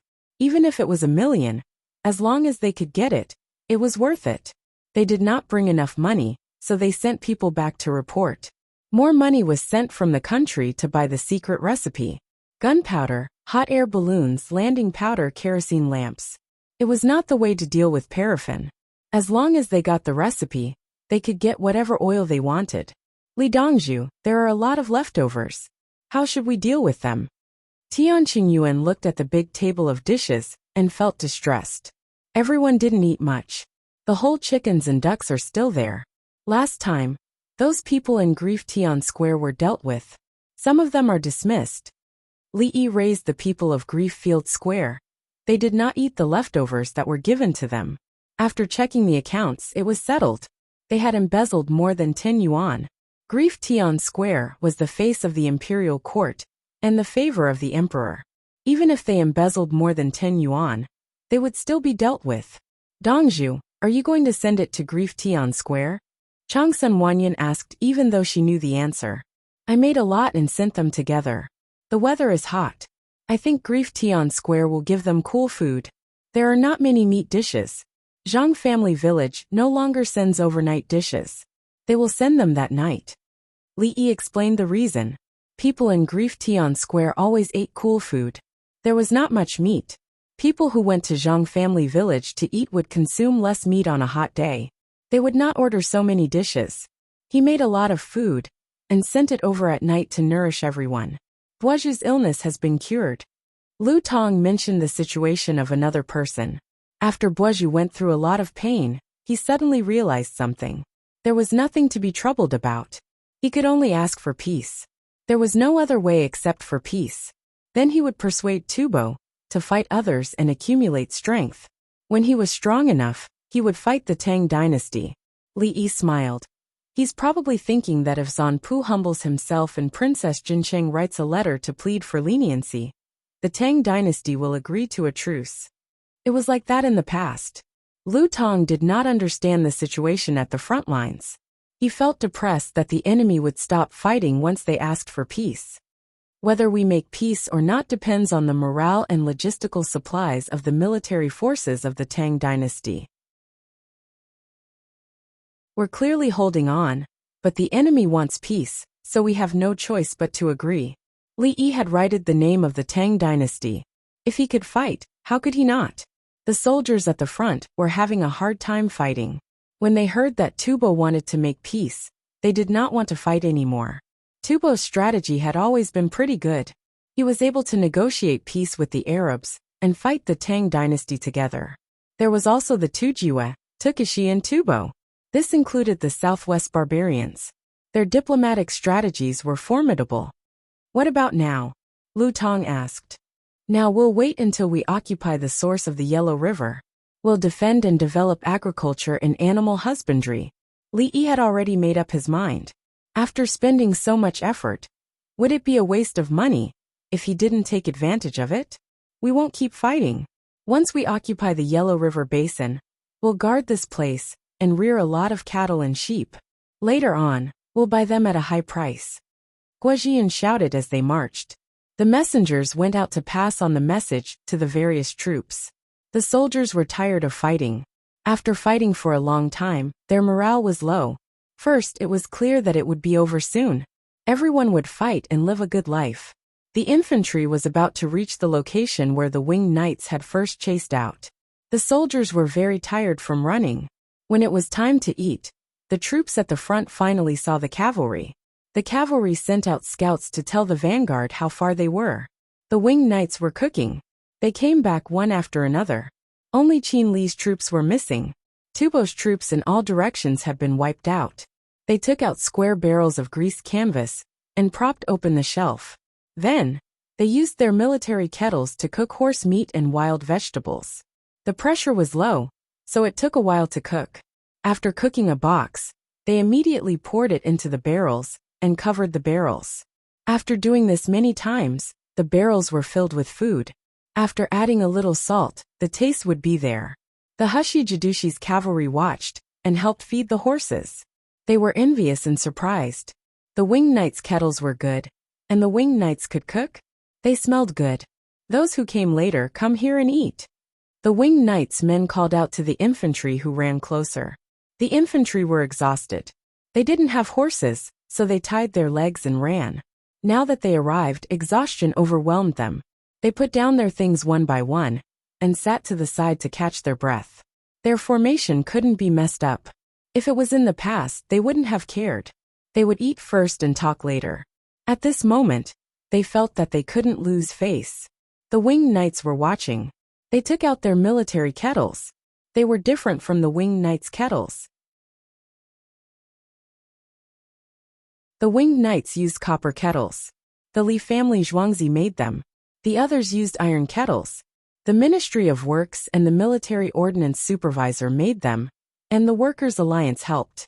The iron kettles didn't have any anti-embroidery measures. Li couldn't galvanize or tin plating them. Li couldn't do any of those methods. He could barely do it. Hot-dip tin plating could be done in the laboratory, but it couldn't be done in industrial production.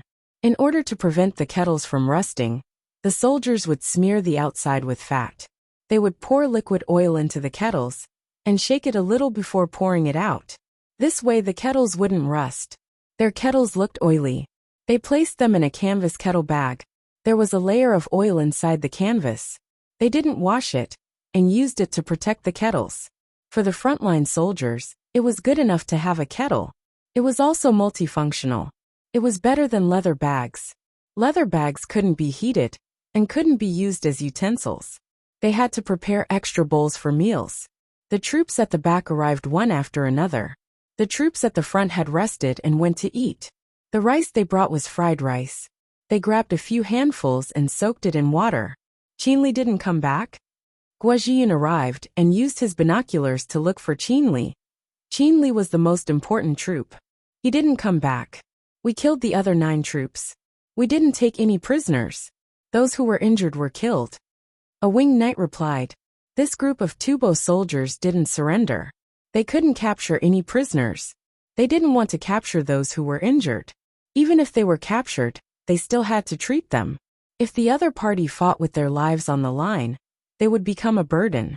It should be fine. Guojian wasn't at ease and could only comfort himself. The soldiers queued up to receive the stew. After eating a mouthful of the stew, they felt much better. The temperature today was about 16 to 17 degrees Celsius. The wind was weaker, so it wasn't too cold. Guojian took his iron kettle and scooped half of the stew. He grabbed some rice and soaked it in water. He ate the same food as the other soldiers. He had a copper kettle, but he didn't use it. Everyone else had iron kettles. If he took a copper kettle, it would only show his status. He didn't want that kind of meaningless status. He was the provincial governor. Who wouldn't listen to him? Have you all eaten? Guojian smelled the stew and asked the winged knights. This time we will eat it. I cooked it for everyone before. I cooked it 3 times. Everyone can eat about half a bowl. When the winged knights cooked the stew, it was almost full. When the others ate, they scooped half of the stew. There were nearly 10,000 of them. The provincial governor's cavalry also cooked the stew. This time they cooked the stew until it was almost full. They poured out half of the stew and scooped more for those who didn't have enough.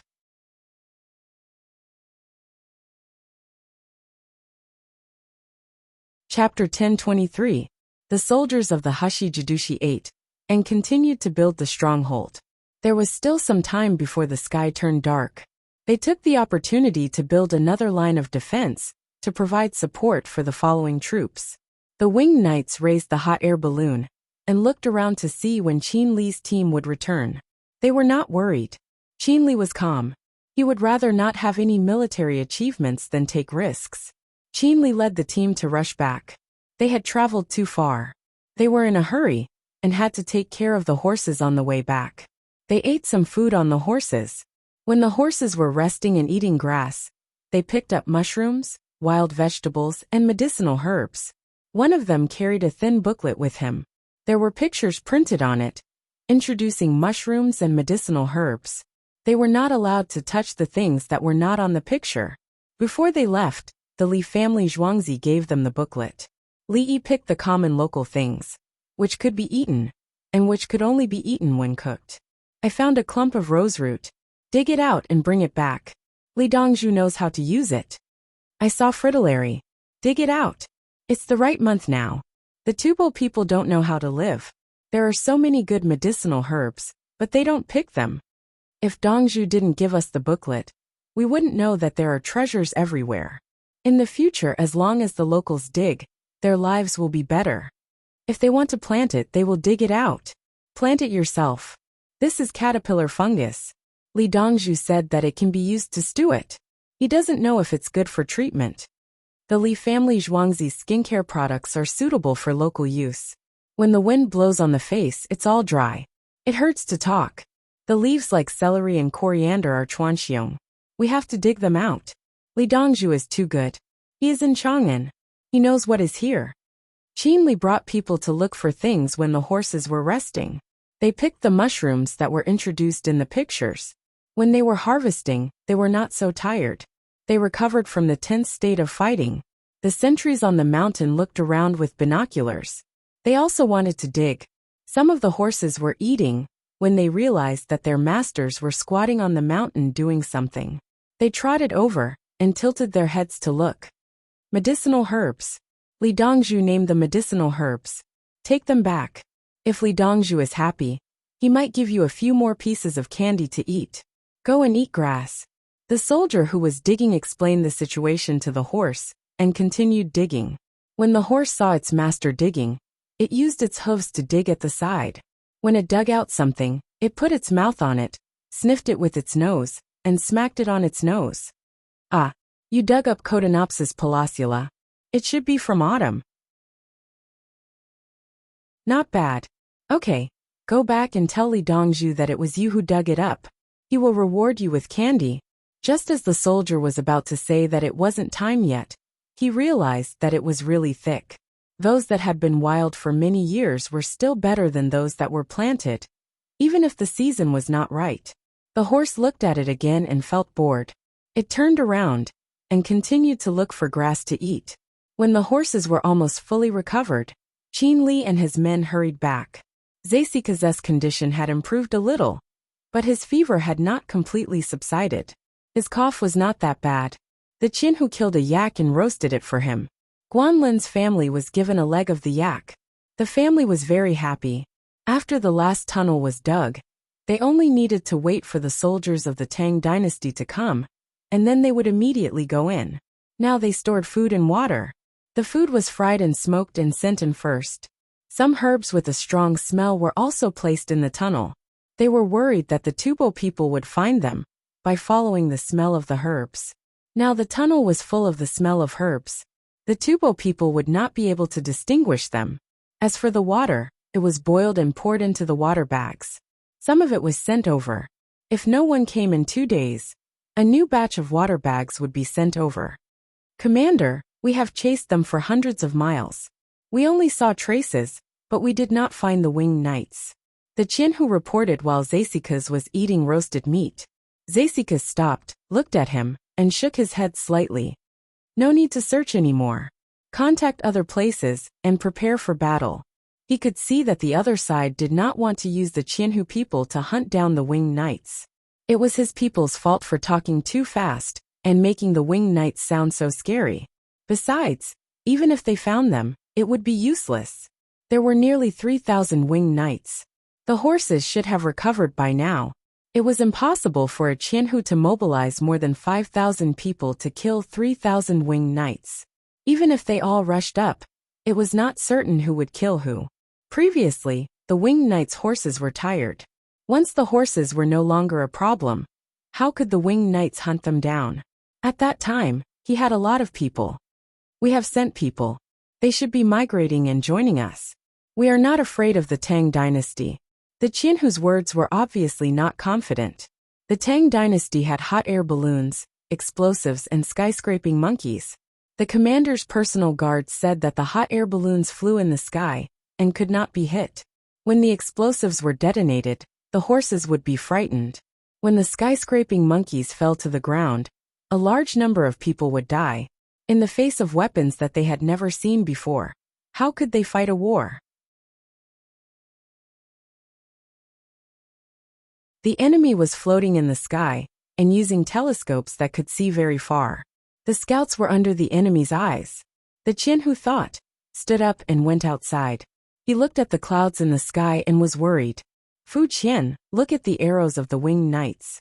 A person from his tribe brought 2 arrows over. The arrows that were inserted in the bodies of people were now removed. Fu Qian was the name of the Qianhu's officer. Fu was the Fu of the governor. Qian was the Qian of the Qianhu. The local was actually called Dongben, and the commander's transliteration was Mabin. The Qianhu took the arrows and observed the arrowheads. The arrowheads were made of good iron. There was no curve in the shaft and the feathers were neat. His first thought was that they were rich. The Tang dynasty was really rich. His tribe did not have such a good shaft and tail feathers, not to mention the arrowheads. There must be a lot of inferior products to make this kind of arrow shaft. The feathers, how many birds did they have to choose from? No, the Tang dynasty could raise geese. This was goose feathers. He did not know that the arrows made by the Li family Zhuangzi were made with new technology. Of course the wood was good wood, hardwood. Then there was the lathe, and the poles came out of the lathe. The poles were easy to deform, unless they were dried. At this time there was a mold, an iron mold. The arrow shaft was soaked in tung oil. It was heated in the mold, and then cooled down. This was the shape. It was not shaved bit by bit with a knife, and then discarded when it was found to be deformed. Or it was soaked in water and then pressed. The lathe was first split into wooden strips, and the wooden strips were inserted into the place where the rotary knife was. The Ministry of Finance, the Ministry of Military Weapons, and the Ministry of Works all had second-generation individual lathes made by the mother lathe. They made more useful weapons for the Tang dynasty soldiers. They did not use bamboo arrows anymore. They all used wood. There was a way to solve the problem of tension and deformation. The Li family Zhuangzi's lathe was moving toward higher precision. As long as there was a mother lathe, the rest would be easy. This was the advantage of technology and industrialization. As long as the Tang dynasty had enough arrows, they could kill the enemy with arrows. The only thing the enemy could do was to pick up the Tang dynasty's arrows. It was very pitiful. Fu Qian, there is no rust on the arrowheads. They are easy to cure. The soldiers said that the military forces of the Tang dynasty used wooden feathers. The arrowheads are rusty. The Qianhu's subordinates sighed when they said this. Sometimes they would also think of ways to fix the arrows. But the enemy had alcohol and knew how to suture. They dug out the arrows and washed the wounds. They were not afraid of rotting. They did not have alcohol. It was said that Zhangpu had alcohol, but it was burned later.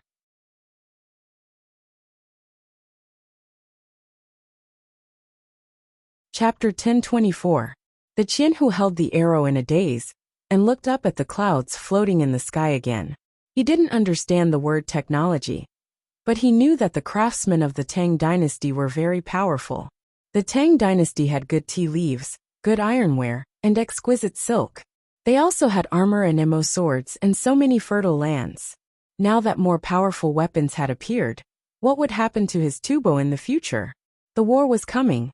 The Tang dynasty had sent 2 Jidushi soldiers and more than 10,000 winged knights. Commander Zasika's only brought less than 300 men back. We don't have enough soldiers to defeat the army of the Tang dynasty. The Qianhu said what was on his mind, but he was shocked and quickly looked around. His soldiers looked up at the clouds, as if they didn't hear anything. Let's go to Guanlin's house. The Qianhu didn't know why, but he suddenly wanted to talk to someone from the Tang dynasty. Now there was only one family in the tribe. They used to have a lot of people who were robbed and traded back during the exchange. Guanlin's family was making yak legs. There were a lot of tendons on the legs, so they shaved them off and mixed them with some herbal powder.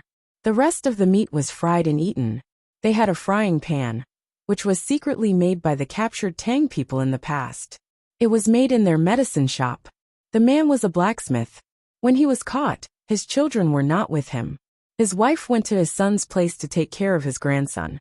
He was delivering farming tools to others, and was surrounded. He said that he knew how to farm, so he was caught to farm. He did know how to farm. When he got sick, he was cured by Guanlin. He saw that Guanlin's house didn't have any good iron tools, so he secretly made a few frying pans with a small hammer. Guanlin's family needed to get herbs, so there would be a commotion. The sound of his hammering was heard, so Guanlin's family had a frying pan. Because of the pressure of the plateau, they were mostly roasted and eaten raw. When the Qianhu arrived, the family of 6 was eating. They were not nervous at all when they saw the Qianhu. At first they were afraid when someone came. They were always worried that the tunnel would be discovered. I followed the smell, the Qianhu said with a smile to Guanlin's family who stood up to greet him. Just now, the person who delivered the arrow to him was carrying a rabbit and a pheasant, which he shot to death with the arrow. The 2 of them took a detour and were about to catch a pheasant when they encountered a rabbit. The 2 of them used the arrows of the Yulin flying cavalry. Each of them shot 1 arrow and hit the target. Fu Qian, let's eat together. Guanlin appeared to be very respectful. He was still hoping that the other party would let down his guard. The old lady and Guanlin's wife brought the children to clean up the rabbits and chickens. 1 yak leg was not enough for more people. Qianhu was not polite. Old people and women should go to work. He sat down with the people around him and skillfully picked up his chopsticks. After eating 2 mouthfuls of meat, he asked Guanlin, "The soldiers of the Tang dynasty are coming. What do you think?" My family ran away with Fu Qian. When I returned to the Tang dynasty, I was just a young doctor. My life couldn't be compared to here. My family here ate well and dressed well. Guanlin hurriedly stated his reason for not wanting to go back. Run! Do you think we can't defeat the army of the Tang dynasty? Qianhu glared at him. Guanlin nodded. No, we can't. He lowered his voice again. That guy, how many tens of thousands of people were there? He was the main force in the front line. After being defeated by the Tang dynasty, there were less than 300 of them left. He even fell sick and lost his weapons and horses. The morale of the Tang dynasty is at its peak. When our people heard about the power of the winged knights, I saw that a few of them were worried. Unless we tell Zongpu to let Princess Jincheng write a letter, otherwise. Otherwise what? Qianhu was unwilling to admit that his side's morale was low, but he did not refute. Otherwise, if I were a general of the Tang dynasty, I would let the cavalry kill cattle and sheep. While setting up a frontal formation, I would also attack and harass the enemy. 2 armies of more than 200,000 people can't be defeated in one day. The Tang dynasty also has hot air balloons to replace scouts. Guanlin put himself in the shoes of a general of the Tang dynasty and killed cattle and sheep. In fact, this was his plan. When the soldiers of the Tang dynasty attacked, he would hide well and come out to present his plan to the generals of the Tang dynasty. Qianhu stared at Guanlin in surprise. For the first time, this doctor actually understood war. Yes, he was afraid of being attacked. Once the cattle and sheep were killed, the military forces of the Tang dynasty would withdraw. When winter came, how would his tribe survive? The weather was at its hottest, suitable for shearing yaks and sheep. The shorn hair could be made into tents and clothes to prepare for winter. At the same time, the grass was the best in this season. The cattle and sheep would be able to give birth to calves. In more than a month, the highland barley would be harvested. It was not suitable for war now. He did not know why Tubo chose this time to attack Huge Stone City. Qianhu complained that the timing of the attack was not right. Indeed, in history, Tubo attacked in the 6th month of the lunar calendar. Because the weather was warm, and there was a leap month last year, the highland barley was harvested in the 6th month of the lunar calendar. When there was food, they went out to fight. In the 7th month, Guajian led his troops to the war. At that time, there was no shortage of food, but the main force was defeated. Now, due to the situation, they were forced to attack in advance. With the supply of food and fodder at the rear, the military forces of the Tang dynasty followed closely. What was destroyed was agriculture and animal husbandry, the foundation of survival in Tubo. Qianhu closed his eyes and thought for a while. In your opinion, the Tang dynasty wants to fight to a conclusion? The Yellow River Basin. The Tang dynasty wants to occupy the Yellow River Basin, the sister lake. Guanlin actually analyzed the purpose of the Tang dynasty. Good. When the time comes, your family will follow me. Qianhu looked at Guanlin. He was not only a doctor, but also knew strategy. Bring my family's medicine. In case someone is injured, I can treat him.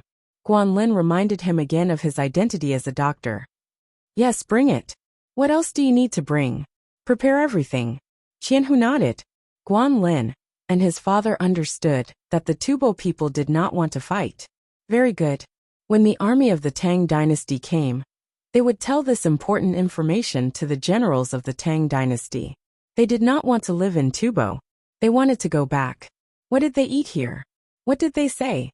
When they went back, they could treat other people's illnesses and ask for more medical books and more medicinal materials. Qianhu had made up his mind. It was not that he did not want to fight, but as long as there was a slight chance of winning, he would choose to stay. How could he and the other tribes fight when the main force of the commander was reduced to such a number? He began to eat the meat. When he was full, he wiped his mouth, patted Guanlin's shoulder, and left with his people. Guanlin's wife, mother, and child came back with the meat. Guanlin, how is it? His wife asked softly. Tubo is scared. The weapons of the Tang dynasty are too strong. Guanlin smiled. His father gave the fried meat to his child first. I want to see Li Dongzhu, learn more medical books, and show him the prescription that your mother and I developed. See if it works. Father, isn't that the skill passed down in our family? Guanlin asked. He knew several secret prescriptions. It's passed down to the country and the world. I heard that Li Dongzhu wrote hundreds of medical books. We have benefited a lot from the copies we got. Li Dongzhu is a great doctor. Guanlin's father sighed. He did not want to keep the secret prescriptions. As long as the soldiers of the Tang dynasty really came, he was willing to contribute.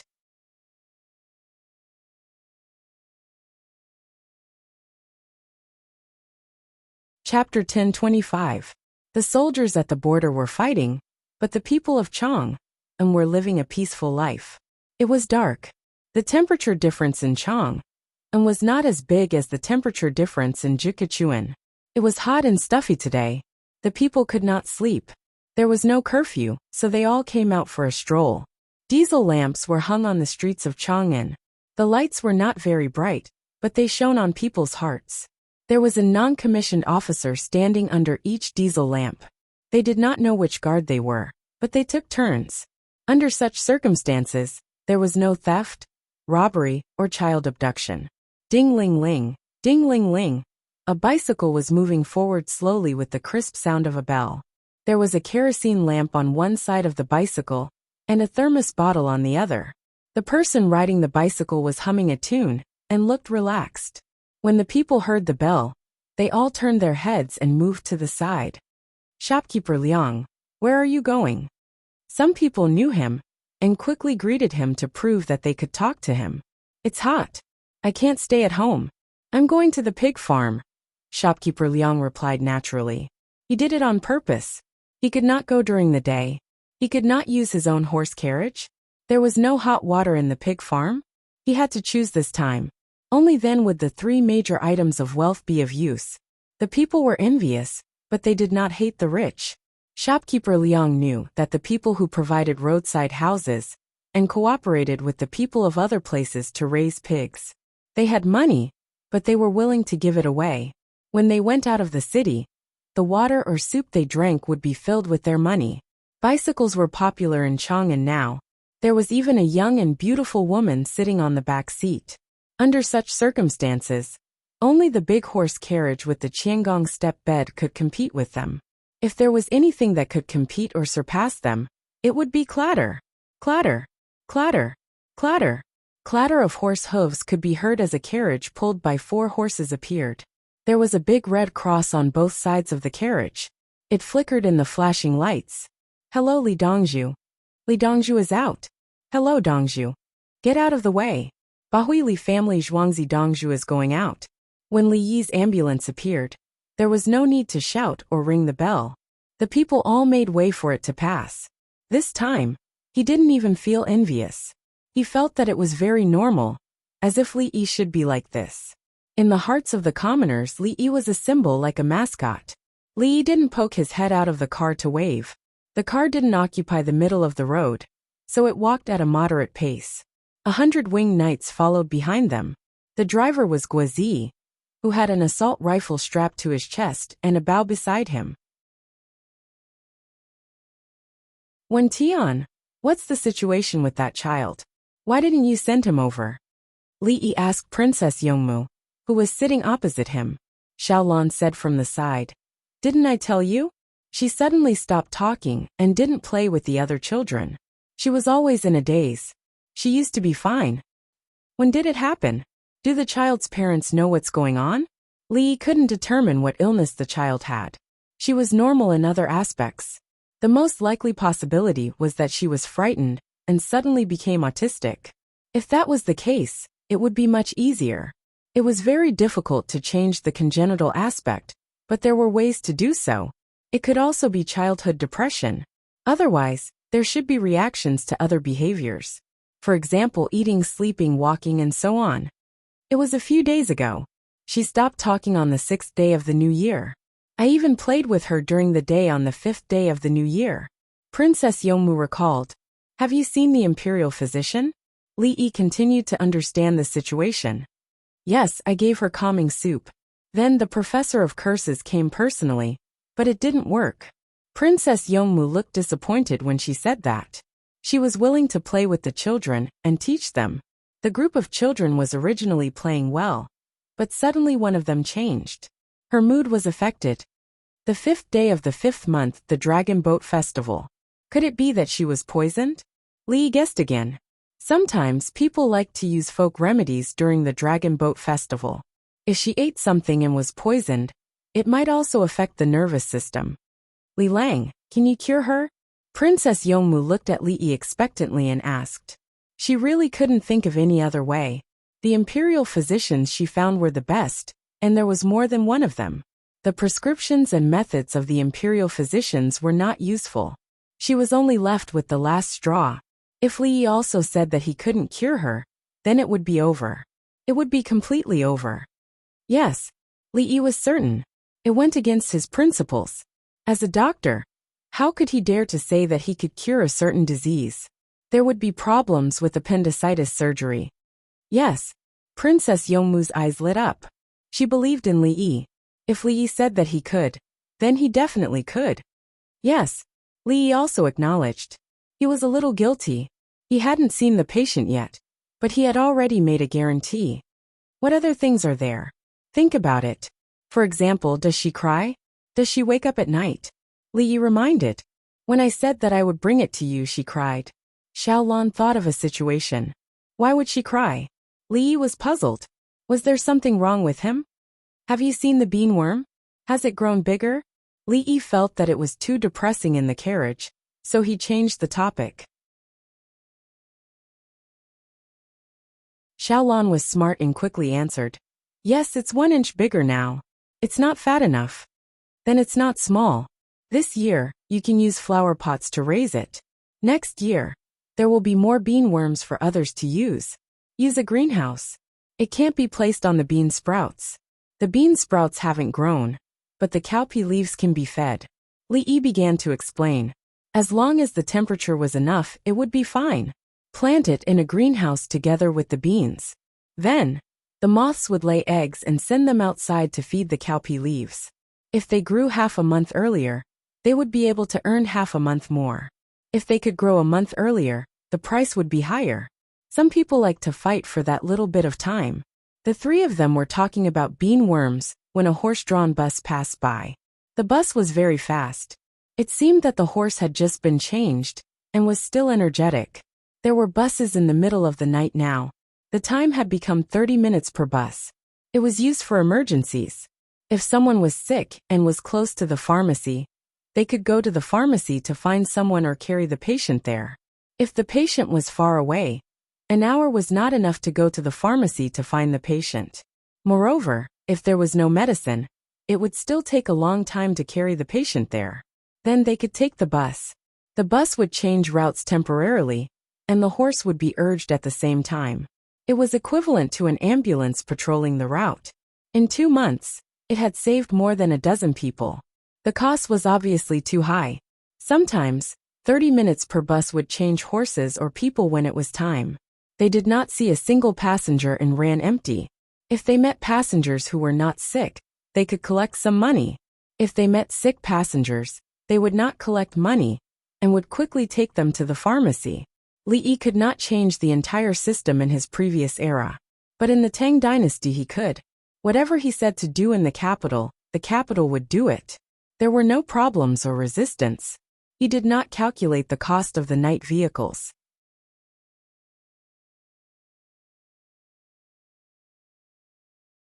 Chapter 1026. Princess Yongmu looked at the bus through the window. There were many people on the bus, and she was happy. Li Lang, it's hot at night. With so many people coming out, the number of people riding the bus will increase as well. We can earn back the money spent on the bus in the middle of the night. The bus in the middle of the night will be subsidized by the imperial court. It won't be included in the profits of the bus in the day.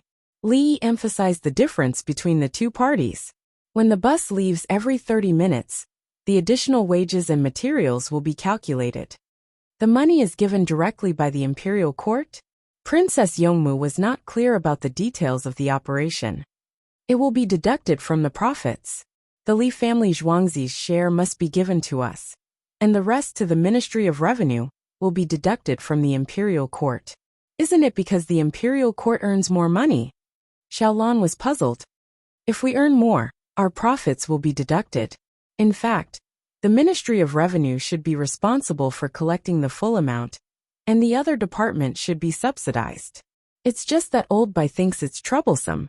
When the scale is bigger, and we reach the local area, he will know. It's more troublesome if he can't figure it out. Li Yi was speechless at Baigu. Baigu was busy now. Fortunately, Baigu had Zhang Shua to keep an eye on things. Xiaolan rolled her eyes. She did not quite understand. Is it worth spending so much money just to get people to the pharmacy faster? The imperial court's money is to be spent. The bus can run empty, and the credibility of the people will not be lost. Now, the imperial court is saving lives and gaining recognition from the imperial court. In the future, the imperial court will issue a trustworthy currency, and the people will still recognize it. A country without a stable currency will not be able to rule for long. Li Yi believed that not every sum of money spent would result in a profit in the end. Money was spent as long as there were benefits. Benefits were not just money. If the imperial court prioritized making money, it could only mean two things. One was that the international competition was fierce. The external environment was like this, and the imperial court followed suit. The other was that the domestic revenue had decreased, and they could not achieve their goals. The good thing was that the people would think of ways to improve social production technology and productivity in order to earn more money. The bad thing was that the people only had money in their eyes. As long as they could earn money, they could laugh at the poor. The most important thing for the Chinese people was their tradition. If they lost this tradition, it would be difficult to get it back. He had memorized poems and ancient prose since he was young, and he even had to take exams. In the end, he couldn't understand a simple essay. Whose tragedy was that? In fact, the Tang dynasty did not have good control over the local areas. They also used force to suppress them. The local clans were higher than the local yamen. If the yamen wanted to sentence someone to death, they had to report it up the hierarchy, and finally report it to the Ministry of Justice. When the local family sentenced a person to death, they would immediately announce it and execute it. There was no need to report it to the government. The government would tacitly approve of it. So when he looked at it, he realized that Golden Age only had a dozen death sentences in a year. These dozen or so people had passed through the Ministry of Justice. How many of them hadn't? Li wanted to turn things around and change. He had the ability, and he did not have any selfish desire for profit. It was easy to make money in the Tang dynasty. Li was lost in thought, and the carriage became quiet again. Princess Yongmu stretched out her hand and pushed Li Yi's frowning eyebrows aside. Li Lang, is it true that with credit currency, there won't be a situation where money is worthless? Li Yi's eyebrows relaxed. How is that possible? As long as the logistics are not fast enough, there will definitely be problems. What problems? Xiaolong couldn't figure it out herself, so she asked. For example, if I go to Yuezhou, there is Dongting Lake, and the scenery is beautiful. I have money, and I can bring 1 million. Li Yi began to tell the two of them what he would do if he wanted to do something bad. At the same time, he would send many people to various places to buy pigs, both big and small. After spending hundreds of thousands of yuan, basically all the pigs, sheep, chickens, ducks, and geese in that area would be bought. After spending hundreds of thousands of yuan, it would not only be in Yuezhou, but also in several surrounding states. Then he would continue to raise the price to buy. Before new livestock and poultry could be shipped in, the price of such goods in several states had skyrocketed. More people wanted to raise them and sell them. The commoners did not know anything about economics, so they were easily tricked by others. Li Yi would sell the goods he had bought at a high price, and then secretly buy food. The commoners bought the livestock and poultry, hoping that they would raise the price and sell them to make money. Li Yi kept on speculating, and every day was more expensive than the day before. The commoners also raised the price to buy and sell with each other. When it was about time, Li Yi would sell all the goods he had bought before, and then turn around to buy food in large quantities. The entire area would immediately experience rapid inflation. Everything would increase in price. When the livestock and poultry from outside arrived, the commoners already had no money to buy them. The people who had bought the livestock and poultry before were crying and selling them at a lower price. There were also those who had borrowed money to buy them. They could not afford to pay back the money, so they gave their land and houses to others. The goods from outside could not be sold at all. Even the goods from these states were taken out, and the prices were getting lower and lower. Li Yi only needed to spread the word. The imperial court's money was worthless, and it was useless to take it. Everyone should hurry up and buy things, and things were more important at home. The commoners who had a little money would spend it, and the sellers would not accept paper money. At this time, Li Yi had earned a lot of money, and in the surrounding areas, who still accepted paper money, he would go and buy food like crazy. With the movement to reject paper money, and truly feel that paper money was worthless, more and more people did not want paper money. Did it affect our credit? After Li Yi finished speaking, he asked the two of them with a smile. Princess Yongmu and Xiaolong were already dumbfounded when they heard this. They admitted that Li Yi had no problem throwing out hundreds of thousands of yuan. It was not an armchair strategist. Li Yi was rich, and some of the prices in the capital office were actually controlled by the Li family Zhuangzi. The Li family Zhuangzi used the prices of goods in the southern part of the city to adjust the prices of goods in the capital office. This was the power to set prices. No wealthy merchant found any opportunity to promote something. If he dared to make a move, Li Yi could slap him to death without an administrative order. There would definitely be people who dared to buy pigs, and they would do their best to raise the price of pigs in the capital office. If Li Yi had a bit of conscience, he would say, "The price of pork is too high, and it must be lowered." The other party would quickly stop, and would rather lose some money to bring down the price of pork. If Li Yi was very angry, He would let the other party know that pigs could not be bought out. At the very least, the other party did not have enough money, and they could not sell the pigs. Li Lang, if there really were people who joined forces to do this, can you deal with it? Princess Yongmu was worried for her imperial father. The imperial court would definitely issue credit. At that time, if there were people causing trouble, what would they do? I'm not afraid. There are many methods. One is to arrest people and accuse them of hoarding and inflating prices. But I don't like to do that. Bullying people will make the imperial court look incompetent. Another is to transfer things from the side. They would rather lose money and quickly transfer things over. Then, every household will be given a daily quota of meat. The last one is even simpler. If they dare to spread news, I will also spread news. I will say in the newspaper that those things that were bought are harmful to the body. After Li Yi finished speaking, he laughed. He was not afraid of people spreading false news. He controlled the power of public opinion.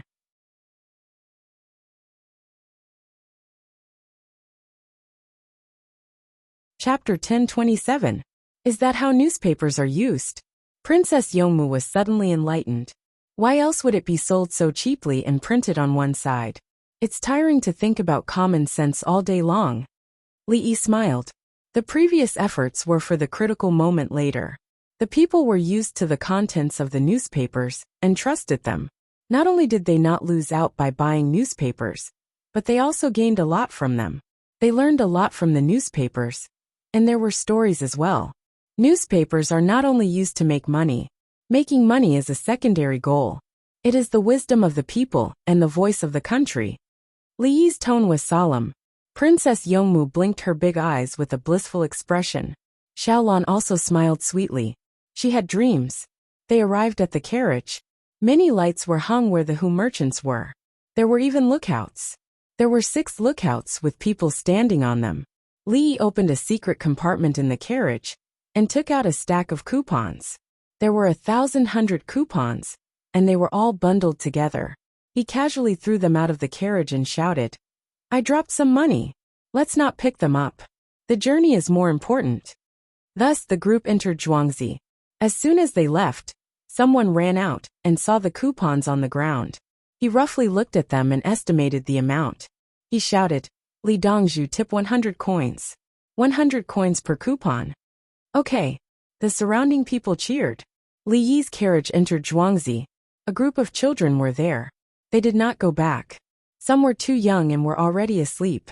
There were also children who came from further away. They lived in the school. There were 99 of them in total. They were just short of 100.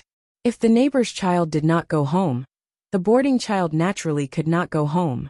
They all knew that the beautiful big sister went to find someone to treat Xiaoqin. Even the imperial physician was useless. The big sister naturally invited Li Dongzhu. Other than Li Dongzhu, who else could do anything? Xiaoqin's grandparents and parents were all there. Her brother and sister-in-law were also there. If the situation was different, they would have already accepted their fate. A group of imperial physicians came. If they said they could not cure her, then it was over. No one could be blamed. This was fate. However, they knew who this young lady belonged to. She was Li Dongzhu's woman. She had gone to look for Li Dongzhu. There was still hope. When the group arrived, the winged knights held their bows and ran to their positions. Some of them even dismounted from their horses. With a few people working together, they climbed onto the roofs. The children and adults below didn't panic. When Li Dongzhu went out, this battle array was still considered small. "Change your clothes and go downstairs." Li Yi took off his loose robe and white coat, and hung the stethoscope around his neck. In a carriage following behind them, the palace maids and eunuchs appeared, dressed in gorgeous palace attire. Their walking posture also changed, becoming dignified and orderly. The 8 maids in Zhuangzi, who were taking care of the children, stood up one after another. When the lineup was revealed, the children smiled and felt a sense of security. Xiaoqin, who had been in a daze and seemed to be thinking about something, was also stunned. When Li Yi got out of the car and saw the clothes that Li Yi was wearing, she suddenly burst into tears. Li Yi was also stunned. What the hell? You cry when you see the white coat? So he turned around and went back. When he came out again, he had changed into a silk shirt. Xiaoqin was stunned again and looked carefully. Li Yi smiled at her, and she lowered her head a little embarrassedly. Li Yi was not only handsome, but also had a unique temperament. He was a scholar. Moreover, as a doctor, he must show confidence when facing patients. Li Yi narrowed his eyes and thought of several situations in an instant. He walked over, squatted down, and pressed the stethoscope on the little girl's body. In the past, he felt that it was not good to listen to the back and let others massage it. But now it didn't matter. He could listen to anyone, and no one would have any other ideas. The little girl was 7 years old this year, and her birthday was 6 years and 1 month. Li Yi listened through the clothes. The little girl was very curious and looked at Li Yi. Ching Song, come here. Li Yi ordered. Ching Song glared at Purple Jade, who wanted to grab the box he was dragging, and stepped forward. Purple Jade shrugged and spread out its hands, meaning that it had no other intentions. Tao Hong also glared at it, and the cub quickly lowered its hands. He knew that he had made a mistake. Dong Zhu was treating the child seriously, and he should not have made such a joke. Ching Song opened the box, and Li Yi took out a small blood collection device from it. He wanted to collect blood from the ear. One was that he did not know the situation of the little girl's empty stomach, so he could not directly draw more venous blood. Ear blood was used for routine blood tests, just like the one on the finger. However, the child's finger had to come into contact with many things. If the child did not pay attention to hygiene, it would be infected, and it would always hurt. The ear would hurt for a while, and then it would not be sensitive. Li Yi wiped the little girl's earlobe with an alcohol swab. Then, he gently pressed the blood collection needle and inserted it into the little girl's earlobe. He didn't even need to squeeze, and the little girl's blood came out. He just needed to release the blood vessel, and it was done. Xiaoqin only felt that her ear was hot, and then it hurt, and then it became numb. Does it hurt? Li Yi lowered his voice and asked in a magnetic voice. It doesn't hurt. The little girl shook her head naturally. After that, she showed a look of horror and appeared to be very flustered. Li Yi's eyes narrowed even more, and at the same time, he gritted his teeth. Don't talk. It's okay to make a sound occasionally. Some things can't be heard. I have something here that can shock them. Look. Li Yi lowered his voice and took out something from his pocket.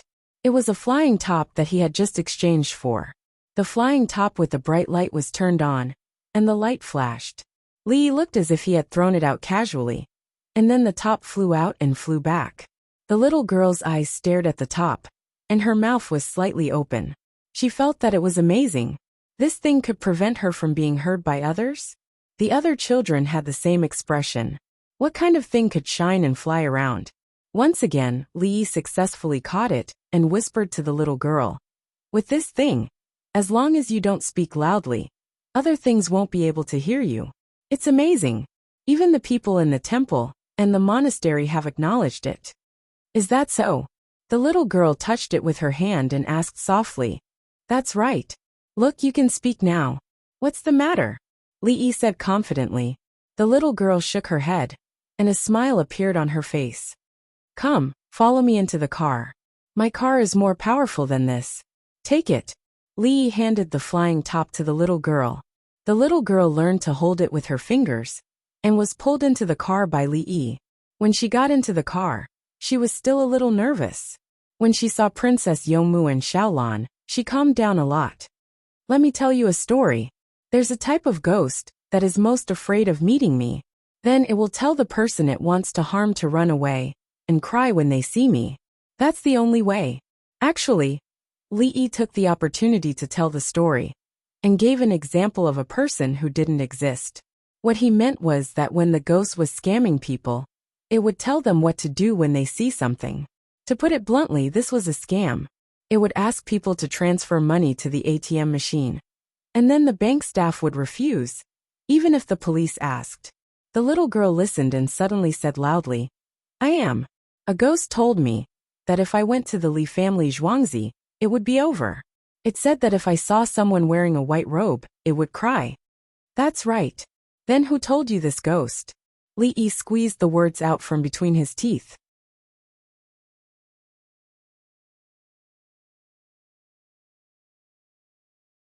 Chapter 1028.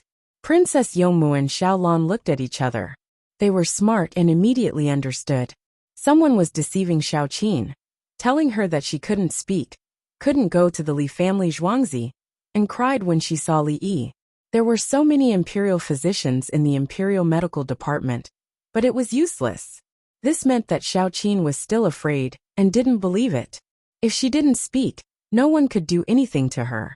The imperial physician's diagnosis was correct.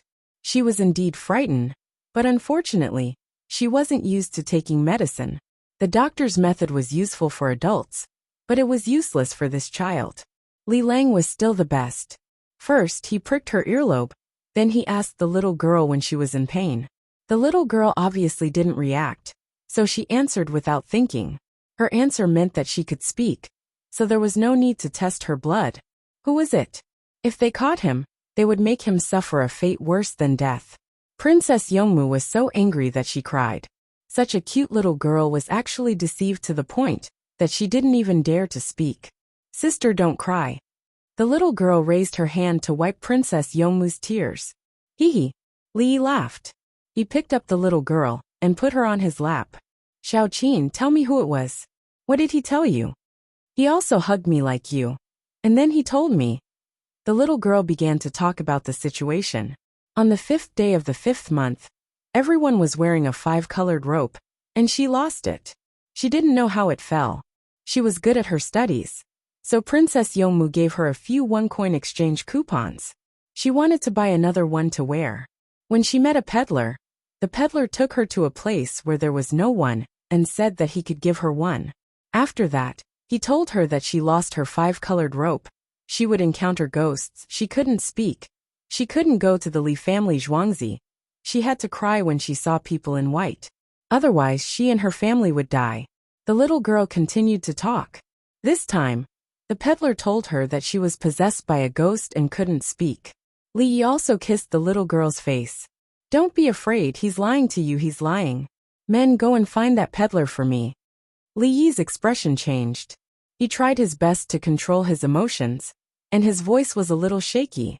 Yes, the winged knights outside had also heard this, and after receiving their orders, they immediately rushed out and asked around. When Tian checked on her, Li Yi handed the little girl to Princess Yongmu and got off the car. He wasn't sure if the other party had done anything else, and he couldn't ask. Because some children were in good health, primary school students would have that kind of thing. Also in the current Tang dynasty, some princesses got married at a very young age, such as the princess of Jincheng. Although she was not a real princess, a married princess was another matter. This matter was obviously not that simple. The other party even knew not to let the child go to the Li family Zhuangzi. Hiding from him? Why hide? The other party was afraid of him. Li Yi came to Xiaoqin's parents and said, "It's okay. The child is still young. Some things will not be forgotten, but there are better things. Send her to my place for a few days. The other children will also go there and attend classes. I'm happier there." Thank you, Li Dongzhu. The child's father, who had pretended not to know who Li Yi was, bowed. He wanted to kneel, but he knew that Li Yi didn't want people to kneel. It doesn't matter. In the future, try not to let Xiaoqin go out alone. I will tell the other older children to stay together. Li Yi didn't blame the child's parents. Couples also had to work, and the children were raised independently. Getting rid of the bad guys was more important than blaming the family. Only an incompetent person would find fault with the victim's behavior. For example, if a child committed suicide, an incompetent person wouldn't consider social and other factors. They would only blame the child for being too fragile and fragile. If a child was hurt, the first thing an incompetent person would think of was how the child's parents were wrong, and not the person who committed the crime. Li Yi wasn't that kind of person. He knew the actual situation of the child's parents, and he wanted to pursue the person who hurt the child. Why did he have to find fault with the victim? Shouldn't the person who should be dealt with be the perpetrator? The child's parents were also the victims. What was the country's will? Was it to blame the victim? Was it to ask the victim to change? That wasn't the country's will. That was the will of the weak. Only the weak would think that way. The country's will was to protect everyone's safety, and it would be merciless against crimes. People who lived at the bottom of society with the mentality of the weak had no right to blame the victim. Li Yi wasn't a weak person, and he never was. He now hoped that the little girl wouldn't be hurt further. And at the same time, he strengthened the security of the capital. The little girl's parents didn't know Li Yi's anger and thoughts, so they were relieved. Go to the Li family Zhuangzi. The Li family Zhuangzi was the safest. Li Dongzhu, my Xiaoqin will get better, right? The little girl's father was most concerned about the child. I promise she will get better. It's not a problem. Li Yi nodded. He didn't ask the father to pay more attention to the child, because it was impossible. Couldn't the child go out and play by herself in a social environment? How bad was the social security to ask the child not to go out and play by herself? Thank you, Li Dongzhu. My family also raises worms. When the child grows up, I'll give you 5 kilograms. The child's mother said. Okay, remember to come here and ask if there are any problems. Li Yi didn't refuse. It was a kind gesture. The food the child ate in his zhuangzi couldn't be exchanged for 100 kilograms of bean worms. At this time, Princess Yongmu came out holding the little girl's hand. The little girl smiled happily and licked a lollipop in her hand. Li Lang, it's fine. Princess Yongmu said to Li Yi. Everyone get ready. I'll go to Zhuangzi later and live there for half a month. Li Yi said to the children who were always concerned about Xiaoqin. Okay, that's great. I've always wanted to go to the Li family Zhuangzi. Is it the Li family Zhuangzi from Bashui? The beautiful big sister is Li Dongzhu's woman? I still want to marry the beautiful big sister when I grow up. You're only 7 years old. Do you know what it means to marry a wife? I know. She's only pretty. She coaxes me to sleep and I listen to her. It's impossible to coax you to sleep. She can only coax me to sleep. Li Yi suddenly interrupted. Li Dongzhu, I don't want to be friends with you. The child turned his head away angrily. I'll give you candy. It's better to eat candy than to coax you to sleep. Li Yi was in a good mood. How much candy? The child immediately compromised. Dad, Mom, a bad person lied to me. Xiaoqin ran to her parents and complained. The man picked up his daughter. Give it to Li Dongzhu. He'll catch the bad person. The man saw the situation and heard Princess Yongmu's words. He instantly understood something. He was even angrier, but there was nothing he could do. He couldn't even find the person.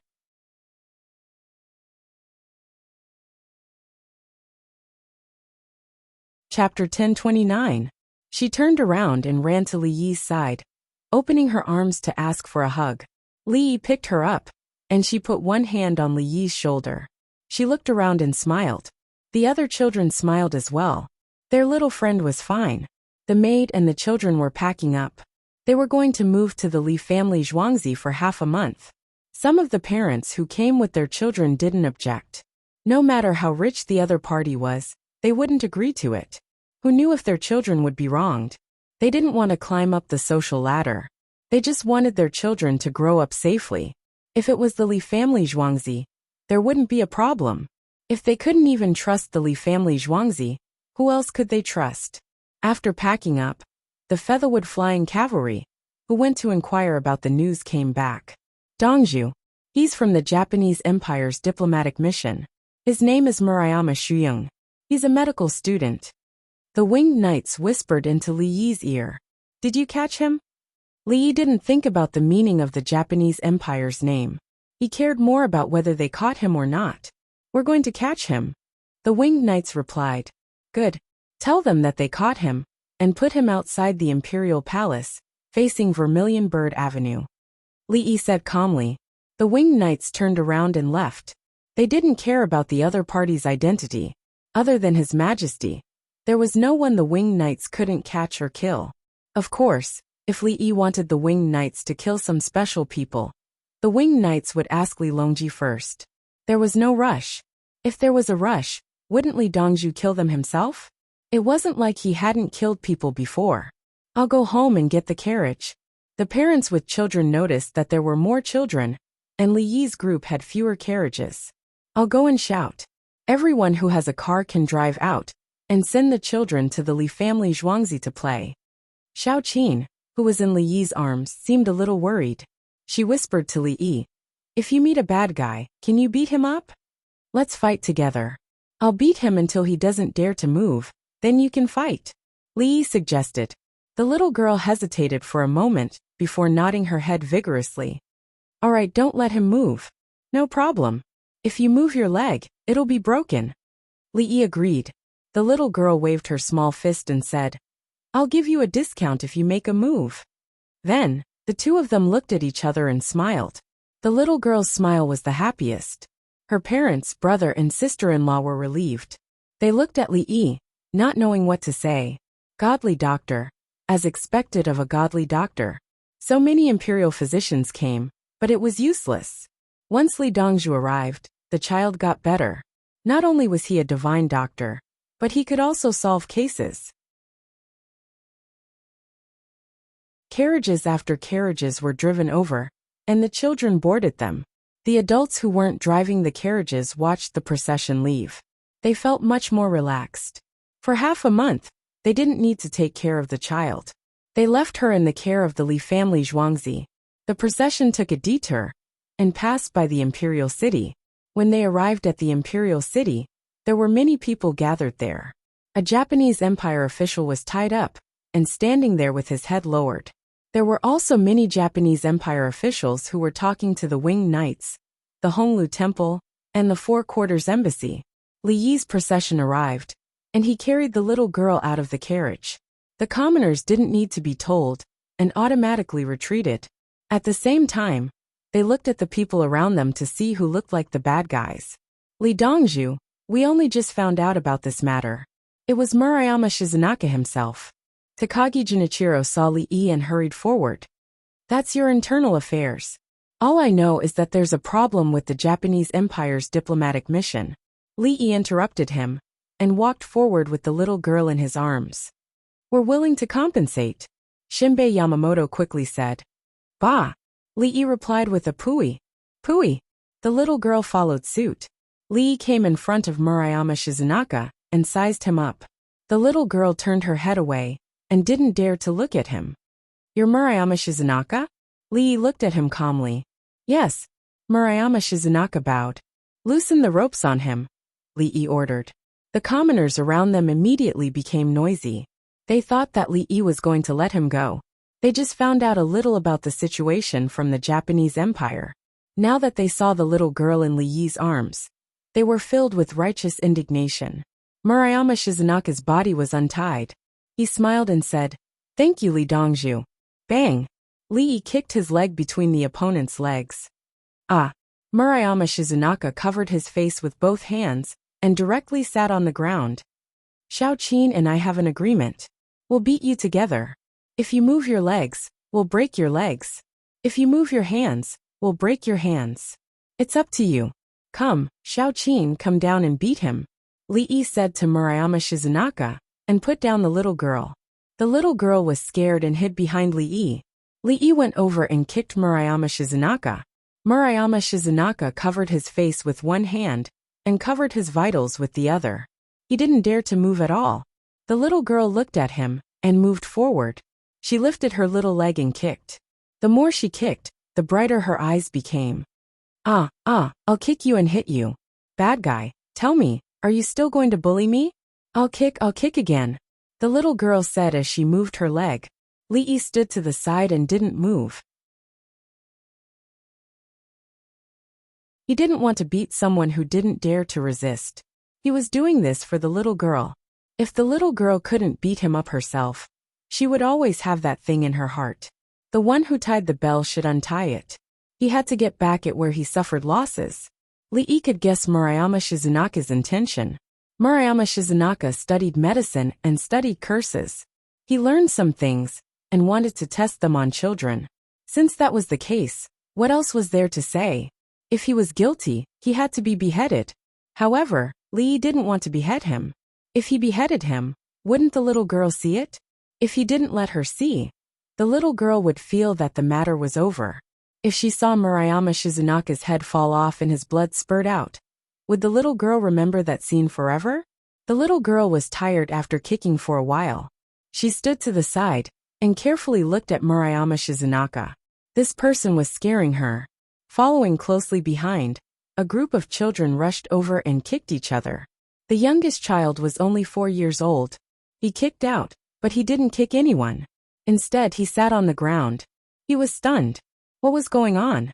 Amidst the loud laughter around him, he got up and kicked again. The expressions of the Japanese Empire's envoys were ugly, but they didn't know what to say. If it was wrong for children to kick their own people, then what was wrong with their own people bullying other children? If you're tired, let's go home. Lee called out to the children. The weather was hot, and kicking people made them sweat. Don't catch a cold. Let's go home. The children responded. They pulled Xiaoqin's hand and ran back to the car. This time, Xiaoqin didn't sit in the same car as Li Yi. I need a result by noon tomorrow. 200,000 yuan. Murayama Shizunaka will live and then go to work. If there's one less coin, he will die and you will be expelled from the Tang dynasty. Li Yi said to the people of the Japanese Empire, got in the car and left. He planned to ask Murayama Shizunaka to go to the most dangerous place to cut open the mountain. It would end when he died. Wouldn't it be better if Murayama Shizunaka didn't die? It meant that the speed of road construction was faster. After cutting open this mountain, there would be another one. When he was free, he would take the little girl to have a look and explain to her how to build the road.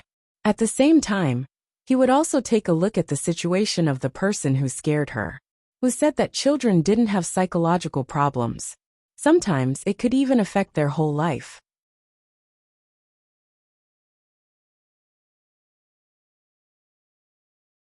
Chapter 1030. Why don't you kill Takanaka Murayama? When the sky was bright again, Song Jing went to Li family Zhuangzi. He wanted to convict Takanaka Murayama of kidnapping children, so that he could kill him. If he didn't convict Takanaka Murayama of rape, he would be imprisoned for more than a year for attempted rape. If he convicted Takanaka Murayama of seduction, he didn't want to kill people. He wanted to make people suffer, and he could only be beaten 90 times. He wanted to kill Takanaka Murayama because he was from the Japanese Empire, and he bullied the children of the Tang dynasty. I want Xiaoqin to see him when she has time and see how he works. If he dies, it has nothing to do with us. Li Yi told the truth. Killing people was not the purpose. Protecting children was the most important. You keep the 200,000 yuan for yourself? Song Jing thought about it, and thought it was reasonable to dig the mountain and do the most dangerous work. Rebuild the roads and houses and change the appearance of Xiaoqin's village, so that Xiaoqin can't find any familiar place. Li Yi gave away to spend money. 200,000 yuan was not enough. With a few thousand yuan, he could build all the houses in the village with 2 floors. He didn't want Xiaoqin to see the same environment again. It would have bad memories. I understand. You don't want to give the rest to Xiaoqin's family? Song Jing still had questions. No, I don't want to give it directly. Li Yi shook his head. He couldn't give the money directly to Xiaoqin's family. Xiaoqin's family would feel uncomfortable spending the money in exchange for their daughter's injury. How to give it? Song Jing thought about it again. Lottery. The whole village is guaranteed to win the prize. There's soap-scented soap and so on. Li Yi said with a smile. Song Jing took a deep breath. He remembered that his Earthly Paradise membership card was won by lottery. As long as he reached in and took out a piece of paper, it was guaranteed to be a membership card. Later, it became an opportunity to exchange interest for lottery. Many people participated and saved money. Now Li Yi wanted to play the same trick again. I'm going to draw 2 cows for her family. Others will get a donkey and a cow. Or I'll use cement to build a pigsty and give a few pigs. Li Yi calculated. Those neighbors were good. If he only gave Xiaoqin's family, it would seem too fake. Giving all of them would let the villagers live a good life. Song Jing frowned. He was thinking about how to operate it. When he was drawing the lottery, the other person was holding a piece of paper in his hand. When he was drawing the lottery, the contents of the piece of paper were the same. There were so many villagers. They couldn't possibly take the paper and draw the blood themselves. They couldn't possibly draw one person a day, right? Perhaps he would do it once in the morning and once in the afternoon. Or he would stop after doing it once. The others weren't stupid. After a while he couldn't think how to do it. Make a big box and put one person in it. Add a zipper to the cloth bag. When other people draw normally. When it's Xiaoqin's family's turn, change all the paper strips in the bag. Is this difficult? Do you think it do it? She could even control those kinds of bragging, not to mention putting a note on it. What if he suddenly lost control of the ball? There will always be a time when something goes wrong. Easy. Cut off the live broadcast. Song Jing was silent. He realized that Li Yi was good at playing tricks. Li Yi said, "There will still be a lot of money left. Continue to build the road. I don't want a single cent." Fine. Song Jing had nothing else to say. He got up and went back to work. The Japanese Empire's diplomatic mission was selling things to raise money. Li Yi said 200,000 yuan, and didn't want anything. Murayama Shu apologized. Because of him, the Japanese Empire's diplomatic mission was restricted. It was Isimba who told me to test the abilities of the imperial physicians of the Tang dynasty. I found the opportunity that day. Murayama Shu's head was lowered and his face was swollen. The only reason he wasn't beaten to death was because he had to work. The Japanese Empire's diplomatic mission knew that the child was fine. If it was someone from the Tang dynasty who did the same thing, they would be exiled at most. If they were willing to compensate, they believed that the child's family would agree. When it came to Li Yi's diplomatic mission, he said 200,000 yuan. Otherwise, the entire diplomatic mission would be expelled. The diplomatic mission didn't care about the life and death of Murayama Shu, but they knew that they couldn't be driven away. It wasn't easy for them to come here. If they returned to Japan, they would be sinners. Now their activities were restricted. If they didn't dare to say that they were Japanese, they would be beaten easily.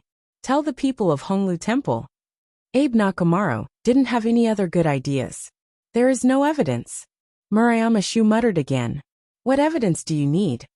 Jinbei shook his head. Everyone ignored Murayama Shu and drove him out. Li Yi seems to like money. As long as you give him money, everything else will be easy. Takagi Junichiro suddenly said. He thought that Li Yi actually mentioned money for such a big matter. He felt that everything could be solved with money. Everyone thought about it, and found that it was true. The technology to make cement cost more than 100,000 yuan. If something happened, it would cost 200,000 yuan. When they sent people back to send the technology to make cement, they would ask the country to send more money and things to the Tang dynasty. As long as they had good technology, they wouldn't be afraid of not making money. They had already seen the process of making cement. They also asked the Li family Zhuangzi people for some details. Now that they had sorted it out, they sent it back with other technologies that Takagi Junichiro had previously sorted out. In the Li family Zhuangzi, the children were playing happily. Xiaoqin seemed to have forgotten the fright she had received. She ran around like the other children and played house. The village was undergoing a major transformation. The original road was widened, and the curved roads were turned into straight roads. The houses were quickly demolished by the Workers' Alliance. They were going to use cement to build a second floor. Of course, the concrete couldn't be cobblestones, especially if the second floor could be built on. Cobblestones had little friction and were easily not strong enough. They were changed to broken stones. The sand was naturally river sand. There was no need to worry about building a house with sea sand. The people continued to work. They didn't need to worry about building houses. They had temporary tents to stay in. The weather was hot now, so they wouldn't freeze. The tents were numbered. The things in the house were moved to the tents and covered with straw mats. The people from the Workers' Alliance would also put the wood next to the tents. When the new houses were built, they would be moved to the courtyard. The wood could be used to build 2 warehouses next to the houses to store sundries and other things. They still didn't know that there would be new members in the house. At noon, the Japanese Empire finally gathered the money and sent it to the Li family Zhuangzi.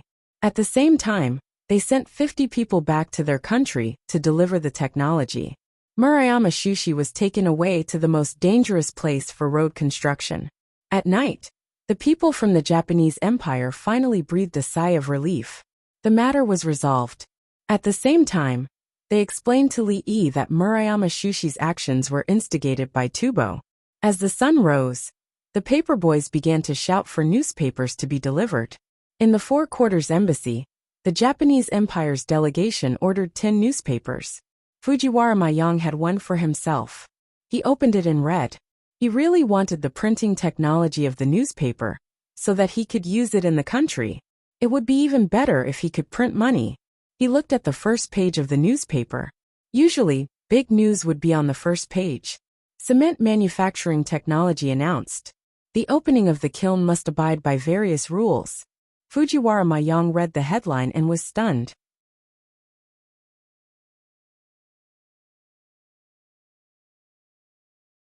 Chapter 1031. Mayang Fujiwara was in a daze for a long time. He felt so flustered that he wanted to cry. The other people from the Japanese Empire, who received the newspaper, also wanted to cry.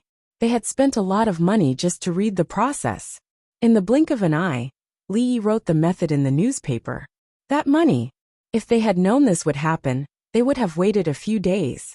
Great, Li Yi has become stupid. He dares to disclose the cement technology. Tubo can make our own cement. In the residence of the Tubo people in Honglu Temple, Bohei was shouting excitedly. Isimba was also very happy at the beginning. He knew how fast the cement could be used to build roads and houses. There were so many people in Tubo. They could make cement and use it to build cities. When he continued to read and saw the introduction of coal, he was distressed again. Tubo had no coal. What could they use to burn cement? What? The cement kiln in the newspaper could not be burned with firewood. The structure of a firewood kiln was different. Bohei looked back. Isimba said to Bohei, who was grinning, what do you think Li Yi is thinking? He dares to release the secret method of making cement. Let me see how he can do it. Bohei was still very happy. He continued to read and read. His smile gradually disappeared, and his brows began to knit together. After reading, he let out a long sound from his nose and clenched his fist. Li Yi. At the same time, many people were sighing. They were the envoys from various places. In fact, this included the envoys from the Japanese Empire. They learned that there was no coal. They could only use a lot of firewood. Takagi Junichiro knew the difference between coal and firewood. Coal could be burned for a long time, but firewood needed to be added constantly. Coal was better. If they used wood, they could only use a lot of dry and thick firewood or coarse charcoal. Instead of wasting so much effort to burn cement, it was better to burn bricks. Coal. Why don't we have coal in Japan? Abita Nakamura was sad. Japan lacked coal. The Tang dynasty had so much coal, but Japan could not see it. He did not know that someone knew where there was a coal mine. Hokkaido. Now it was not called Hokkaido, and at the same time, it was not under their jurisdiction. The local winter was very cold. Firewood can be burned, and even porcelain can be burned, let alone cement. Tell the other countries to pay tribute. Fujiwara Mayang thought of the emperor's order to tell the other countries to attack the cement. With cement, they could build the city walls and roads. At the very least, the roads in Pingcheng and the capital had to be repaired properly. He learned from the Chong and of the Tang dynasty, and then he learned from the entire Jingzhou government. At about the same time, the envoys from other places thought of the same idea. As long as they had enough manpower, what was there to be afraid of? The rich people in Chong and were tempted by the newspaper. Would they allow themselves to burn it? As for coal, there was a lot of it. Apart from the coal that was specially given to the Li family Zhuangzi and the imperial court, the rest was sold. They bought it with money and sold it after the cement was burned. It was just that there were a lot of requirements, just like the requirements of the lime kiln. Masks must be worn and rapeseed oil must be kept on hand. When the dust entered the eyes, it needed to be washed with rapeseed oil. It was not allowed to be washed with water. Only after the eyes were washed clean with the oil could they be washed with a large amount of water. At the same time, the workers had to wear hats, tight clothes, gloves and boots. They had to try their best not to let their skin come into contact with the dust for a long time. Otherwise, if they were caught, the government would arrest them, confiscate the kiln, and fine them. This was all cost. A set of clothes cost a lot. The key was that they were worn out and had to be changed. Masks were even more so. Gloves were always working. How long could they last? Finally released. Send people to the front line with the technology and money. Ask the front line to look for the coal mine provided by Xiao Yi. Bai Gu was reading the newspaper in the political affairs hall. He knew it had started. In order to occupy the Yellow River Basin, the formula was announced. Everyone could burn it themselves. There was no need to keep it a secret. More rich people would invest in the construction of kilns. The people could also use cement. It was more convenient to use cement to build the steps on the mountain road than stone. If the stone was not big, it would break when stepped on. How could it be more convenient to transport big stones than cement? With the addition of small stones and sand, it would be strong and fast when mixed together. How does he know so many mines? Sui was still wondering where Li Yi's ability came from. Isn't it good that he knows? Bai Gu did not want to think about it at all. It was meaningless. He only needed to know that Li Yi was from the Tang dynasty, and did not want to be the emperor. Yellow River Basin. Song Jing looked at the map on the wall and muttered. There was now a map on the wall from Longyu to Sister Lake. There was an introduction next to it. It said the local climate, the average altitude, plants, animals, the way of life of the local people, difficulties in life, and so on. This was added later. Bai Gu was embarrassed last time. He quickly learned from Li Yi and asked Li Yi to write a booklet and send it over. Li Yi even sent the map for the Winged Knights. It was pasted on the wall of the Political Affairs Hall. Everyone in the Political Affairs Hall must learn it. They must know the situation of the place where the war happened. They must not be ignorant. There was an introduction of coal, but he did not say where it was. He was afraid that someone would see it and spread it out. He would provide it when he occupied it. At that time, he could directly build a kiln from there and burn whatever he wanted. The Sichuan road is difficult to travel. Use cement. Bai Gu said another use. It's okay to go up and down the slope, but it's not necessary to use plank roads. But it can be used to make blocks and chains to build a suspension bridge. Sui thought of Pu Jindu's blocks and saved a lot of iron.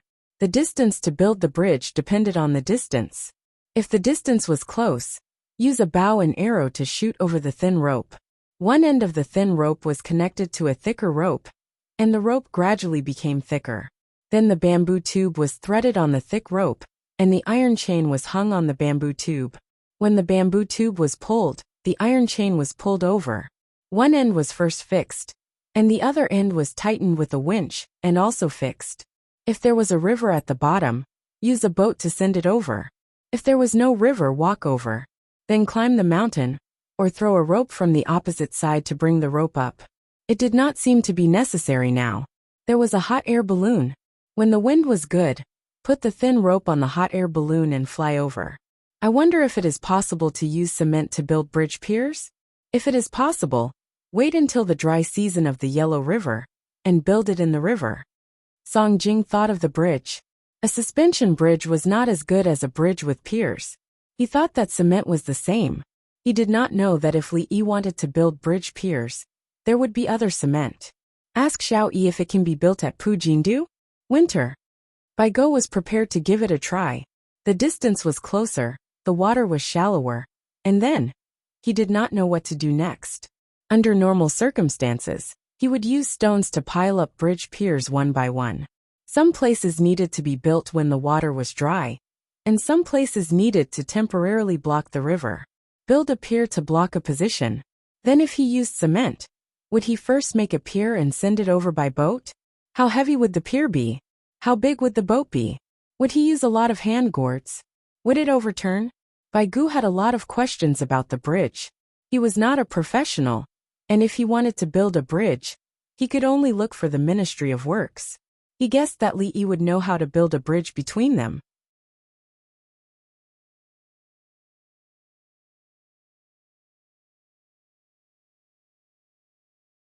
Chapter 1032. If we can build a bridge over the Yellow River, it will be more convenient for us to travel back and forth. Zhang Zhongliang led the team to Guozhiyun. The tribe that Qin Li chased after Zasikas was blocked by the Yellow River. At this time, they had to take a long detour from the south, or use a raft to cross the river. Zhang Zhongliang talked to Guozhiyun. He had brought a lot of baggage with him. He was going to wait for the team to conquer the place in front of them, and then build a fortification by the Yellow River. As for crossing the Yellow River, they had to think of another way. The Tubo people would definitely stop them on the other side. In this season, the Yellow River had a lot of water. Some of the tributaries were very urgent. We have boats. Let's defend along the Yellow River, and wait for more boats from the imperial court to come. Guozhiyun had already thought of a way. They would wait for the imperial court and the boats behind them. They would build more rafts, bamboo rafts and wooden rafts. There was not enough time to build the boats. Once the boats were built, they would definitely be ready for use for a long time. The rafts could be used for a few months. When the time came, they would be used to build the stronghold. When I came out, the baggage army in front of the Shu lands was only a day's journey away from me. Zhang Zhongliang talked about the supplies from the Shu lands. He only had one comment. It was fast. Whether it was the people from Shu lands, or the people along the way, they all fought with their lives. Every time the battle report was sent, they would be anxious. The soldiers in front were advancing and killing the enemy. If the supplies were sent late, the soldiers would starve and lose the battle. There would be no chance for regrets. Wang Juankui pursed her lips. When the place is secured, send a large number of sheep and livestock to the Shu lands first. The price must be cheap. Li Yi wants medicinal herbs. We will plant those that can be planted. We can't harvest all of them at once. Guozhiyun thought of Li Yi. Qin Li came back with his team. At the same time, he brought many medicinal herbs and wild animals. While the winged knights and the others waited, they went to look for medicinal herbs and mushrooms, saying that they would bring them to Li Dongzhu. Unfortunately, it was not the season to pick snow lotus. Otherwise, it would be better to bring snow lotus back. Snow lotus could be used as medicine. It was in Li Dongzhu's medical book, but it was not available anywhere else. The snow lotuses in Shudi and Lanzhou were different from the snow lotuses here. The effect of the snow lotuses here was better. Li Dongzhu said that if there was a snow lotus, he could take it back and plant it himself. He had Taibai Mountain. When Guozhiyun heard this, he wanted to help. He knew that Li Yi would not rely on selling medicine to make money.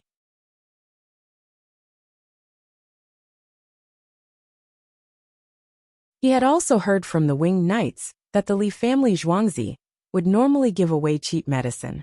If the other party was in a special situation, better medicine could also be given. The number of people from the capital office who went to ask for medicine had decreased. Everyone's standard of living had improved, so they would spend their own money to buy medicine. When the number of foreigners increased, they would usually find someone to take a look at them after they fell sick. Then they would take the prescription to the Li family Zhuangzi. Let's take over first. Rest today, we will move out tomorrow. Zhang Zhongliang rubbed his face. The wind was too strong, and it was uncomfortable. He had skincare cream, but he could not use it. He would use it secretly at night. If the other soldiers did not have it, he would use it directly.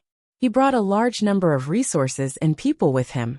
He wanted to cooperate with Guozhiyun to form an absolute advantage and scare away the Tubo people.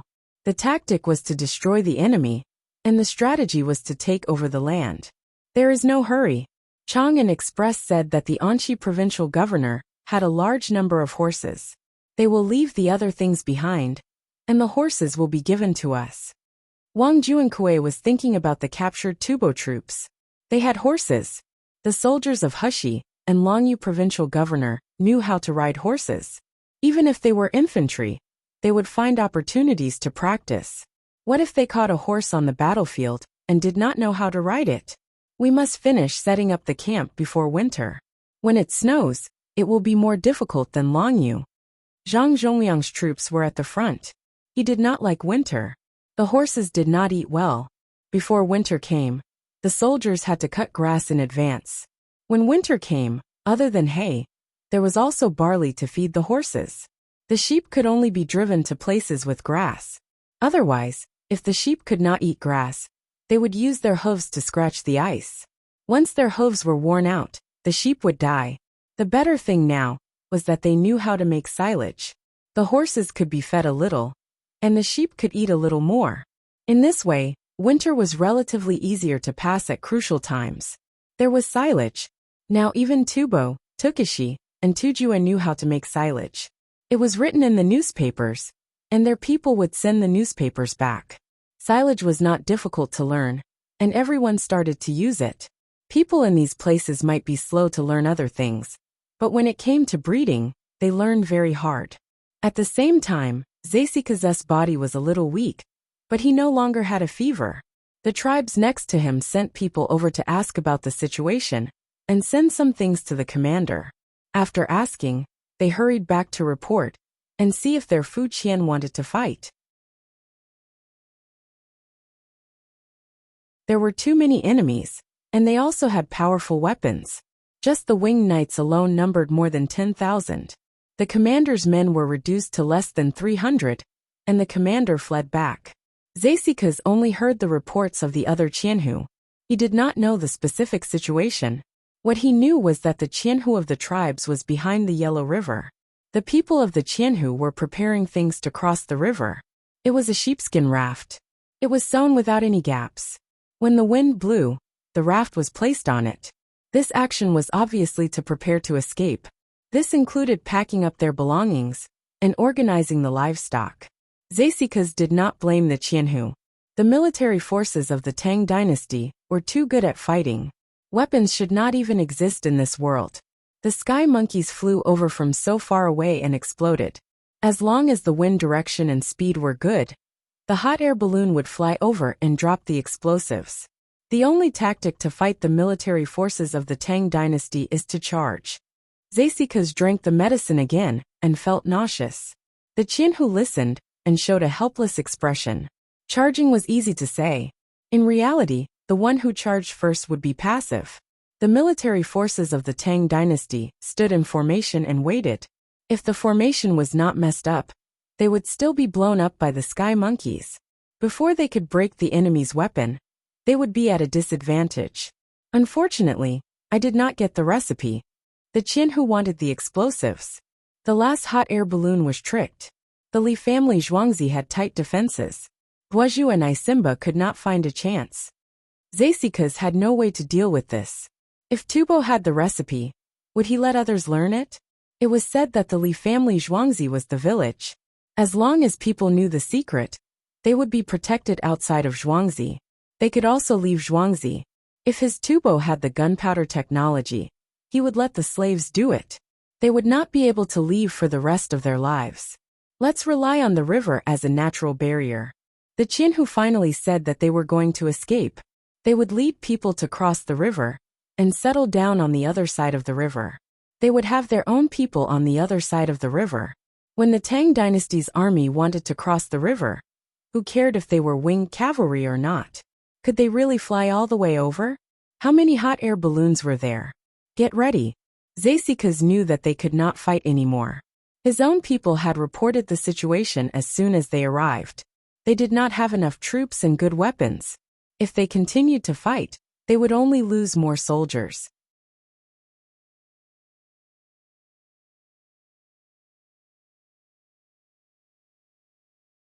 Chapter 1033. It's not in the mushroom album. The soldier from Hushijidushi saw that the winged knights had collected a lot of mushrooms to dry, and reminded him of the album. Bring it back to Li Dongzhu and let Li Dongzhu analyze it. Even if Li Dongzhu hasn't seen it before, he will know if it's poisonous or not. The winged knights turned over the mushrooms on the straw mat. They should have been torn apart and dried quickly. He wanted to keep them intact. He knew how magical Li Yi was. He could tell if something was poisonous or not by just giving it to him. Isn't this one? Why are you drying it? The soldier saw the pine mushrooms. There were pine trees in the area, wild pine trees and pine mushrooms. It just so happened that the current month had fallen. He had eaten it before and felt that this type of mushroom was the best. Bring it back for Li Dongzhu to eat. Last time, Li Dongzhu collected a lot of mushrooms. He dried them and sent them to our family. Our family wrote a letter saying that they were delicious. Actually, we all know that our family doesn't care about what we eat. If we write a letter back, it means that we are still alive. The winged knights picked out the bad ones and prepared to use them for cooking. The good ones were to be dried and taken away. I think pine mushrooms are the best mushrooms. I heard that monkey head mushrooms are the best. Have you seen it before? The soldier understood. He didn't want to talk about death. Even if he had to die, he had to do it. Monkey head mushrooms can be grown. The Li family Zhuangzi and the imperial plantation planted a lot of them.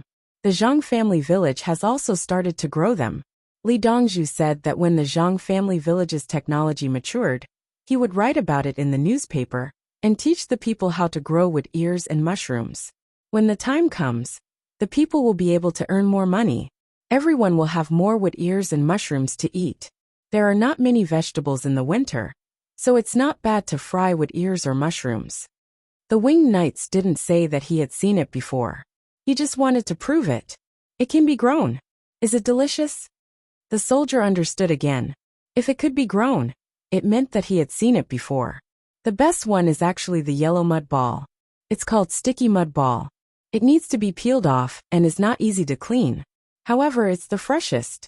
Pine mushroom, monkey head, hazel mushroom, botox mushroom, reticulum mushroom, each has its own flavor. But in terms of freshness, only the yellow mud ball is better.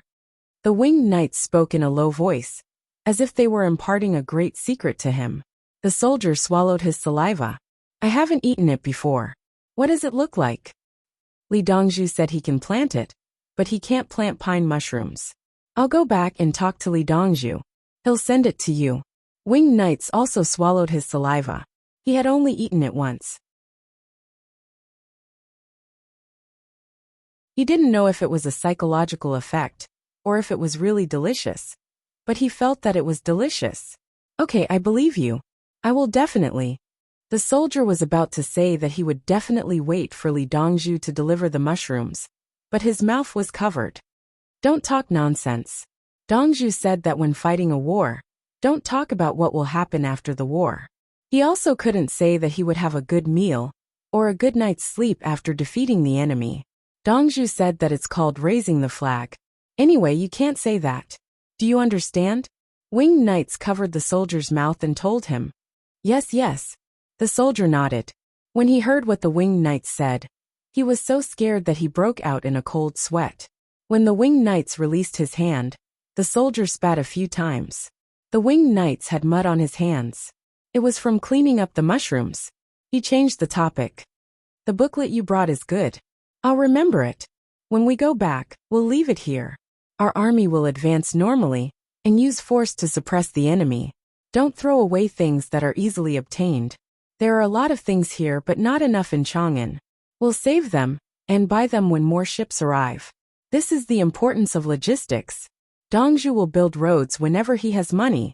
He's also researching all kinds of transportation. Winged knights imparted his experience. There were now a lot of herbs and mushrooms. Mushrooms were not fried first, but some were poisonous if they were cooked directly. Therefore, no one ate them. Frying them required a pot and oil. Basically, the locals didn't eat mushrooms. Mushrooms were dried and light. When shipped back to Chang'an, they were expensive. The soldier nodded repeatedly. He wanted to tell his brothers about this situation, so that they could collect things together to exchange for money. But he was worried. There are a lot of things. Is the price given by the people who bought them cheap? This pine mushroom is 6 yuan per caddy in Chang'an. Wet and dry ones are 50 yuan. If we collect them here, I estimate that it'll be 5 or 6 yuan per caddy. Winged knights thought for a while and gave a number. It was 1/10. It was expensive to transport them, but if they sold them, there would be a profit. 5 yuan per caddy. The soldier didn't think it was too little. There were other mushrooms. 2 yuan per caddy was also fine.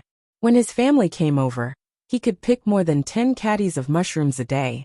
It was more profitable than farming and raising sheep. He could pick them for a few months, and it wouldn't affect the sheep. Winged knights continued. But Dongzhu will probably give you subsidies and take the initiative to increase the purchase price. Dongzhu will use the profits to buy things for you. His Majesty also has money. His Majesty is more willing to give you his own money. His Majesty said that he is willing to use more money to make explosives and fire monkeys. He will send them over and use the money to attack the Tibetan army. Why? The soldier was even happier, but he was puzzled. Because you are guarding the border. Winged Knights gave a reason. If Li Dongzhu really sends them over, as long as The soldier was about to make an oath, but his mouth was covered again. He used his eyes to signal to the other party that he wouldn't say anything. It was too scary to call him a flag. The soldiers in other places and Winged Knights had similar conversations. Winged Knights told them about the current state of the capital and the lives of the people.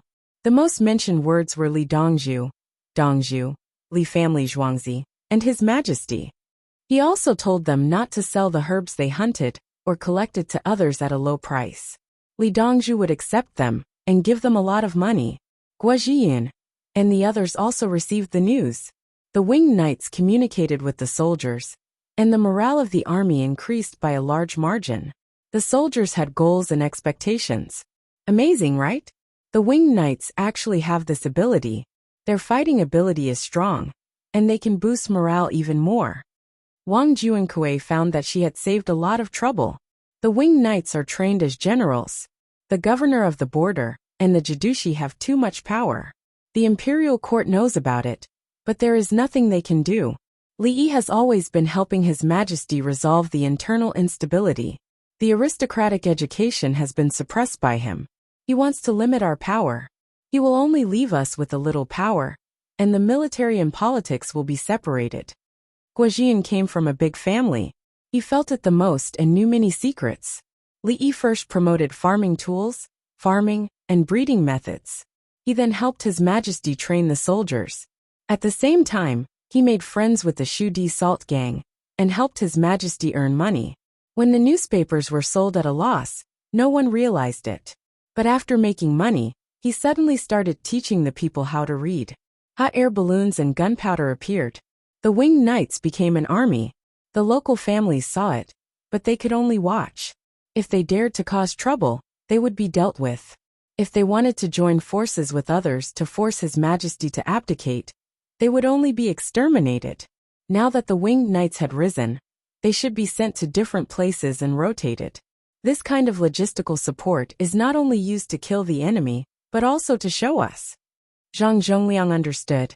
If the Jadushi dared to disobey, the Winged Knights would work with the current logistical support to destroy them.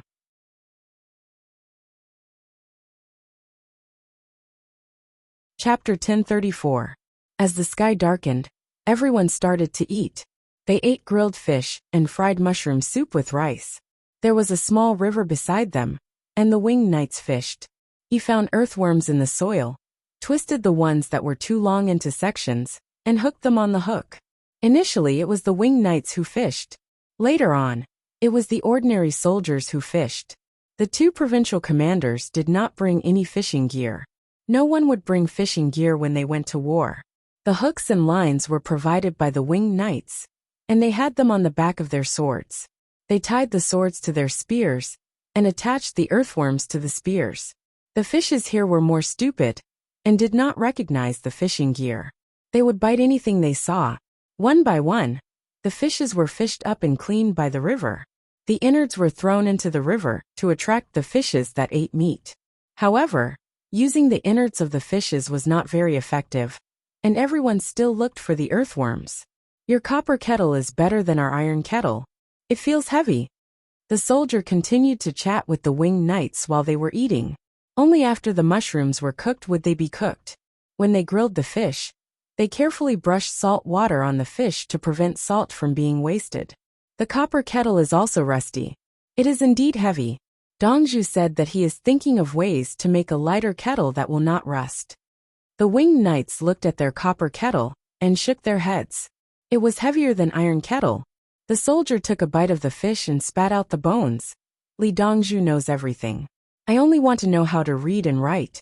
I also want to know how to do bookkeeping. Learn. We didn't know how to do it in the past. We were forced. No, we were willing to learn. Yes, willing. If we don't learn, we will kill ourselves. The winged knights knew that he had said something wrong, and quickly corrected him. If this were to spread, they would know who said it. They said that as long as someone teaches us some pronunciation, we will be able to read the newspaper. The soldier said, after he learned how to read, he would be promoted. Adults can do it, but young children can't. There are some words that they cannot understand. Even if you want to learn how to read, you have to teach them how to read. The winged knights shook their heads. It was impossible for anyone to learn Pinyin and know everything. When reading the newspaper, they had to use Pinyin to read. They had to know the meaning of a sentence before they could understand the meaning of the words. The soldier nodded his head.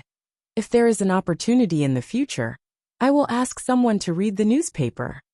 Beg them? No, let them beg to teach you. The scholars of the capital government will take the initiative to find someone to teach you. It can be considered that they have their own students. The winged knights shook his head again. The scholars of the capital government were very enthusiastic. If there were only a few students around, they would be too embarrassed to speak up when they were with others. The soldier drank a mouthful of rice before replying. It's a pity that we didn't get to visit the capital. I really wish I could go and take a look. If the war is over. Oh, I can't say. I'm very worried about you right now. When we advance forward, if we encounter any enemies, you should hide behind them. The winged knights glanced at the soldier. The Yulin Forest flying cavalry never said such things. They were not allowed to say such things. Previously, someone had said that he was tired from patrolling in Zhuangzi. He said that he would get a good night's sleep after this night. At the end of the night, Li Dongzhu singled them out for anti-fatigue training. Those who spoke were unlucky, but those who listened were also unlucky. Throughout the day, they were only given half a bun. They even felt like dying. It was only later that they understood that there were surveillance cameras everywhere. There were people in charge of watching and listening 24 hours a day, but they had already formed a habit of not saying such things. When they wanted to say something, they would stop and look around nervously. The sky had already turned dark in Chang'an. A group of people had just rushed back. The winged knights were protecting them. There were also some people who were held in wooden shackles. Let's not go back yet. Let's go to the Li family Zhuangzi immediately. Let's go outside to drink some water and eat something. Remove the shackles. Lu Huaishan sat outside the carriage and fanned himself. He was sweating from the heat. Today's weather was not good. It was stuffy and cloudy. It looked like it was going to rain. Many dragonflies had flown around in the evening. Now they were hiding somewhere to rest. Moths and other insects flew around the lights and torches. From time to time, there would be insects that were burned by the flames and fell to the ground. The group could see streaks of light in front of them. It stretched from the Li family Zhuangzi all the way to the city gate. It was more crowded. A gust of wind blew from the front, and they could smell the smell of barbecued meat. There were about 200 people with shackles in the group. There were also 6 prison wagons. The people in the prison wagons looked old. They probably could not travel long distances by themselves. Yao Chong turned around and glared at the people in the prison wagons. They are rotten from head to toe. They still want to fight. They found dozens of people to kill us. Humph. The people in the prison wagons did not see Yao Chong's eyes. After hearing Yao Chong's words, they looked like they had nothing to live for. They did not talk back. Not only were there Liyang and Dongta county magistrates in the group, but there were also the provincial governor of He province and the military officers. It did not take long for them to reach Baqiao. The people of the 16 guards ran over to see the situation. They took over the winged knights. The winged knights crossed the bridge and went back to rest. They had brought pickled heads. There were 76 people in total. They were going to kill the important officials of the imperial court. The 1,000 bull guards and the right might guards who were on duty raised their swords and took out their bows. The prison wagons were opened, and the wooden shackles were removed. A group of criminals was arranged together. There were no suspects. They were all guilty. What do we eat? Lu Huaishan wanted to take a bath. He was sweating. Give them free soup and black bread. I want to eat. Is there an eggplant box? Yao Chong suddenly wanted to eat fried eggplant box. Someone go and tell Li Yi that the inspection team is back. Yao Chong wants to eat fried eggplant box. Li Riji ordered. Li Yi was copying a medical book. It was a modern medical book.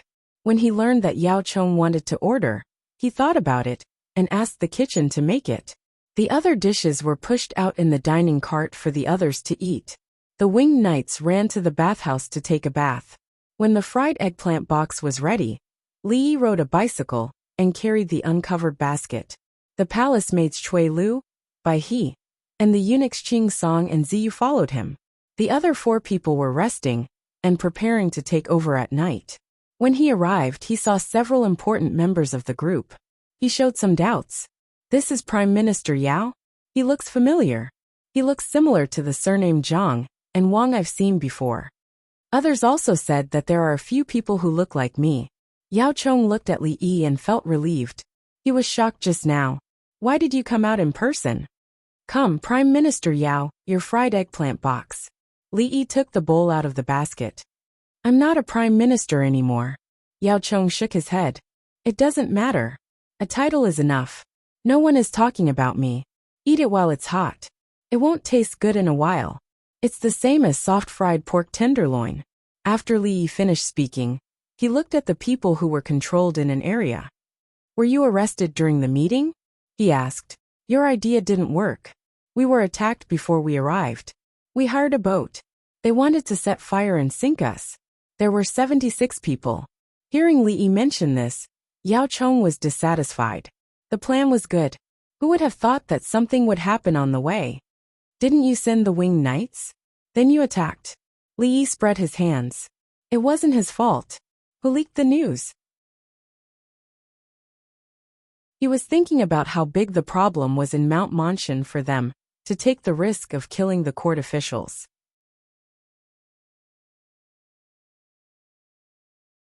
Chapter 1035. Wine. Yao Chong picked up an eggplant and took a bite. It tasted good. You still have work to do and you want to drink. Li Yi was surprised. It's your work time now. We can only enter the palace tomorrow morning. Yao Chong glared at Li Yi. Obviously, he did not have a pleasant journey. He was not afraid anyway. What could he do to him? He had already joined the group. Okay. What do you want to drink? Li Yi let the old man drink. The old man was probably exhausted. Aren't you a divine doctor? What kind of wine is suitable? Yao Chong continued. Poison wine. Li Yi replied. Come bring it over. Poison me. Yao Chong blew his beard and glared. Ice wine, iced rice wine, ha ha ha. Li Yi laughed. Qing Song did not move. The 2 palace maids looked up at the insects flying around the lamp. The cub glanced at the suitcase on the back seat of Qing Song's bicycle and had to ride back to get the wine. It thought that Li Yi would check the bodies of the ministers, so it wanted to hand over the tools. Obviously, Qing Song also thought so it was a good opportunity to get the wine. I'll take your blood pressure before you drink. Sure enough, Li Yi wanted to check. Qing Song happily opened the suitcase and took out the primitive blood pressure machine. In fact, it was electronic. Li Yi wanted to listen to it. Yao Chong rolled up his sleeves and stretched out his arms. Lu Huaishan was not in a hurry to eat. Without the winged knights, our boat would have been burned, and the holes would have been drilled. That night, he told Li Yi that they were a large team and took several boats. When they encountered small boats, there were 10 of them. The small boats directly shot rockets. At the same time, some people had already gotten under the boat. The winged knights reacted quickly when the other party's rockets were still flying in the air. The winged knight's arrows had already been shot. Picking up the bow, knocking the arrow, and shooting according to his feelings all in one go. At the same time, some of the winged knights quickly took off their clothes and dived into the water.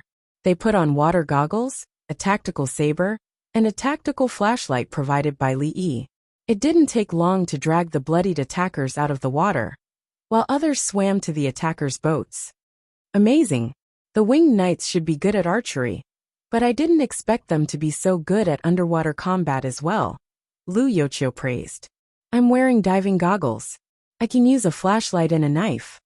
Li did not think that the winged knights were that strong. In the water, nothing could be seen. The person who was drilling the boat had to hold his breath. He probably didn't expect that the people above could also dive. And then he was dazzled by the flashlight.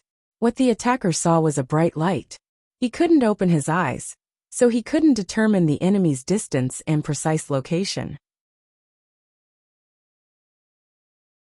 Only when he was stabbed would he know that the enemy was near him. What was the use of knowing after being stabbed? If the flashlight was suddenly turned off, and then suddenly turned on again, the attacker would be no different from a blind man. You go next time.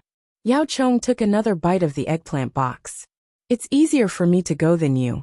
Where are their families? Are they not guilty? Okay, you're fine. Next, don't eat first. I'll check your pulse later. Li Yi did not see the criminals' families. Sending people to kill the people in the group. Just this alone deserved to be punished by 3 clans. Not all of the winged knights are back. A new officer was transferred over. I'll sort out the affairs of the state and county, and the new officer will be in charge of interrogating their families. Lu Huaishan sat over and let Li Yi check his blood pressure. Serious? Li Yi seemed to have guessed something. They privately forged weapons and armor, and prepared to ship to the upper reaches of the Yangtze River. Many local people were forced to mine. Lu Huaishan said. He adjusted his breathing and waited for Li Yi to check his blood pressure. Your blood pressure is higher now. You're angry, right? Take a break and drink. I'll give you a routine blood test later, and take blood from your finger. Li Yi could not do it. Lu Huaishan looked calm, but in fact he was angry. If it was another person, Li Yi would not mention the things over there. The people who were caught for dinner ate black bread for the second time. They had to pass through Lantian County. In Lantian County, they ate free soup and cheap black bread. The only difference was that the free soup of the Li family Zhuangzi was delicious. After the blood pressure was measured, Li Yi thought for a moment. Go see who's awake and check their pulse. I'm not in good condition either. Therefore Ziyu, who came back with the wine, rode the bike, and went to find the people sent by the Imperial Physician Bureau. As a result, 90 people came together. They heard that they were going to check the pulse of the former Prime Minister and Minister. Everyone wanted to try. Did you get sick over there? Li Yi filled a bowl of soup for himself. The weather was hot, and it was mainly stuffy. I used oxygen and it rained for several days. It was stuffy and humid. I'm old, and it's hard to breathe. Lu Huaishan's situation was not only difficult to check. They also had to manage the accounts and the previous administrative documents.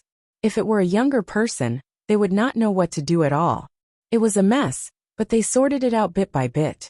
The only good thing was that the team, including the Winged Knights, could help find the data. The Winged Knights also took the form to collect information, and then organized it into a book. What a pity. Yin Xizhen shook his head and sighed. Mr. Yin, are you talking about the Winged Knights? Li Yi said respectfully. Although Yin Xizhen had never been a prime minister, he had been an army officer, a county magistrate, a junior supervisor, a provincial governor, an assistant minister of the Ministry of Justice, a vice minister of the imperial household, a minister of the Supreme Court, a supervisor of generals, an imperial censor, an official of the prince's mansion, a minister of the Ministry of Revenue, and a minister of the Ministry of Works. From these, it could be seen that there was nothing he did not know. Military, politics, law, punishment, finance, industry, and logistics. He had been promoted from a county magistrate to a provincial governor in many places. He was good at war and could govern. He knew how to manage internal affairs. And at the same time, he knew how to build the Ministry of Works. He could be a member of the Commission for Discipline Inspection, the president of the High Court. He could, of course. It was also because of this that Li Yi arranged for him to join the military and did not let him die. Many people had died in the past 2 years. Li Yi did not say anything, because he did not care about those people. If they died of illness, then so be it. Now that there were new medical books, some people who should have died were not dead, but they could not join the military. Not everyone could join the military. They had to meet the standards set by Li Yi. Yin Xizhen did not know Li Yi's position, but when he heard Li Yi call him that, he felt flattered. Li Dongzhu, you don't have to be so polite. Just call me Old Yin. This old man calls you Xiao Yi. Een Sijin like Li Yi. Okay, old Een. Do you think the winged knights are a waste? However, the winged knights sent 12,000 people to the battlefield in Tubo. Li Yi knew what the other party was thinking. The winged knights were useful. They could fight and help the officials. In the future, they would develop into local officials and help the army and the government. That was a matter for the future. For now, they were mainly in charge of the military. No wonder the newspapers said that there were great victories. Great victories after great victories. Are the soldiers at the front line eating well?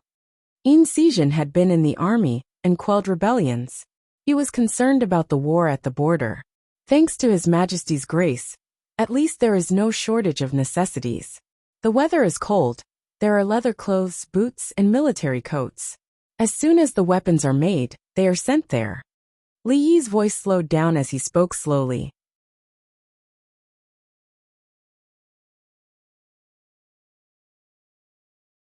Chapter 1036. Are casualties? Een Sijin asked. More injured, less dead. The number of dead is less than 1% of the enemies. Li Yi was more happy when he said this. He wanted 0 casualties. There were always all kinds of accidents on the battlefield. Non-combat casualties were also counted as casualties. What was more helpless was chasing the enemy and being killed by the fleeing enemy. It showed that the chasing Tang dynasty soldiers were not calm. Yao Chong came up with a glass of wine. It was said to be iced yellow wine, but in fact it was cold. Li Yi didn't have time to fill a big basin with ice, so he chilled the wine together with the glass. He couldn't make a glass with special liquid in the middle, so he had to make do. If I drink this wine, will I have diarrhea at night? Yao Chong was more worried. He still wanted to live a few more years. Yellow wine, have you eaten cheese? He looked at the imperial physician. The imperial physician shook his head, so he assured him. If the imperial physician said it was okay, it was basically okay. How much did you spend? Yao Chong wanted to know how much it cost to win a war. How do you calculate? Previously, I spent more than 700,000 yuan. I haven't finished the war yet. Indirectly calculate the technology cost. More than 700,000 yuan. How much did the imperial court spend? Yao Chong didn't want to hear about the technology cost. Technology cost a fart. You made it yourself. Old Yao, please respect the contribution of the researchers. The imperial court didn't spend much money now, except for shipbuilding and weapons materials. When this war is over, the imperial court will invest more than 5 million yuan. I can't continue to spend money in winter. We have to occupy the whole Yellow River Basin. Do you know which sister lake it is? Li Yi estimated that the imperial court didn't invest much money at the moment. Later it would gradually increase. It was easy to attack the place, but difficult to defend the occupied area. There must be many castles, not military camps. In winter, people would freeze to death at the source of the Yellow River. The air pressure was low, the temperature was low, the wind was strong, and the ultraviolet radiation was strong. Many things had to be sent from the back. What did Long Zhe say? Yao Chong didn't answer Li Yi's question. He used to be the Minister of War. He was not Su Yi. He just became the Minister of War and didn't know anything. He had also received Tubo's Prime Minister's book. How could he not know about Jialing Lake and Erling Lake? He even knew how Tubo would counterattack if he occupied the Yellow River Basin. Li Yi poured some wine for himself as well. Old Bai, what do you have to say? This year, with the things from Henan Prefecture, the Ministry of Revenue will receive 30 million taels, after deducting the normal rent. We didn't have this last year. It was less than 20 million yuan. Li Riji recalled the previous financial situation. Last year, there weren't as many people in the capital office as there are now. Last year, the Yellow River wasn't navigable. The economic situation of the people determined the demand for goods, and the demand for goods determined the supply of goods from outside. The amount of goods imported from outside the capital determined the amount of tax collected.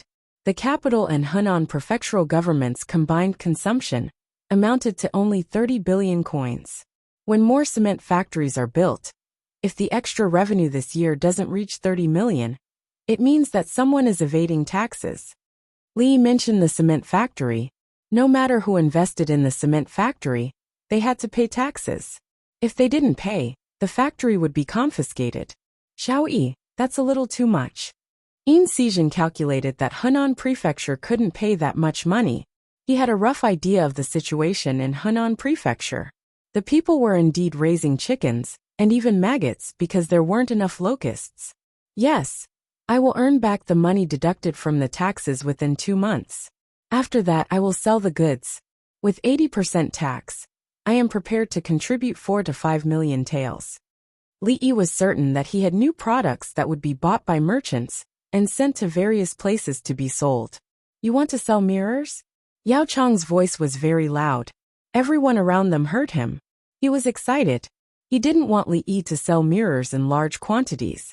For him, or perhaps for all the important officials, once Li Yi started selling mirrors, it meant that there was no other way. They would occasionally cause trouble for Li Yi, but they didn't want Li Yi to go to the step of selling mirrors. Don't be excited. I'm not selling mirrors. I have something. Drink. The messenger who came back from the front line said that military kettles rust easily. Copper kettles are almost rusted. Iron kettles need to be maintained. During war, you still have to think about maintaining your kettles. You should use tinning or galvanizing technology, or even the aluminum that I made. But it's not easy to make them. I'm also in a difficult position. They need some things. It's either a lot of materials or electricity. You said that the aluminum that you made can't be mass-produced. It can only be produced in small quantities. Is it? Li Yi's mumbling stopped at this point. He finally reacted. He could only produce electrolytic aluminum in the laboratory. But aluminum used to be more expensive than gold. At that time, it was extracted using chemical methods. Now he could use chemical methods to extract aluminum, but it was not worth it. Could aluminum also be sold at a high price? As for carcinogens, the aluminum toothpaste and aluminum kettles were used every day. How many people got carcinogens because of this? Let me think. How can I make use of this? In the whole world, only I can make aluminum. How can I make use of it? Li muttered to himself. Someone next to him was just about to speak. Yao Chong pointed and motioned the other party not to move. Under the light, the people in the team saw Yao Chong's finger and quickly held back. Zhang Juling will be transferred back next year. Replaced by Gu. Old Bai is too tired. Send a new person. I want to export. Li Yi thought for a while and mentioned Zhang Juling. Long Zhe will not agree. He would rather die in this position. Seeing that the imperial court's finances are getting better, how can he be willing to leave? Lu Huaishan advised Li Yi not to move Bai Gu into the group. Bai Gu was likely to get sick because of this. He could only persuade. In the end, it depended on Li Yi's thoughts. Li Yi was determined to put Long Zhe into the group. No one could stop him. Li Yi frowned. I have to talk to old Bai. Either let go and let the people below do it and rest more, or join the group. Let's also talk to him. Lu Youqiu agreed with Li Yi's method. Bai Gu almost couldn't do it before. What if he was tired to death? The people in the other teams turned back to eat. They once again confirmed who had the final say in the imperial court of the Tang dynasty. What will be the final sentence for those people? Li Yi looked at the group of people from the state of Japan. Women will enter the palace to work, adult men will be beheaded, the older children will be hanged, and the children will be pardoned or sent to the palace. Li Riji gave the final outcome of those people and their families. The crimes were too serious. Colluding with foreign countries, intercepting and killing important ministers, resisting the imperial order, and using good people as slaves. Other administrative crimes were found to be minor. They had to be considered when convicting. In fact, it was the same whether they were guilty or not. To put it bluntly, the crime committed by those people was rebellion. What was the result of rebellion? If I didn't take out the location of the iron mine and coal mine, there would be no such thing. Li Yi sighed. If you don't eat, you won't choke. Yao Chong despised him. He didn't believe that Li Yi was soft-hearted. When they passed through Lantian County, the local officials had made a report, and then continued to mine. Now you are sighing? You are a cat crying for a mouse. Chapter 1037. After dinner, a group of people went to the Li family Zhuangzi. Yao Chong didn't want to go in before, because he was afraid that his identity would be exposed. However, Li Yi solved the problem easily. Then he could come often in the future, and the previous people would use the same method.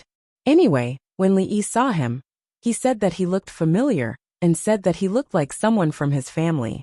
In this case, they went to Zhuangzi to take a bath. Some of the people in the team actually wanted to go to Chang'an. They didn't miss home. They wanted to take a bath in the bathtub next to Pyongkong Square, and then have a rest. Unfortunately, they didn't have the final say. They could only go to Zhuangzi. There were beautiful women in Zhuangzi, but they didn't have the chance in this life. I want to sell this thing. It takes 12 hours to spin a circle. In fact, it can also be made. It takes 12 hours to spin a circle. It's too delicate. After the people in the group took a bath, they came to Li Yi in loose silk clothes. Li Yi held the little fellow and introduced the sitting clock. It was not too big. It was 50 centimeters high and 30 centimeters wide. It could be hung up. The little fellow had diarrhea. Li Yi had guessed that it would be like this before. The little fellow was stuffy and hot. Empress Wang was pregnant, so her sleeping temperature was low, maintained at 23 degrees Celsius. Then he didn't hold the little fellow to sleep for fear of touching her stomach. Li Longji went to another woman's place today, so the little fellow slept by herself. Then she had diarrhea. The temperature was one thing. The key was that she ate half of a watermelon at night. Her mouth was full of bubbles and 2 small blisters. Either scraping or taking medicine. Li Yi competed with the little fellow to eat watermelon, and the little fellow won. For watermelon, water went down, so it didn't hurt. If it was medicine, the little fellow would resist. For example, gold thread water couldn't be added with rock sugar. The bitterness of gold thread was special. Moreover, the little fellow couldn't drink gold thread alone. Licorice and a little gypsum were also needed. Chinese medicine rarely used a single medicine. It was usually mixed according to the monarch, minister, assistant, and messenger. Li Yi didn't want the little guy to take medicine. Let him eat watermelon. Anyway, the little guy didn't have any other problems. The watermelon was indeed effective. The little girl's blisters had not disappeared, but the color of her lips and her complexion had changed. Li Yi was helping the little guy soak, prick, and spray watermelon frost. It would be done the next morning. Yao Chong and the other 4 saw the clock first, and then the little fellow. They looked at each other, and in the end, pretended not to see anything and ignored it. The little guy was eating egg custard, which was steamed eggs and egg paste. The difference was that a lot of water was added to the steaming process, and the steamed meat would be packed with honeycombs. Then, he poured the water out, pressed it with a spoon, added some soy sauce, and stirred it until it looked like caviar. Longzhe knows. Lu Huaishan fell in love with the clock as soon as he saw it. The water armillary sphere looked prettier than this one, but it was not as practical as this one. I know, but I didn't take it out at that time. I used this to offset the previous tax deduction. Later on, when I release things, I can help old buy earn tax money. Li Yi was very calm. Was this thing worth money? Was it scary? Next time you want to deal with someone, Xiao Yi, you tell this old man, and this old man will do it. Yin Xizhen gave such a sentence. The other 4 did not say anything, which was considered a tacit agreement. They could imagine that if the war situation had not reached the current level, Li Yi would still be leisurely. As the pace of the war sped up, Li Yi also sped up. If they wanted money, he would give them things. If they wanted technology, he would give them technology. Yao Chong was depressed. He breathed out through his nose like a horse, but when a horse breathed out, it carried water vapor. He could not breathe out. Xiao Yi, when this old man was the prime minister, why didn't you take it out? Yao Chong asked the question in his heart. He had resisted and set up a special department, but in the end, it was disbanded. Some craftsmen who had not achieved much before happily entered the Li family Zhuangzi. At that time, there was no industrial machine, so I had to do it bit by bit. Old Yao, what is your eldest son doing? If I give him something that can help the imperial court earn a lot of money, do you dare to let him do it? Li Yi tilted his head and looked at Yao Chong. Provocation? You don't accept? If I give your son benefits, can your son handle it? No need. This old man has already told him to compile a dictionary. Yao Chong refused. He knew his own son's situation very well. If he was the prime minister, he could still take care of him. No, if he was the prime minister, and had Li Yi watching over him, he would still be useless. Li Yi would not give him face. Li Yi had given him face, and saved his eldest son. Otherwise, he would already be dead. Now that he gave his eldest son power, if he became greedy, he would probably be kicked out of the group. Then his family would not have a fixed residence. That's right. Li Yi smiled. Look at the others. Who thinks I'm not doing enough? Let me tell you. I'll give you power directly. The next day, the first inspection team brought people into the palace. A huge clock appeared on the clock tower that was previously built in front of the imperial city. It was rung according to the current time. That was to say, it was the 23rd hour of the midnight hour. Half an hour of the clock would ring according to the number of Arabic and Chinese characters on the clock. It needed to be wound, and someone would go in every day to take care of it. Otherwise, there would be extra time for the 24 hours in a day. It was very troublesome to calculate. In the Tang dynasty, 15 minutes was not 15 minutes. It was more than 14 minutes, and there would be extra time. There would be extra time in leap months. Now that the clock was out, there was no need for extra time. Everyone would calculate according to this. If there was a mistake, Li Yi would have ways to adjust it. When Li Yi was young, he would set the clock back by an hour during the summer solstice. After that, he would not set it anymore. What was the result of this? The country on the other side of the world, that always felt that it was the best in the world, had a time difference with his country. Sometimes, there was a 13-hour time difference. Sometimes there was a 12-hour time difference. At that time, his country was actually struggling. Why should they use you as the standard? Later on, when digital currencies appeared, many people could not feel the difference.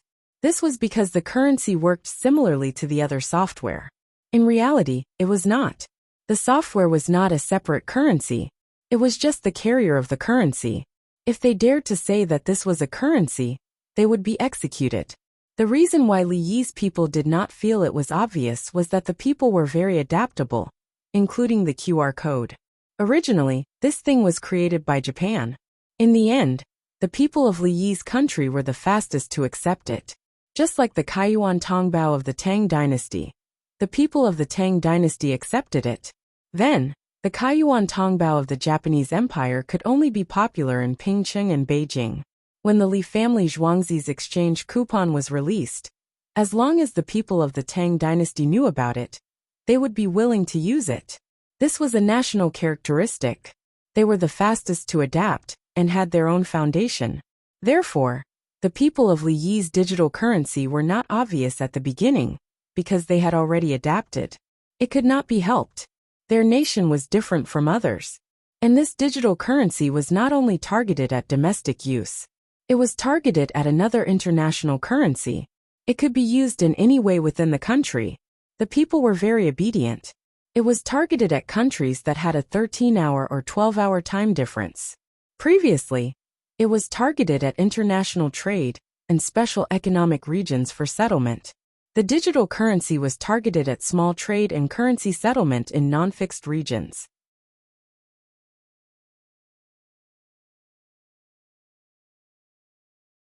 Chapter 1038. Yao Chong and the others didn't know that a clock would cause such a stir in Li Yi's heart. They also didn't know what Li Yi's understanding of the international monetary system was. They stared at the clock tower in a daze. They had countless questions to ask Li Yi, but Li Yi wasn't with them. Xiaoyi told me last time that he would make it. He's bringing it over today for a trial run. Bai Gu said as he looked at the bigger clock on the clock tower. In fact, the clock was still small. It was several times smaller than the clock tower that Li Yi used. It wasn't that the technology wasn't good enough, but that Li Yi didn't have the time to make a big one. With so much good steel, he might as well make guns. Now he had 20,000 guns. The winged knights and the 16 guards took turns to practice. Guazi was in charge. His requirements were strict. He would take a random gun, make the first shot, and hit the bullseye with the second. So Li stopped being an instructor. He couldn't help it. He couldn't reach Guizi's level. Even though he had been reborn, his memory and physical coordination had improved by leaps and bounds. There were some situations and people that you couldn't compare with. He said that he has other ways to make money. The money that he takes out in 2 months will be used to offset the extra money he paid. Lu Huaishan and Bai Gu had a good relationship, but Yao Chong didn't. Yao Chong and Song Jing had a good relationship. I watched Xiaoyi grow up. He's been like this since he was young. I'm going to invite him over for a meal today, Bai Gu said shamelessly. Xiaoyi also said that he'll bring Zhang Juling back next year, and you'll join the regiment, Yao Chong said. Xiaoyi has changed. No, I'll go find him tomorrow. No, I'll go today at noon. I'll eat his meal first. Bai Gu changed his mind instantly. Everyone chose to ignore it, and began to deal with the people who had attacked important officials. What were they thinking? They also took the heads of the people who had been killed. The winged knights were dispatched on behalf of His Majesty. The winged knights were taught by Li Yi, so there was no possibility of them killing people for personal gain, or because they were in a bad mood. The feathered forest flying cavalry looked at everyone the same way, without any emotions. After the group of people were dealt with, there was still the problem of his family. Li Longji was not happy. He slept in another woman's place last night, but he was thinking about Empress Wang. Empress Wang was pregnant recently, so she didn't exercise much and was studying. What she learned was something written by Li Yi. It taught women how to control men. It involved the field of behavioral psychology, which Li Yi used to be a system. Li Yi had specially written a booklet for Empress Wang. He would never tell anyone else. He didn't object to Li Longji looking for other women, but a woman's charm wasn't just reflected in her appearance. Even if Empress Wang's hair turned white, he would dye her hair, give her a facelift and inject something. Because what was that sentence again? Oh, it was, since ancient times beauties were like famous generals. They were not allowed to see their hair turn white. This was in a work called Suiyuan poetry. There was no need to take it seriously. Just like some things in the novel, it was nothing more than an author's idea. Every author would make mistakes. When reading, one should be rational. There was no need to chase after or criticize.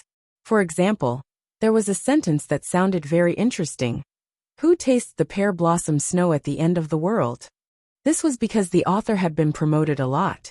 In fact, there was no such thing at all. The real sentence was, who hangs the pear blossom pavilion at the end of the world? Li Yi had encountered it in the Yuan opera before. He didn't study it further. It was meaningless. Li Yi had the means to freeze Empress Wang's age. Let's see how much he would have to pay. Empress Wang had a son. Now she wanted a daughter. Unfortunately, it couldn't be seen yet. She studied hard. A woman's charm wasn't just in her appearance. It was in her intelligence, posture, and cultural heritage. Just like Nanku, some women in Nanku couldn't even compare to Nanku in terms of beauty. When it came to Li Yi, it was the difference between a real socialite and a peripheral woman. Peripheral women weren't pretty. No, some of them were much prettier than socialites. Li Longji didn't know that this thing could be systematized. He was fascinated. After spending a night with another woman, he felt that something was wrong and wanted to go home. So he came back and saw Empress Wang practicing Taiji sword. It was indeed a dance. Empress Wang's movements were slow, but her body was plump and her movements were smooth. Yurong, let's go in. Li Longji was already very tired last night. Now he was thinking about doing that again. Empress Wang rolled her eyes. No, I still want a princess. You can bring someone else in under another name. Then forget it. Li Longji instantly calmed down.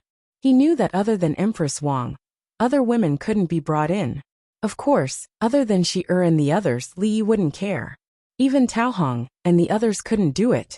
Once they had sex, how would they deal with their status? Would they let Li Yi give in? Third brother, sister-in-law. I'll give you a pair of couples watches. I can't make a tourbillon watch yet. I'll slowly make one in the future. Li Yi appeared with 2 watches. He glanced at them and wanted to leave. Because Li Longji hugged Empress Wang and wanted to kiss her. Let's see, is our pose right? Li Longji said naturally. He turned his behavior into a pose, which meant that the two of us were acting together. Li Yi expressed his admiration and went over to help the two of them put on the watches. At the same time, the news spread outside that Li family Zhuangzi was going to sell a timepiece, which was the clock. The people knew that they couldn't say that they were going to buy a clock or give a clock. Zhong Tongzhong, only a dead man would say that. But there was a difference. How should they say that they were going to give a clock to someone? Let's say that it was a clock. Hua Biao meant a clock. Whether it was waiting for the emperor to come out, or waiting for the emperor to return, Hua Biao was actually a clock. Judging the time by the shadow of Hua Biao, after being illuminated by the sun. Brother Yi, those people don't need to be killed, and then sent to do the most dangerous work. Li Longji put on the watch and felt very happy. Kill. Li changed his previous gentleness and suddenly became decisive. Others can go to work, why do they have to be killed? Li Longji asked as if he was considering. Treason. When the heart is hurt, the heart changes. The law of the country is treason. For other things, I can think of a way to leave some people to do work. But I can't find an excuse for them to commit treason. If they don't die, won't they tell others that they can live? Kill. They can't be spared within 3 generations. Under the law of the country, it can't be taken lightly.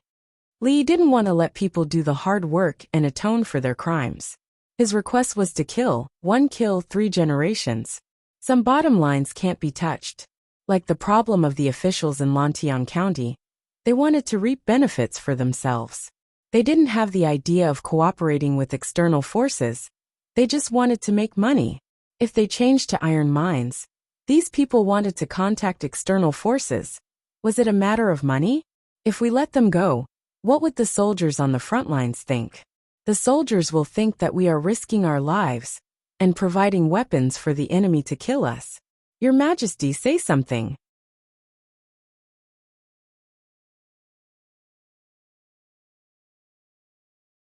Chapter 1039. Let me see what time it is now. It's morning now. Morning refers to 8 o'clock.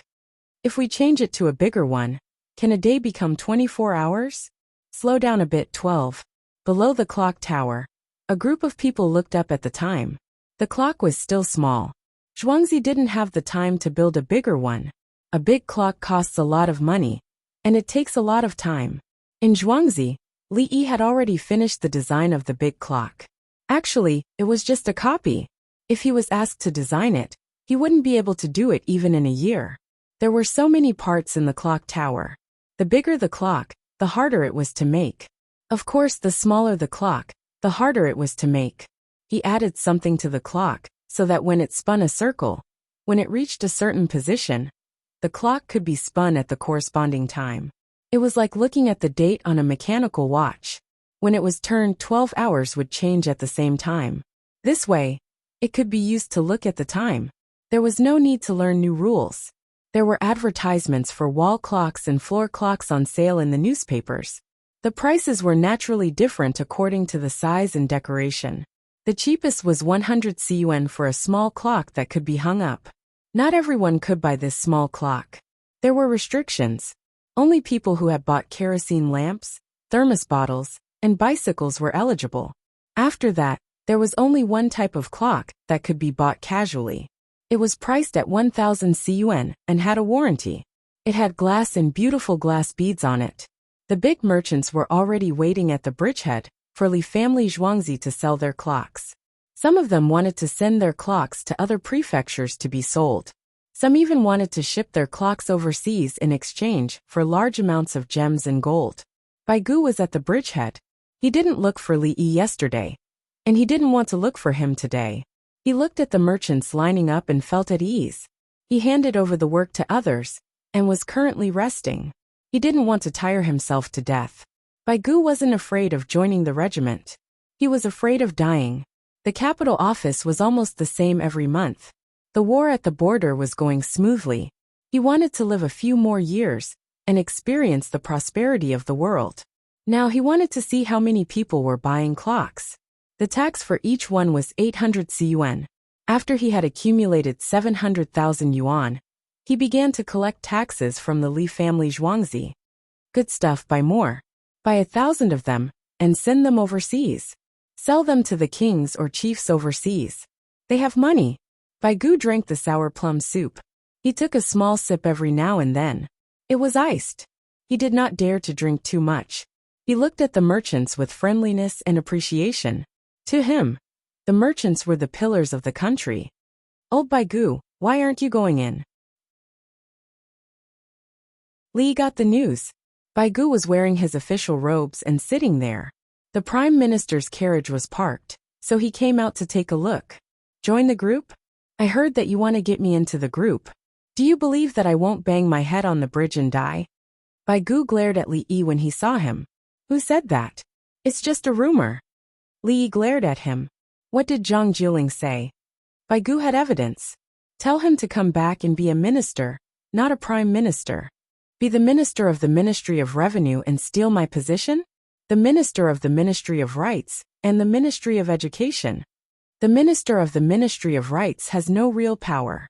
Bai Gu thought that the Ministry of Rights was not good. Give the imperial examinations to the Ministry of Rights. The Ministry of Appointments is now in charge. The Ministry of Appointments is enough to assess officials and appoint officials. Li Yi had a way. What's the use of the imperial examinations? There's also education funding. Your Ministry of Revenue gives the Ministry of Rights money every year. The Ministry of Rights will use it to build schools, teachers' salaries, organize activities, and reward outstanding students in various parts of the Tang dynasty. Li Yi continued. He did not think that the Ministry of Education had little power and could take advantage of it. For example, restricting non-local children from going to school and building good schools. There would be school districts nearby. Bai Gu thought for a while. Being the minister of the Ministry of Rights is also good. You can also be an official in the Ministry of Revenue. He felt that Zhang Jiling was more upright. Previously, when he reported the Ministry of Appointments for county officials, he found that neither of the two prime ministers went down. Therefore, he got angry and wrote a report home. He stopped playing. Don't worry. Wait for them to come back. You are allowed to buy clocks at will. After selling them once, you will be able to pay your taxes. Li Yi looked at the businessmen in the queue. These businessmen were rich. Have they sold all the things they bought previously? How many rich people are there in the Tang dynasty? Bai Gu took another sip of the sour plum soup. They have rented out mini kerosene lamps and thermos bottles. This way they have enough space to buy bicycles. Li Yi knew about the situation. He released 3,000 bicycles at 1,000 yuan each. He could not produce them for the time being. He continued to produce and let the businessmen pick up the goods. However, more than 6,000 sets of kerosene lamps and thermos bottles were sold. After the businessmen bought the bicycles, they would advertise and see who would want to buy them. The businessmen would increase the price and wait for the Li family Zhuangzi to supply the bicycles again to pick up the goods. The businessmen were not selling bicycles. They were selling thermos bottles and kerosene lamps together. The later the period, the more valuable the items were. Now, the businessmen were renting a kerosene lamp for 500 yuan for a night. A thermos bottle for 100 yuan a day. They were not afraid if it was damaged or old. They could just bring it back for a new one. Even if they went to Jiangnan, how much would the travel cost? They could get back the money by renting it for a few days. If someone accidentally damaged it, it would be better. They could ask for more money. Unfortunately, they could not ask the other party to pay the original price. If they paid the original price, it would be equivalent to the other party buying it. The other party would not suffer a loss. Bai Gu saw that there were many people and was in a good mood. Sure enough, technology is money. You might lose your life. If it was an ordinary person, I would have helped. If it was someone from the state government, Li Yi stopped. How many people would be watching if they had good technology, but did not have the strength to protect them? Others don't have this technology. Can they make the same thing if they take it apart? Bai Gu was slightly worried. No, there are requirements for the weight of each part. That spring can't be made by others. It needs to be replaced after a long time. If the other parts wear out, they also need to be replaced. Li Yi had made the clock himself. He knew how difficult it was. What was the use of taking it apart? There were only so many parts. If he took out each of them and reversed the mold, how would he reverse the spring? Just get some metal pieces? He would know once he tried. Not to mention a clock. Even the frogs that were wound in the past could not be made by people now. Baigu was relieved and said, "How do you repair it if it's sold overseas? Bring it back for repair. Tell the merchants that when you sold it, you agreed with them that if it's broken, it will be repaired free of charge. But you have to send it back. If it's really broken, they can only wait for the merchants of the Tang dynasty to go over. This includes the glass mirrors that they sell in the future. If they accidentally break it, collect the pieces. When the merchants go over, or they send people to the Tang dynasty, I will replace it for them." Li Yi had a way to deal with this. He encouraged the merchants to bring things out. After they went over, they brought back more food, and could even enjoy tax relief. Baigu smacked his lips. "Why don't you sell them new ones? Why do you need to replace and repair them for free? Old Bai, you have to think of who can buy it. If our merchants go over, how will they be welcomed and protected?" Li Yi smiled and reminded Baigu, if the glass mirror was broken, others would buy a new one. Of course he would make money, but he could not make money.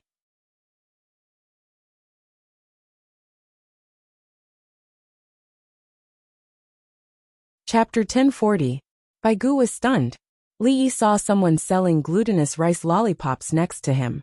He walked over and picked one up. He turned around and did not pay. The seller smiled at him gratefully and continued to make the candy. A group of people came over and bought the candy. They knew Li Yi. Li Dongzhu ate it, which meant it was delicious. They wanted to try it. "You should ask him for money. You can't eat it for free." Baigu saw this and said to Li Yi, "I think so too, but I'm too embarrassed to ask." Li Yi broke off a piece and gave it to Baigu. "It melts in my mouth. It sticks to my teeth when I bite it." Baigu took it and looked at it. He did not want to eat it. "Just bite it quickly, or keep it in your mouth. Your teeth will be fine. If they break, I'll fix them for you." Li Yi said and bit it himself. Crunch, crunch. Then it stuck to his teeth. He licked it with his tongue. Baigu did not eat it. He put it on the table and said, "I've thought it through. Things can be fixed if they break. They want the Tang dynasty merchants to go over. They are more willing to organize people to go to the Tang dynasty, to buy more good things back, and sell things to the Tang dynasty. The Tang dynasty merchants enjoy a different status in the local area. With the protection of the Tang dynasty navy, the merchants are more active in going to the sea. Yes. In addition, the Li family Zhuangzi brand will be passed on. If there are good things, they can be exchanged for a lot of things outside." Li Yi added, "This was how a brand was established. Even if it was the same thing, as long as it had the Li family Zhuangzi brand, it could be many times more expensive than others. If your Zhuangzi exchange coupons go with the luxury goods, I think the local government will accept it." Baigu thought of another thing: currency. Yes. The Li family Zhuangzi exchange coupons can be exchanged for the corresponding collateral at any time. My Zhuangzi is not a credit currency. You can overpay, and no one will look for you to exchange. All the merchants and commoners in the capital will be your guarantor. Baigu understood once again. The most valuable thing about the Li family Zhuangzi was their reputation. In the capital magistrate's office, they could buy anything they wanted with their coupons. "That's right, but I don't dare to." Li Yi was very honest. It wasn't that he didn't dare to overpay for fear of being bullied by others. He was worried that his heart would change. If there was a first time, there would be a second time, and then it would get out of hand. He knew about finance, so he didn't dare to overstep his boundaries. Baigu's face sank. If that's the case, how will the Tang dynasty's banknotes be issued in the future? The common people only recognize your Li family Zhuangzi exchange coupons, and not the imperial court's banknotes. Do you know your crime? What are you doing? Are you trying to pin a crime on me? If the imperial court is not trustworthy, do you still have the face to criticize me? Are you the chancellor's assistant? Or am I the chancellor's assistant? Li Yi also roared back, licking his teeth at the same time. The candy that stuck on his teeth earlier had not melted yet. You need to ask the merchants to exchange more gold and silver for the imperial court's reserves. Then, the imperial court will issue banknotes, and you will be the guarantor. Baigu first pinned a crime on him, then made a request. Li picked up Baigu's sour plum juice, took a sip, rinsed his mouth and swallowed it. Old Bai, we're just playing a little trick. Li reached out to take the candy that he had just broken for Baigu. Baigu grabbed it first. Let's go back and give it to our youngest son. I'll wrap it for you. Li got up and went to the candy stall. He took a small piece of cut paper and a stick and brought it back. He wrapped the one in Baigu's hand together with the one in Baigu's hand. Then Baigu put it in his sleeve. Suddenly, a new customer ran over to buy the candy. The imperial court's assistant chancellor ate the candy. The candy seller was overjoyed. There was a long queue in front of the stall. He was sad because he did not prepare enough today. He did not know that the imperial court's assistant chancellor and Li Dongzhu would sit outside and take his candy. It looks like it's going to rain. It was stuffy yesterday. Then the clouds dispersed. Baigu put the empty bowl aside. His sidekick quickly went to fill another bowl. Li family Zhuangzi sold a big bowl of iced sour plum juice for 1 yuan. If it was someone else, they would lose money. You have so much ice in Zhuangzi. Baigu looked at the ice floating in the bowl. Yes, Li replied with one word.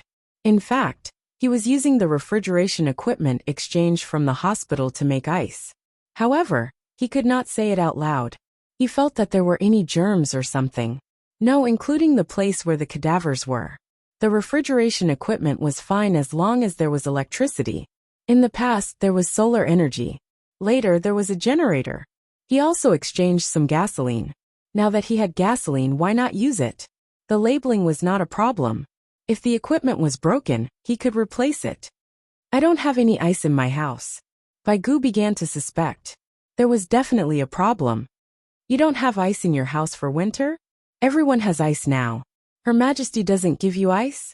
I heard that the Forbidden Garden dug a lot of cellars. Li also suspected.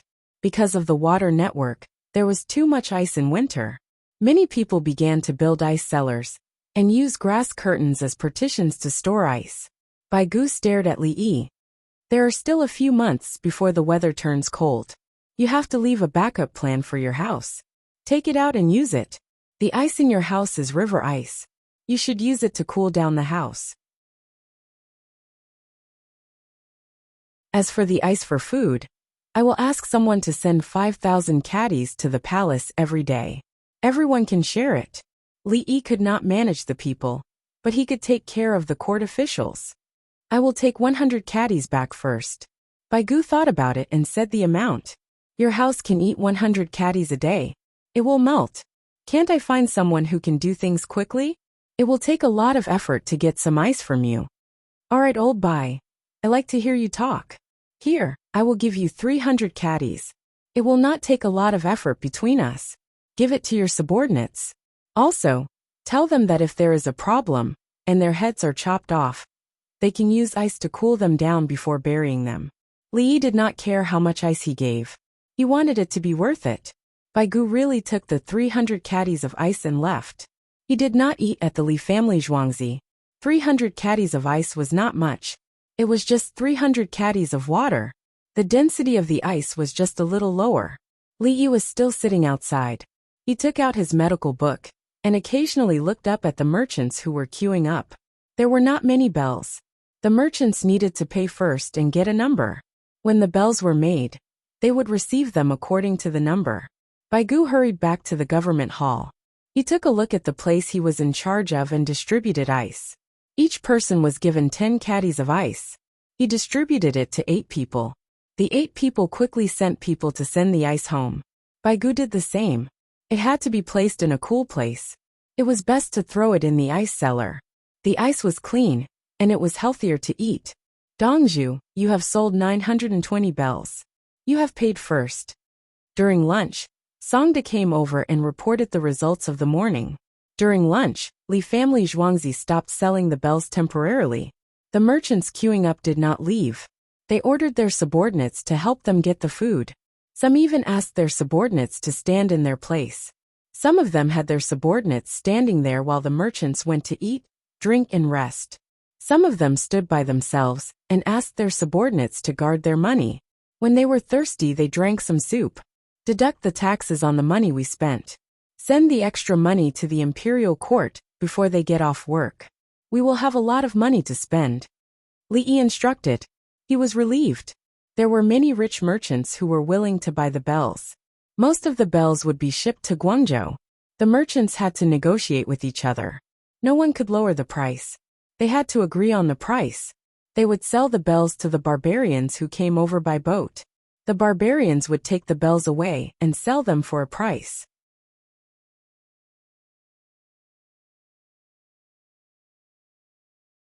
Chapter 1041. Before leaving work that night, Bai Gu received 228,800 liang in tax, which was 80% of the tax for 286 hours.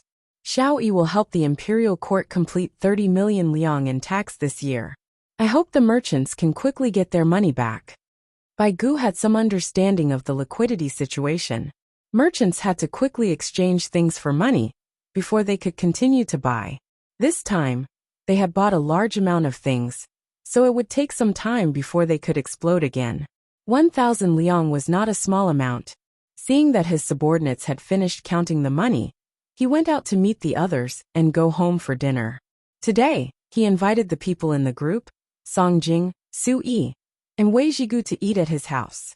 Oh, and the Minister of Rights, Zhao Tian, was also invited.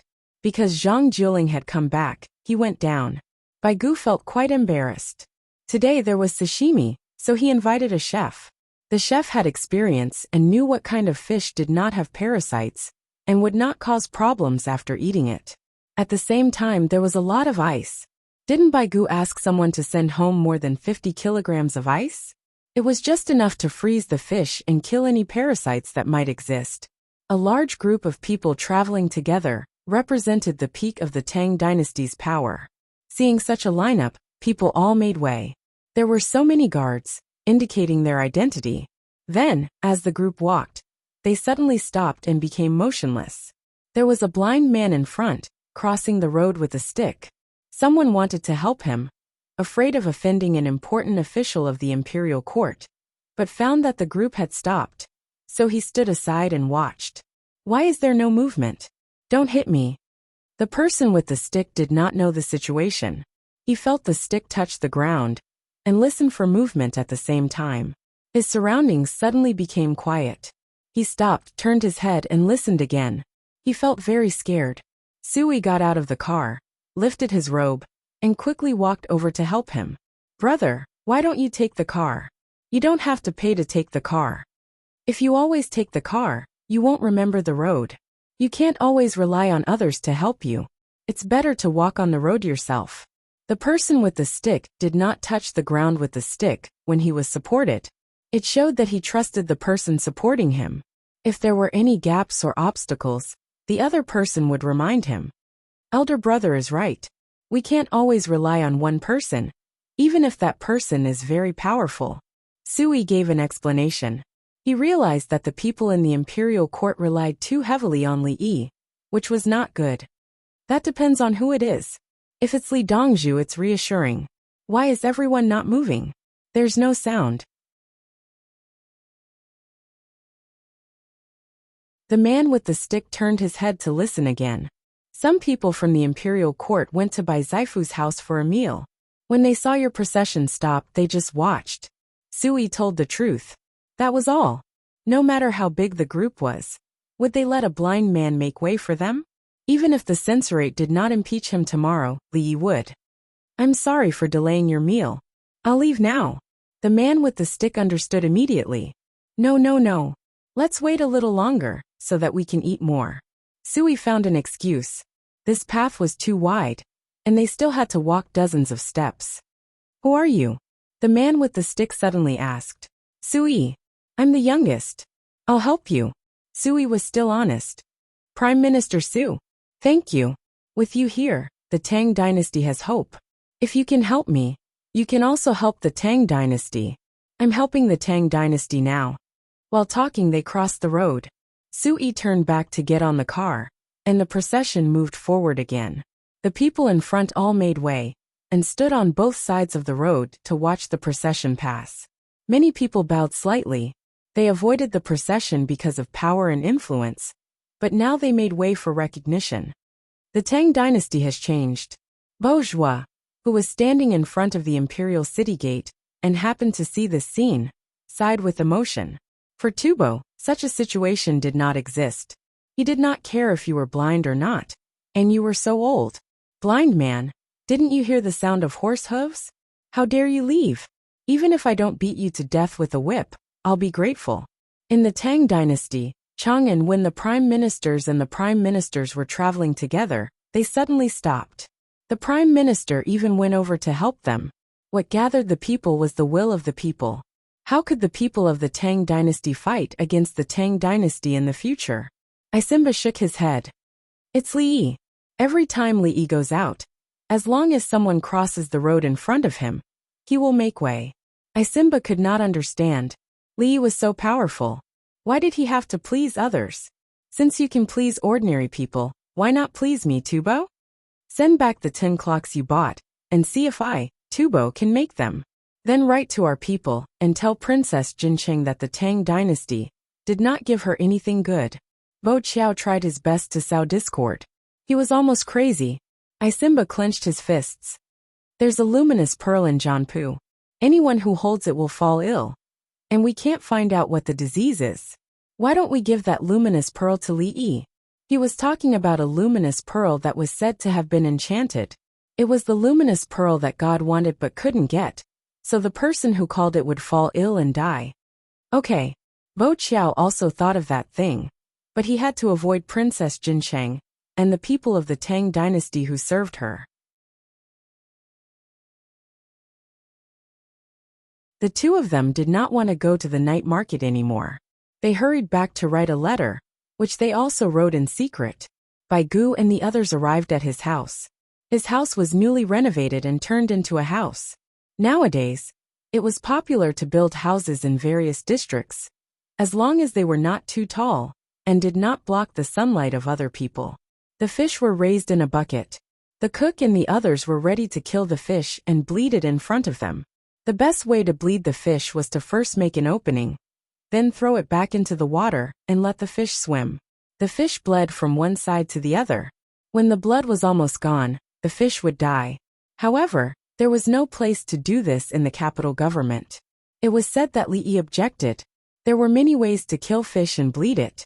Why did they have to do this?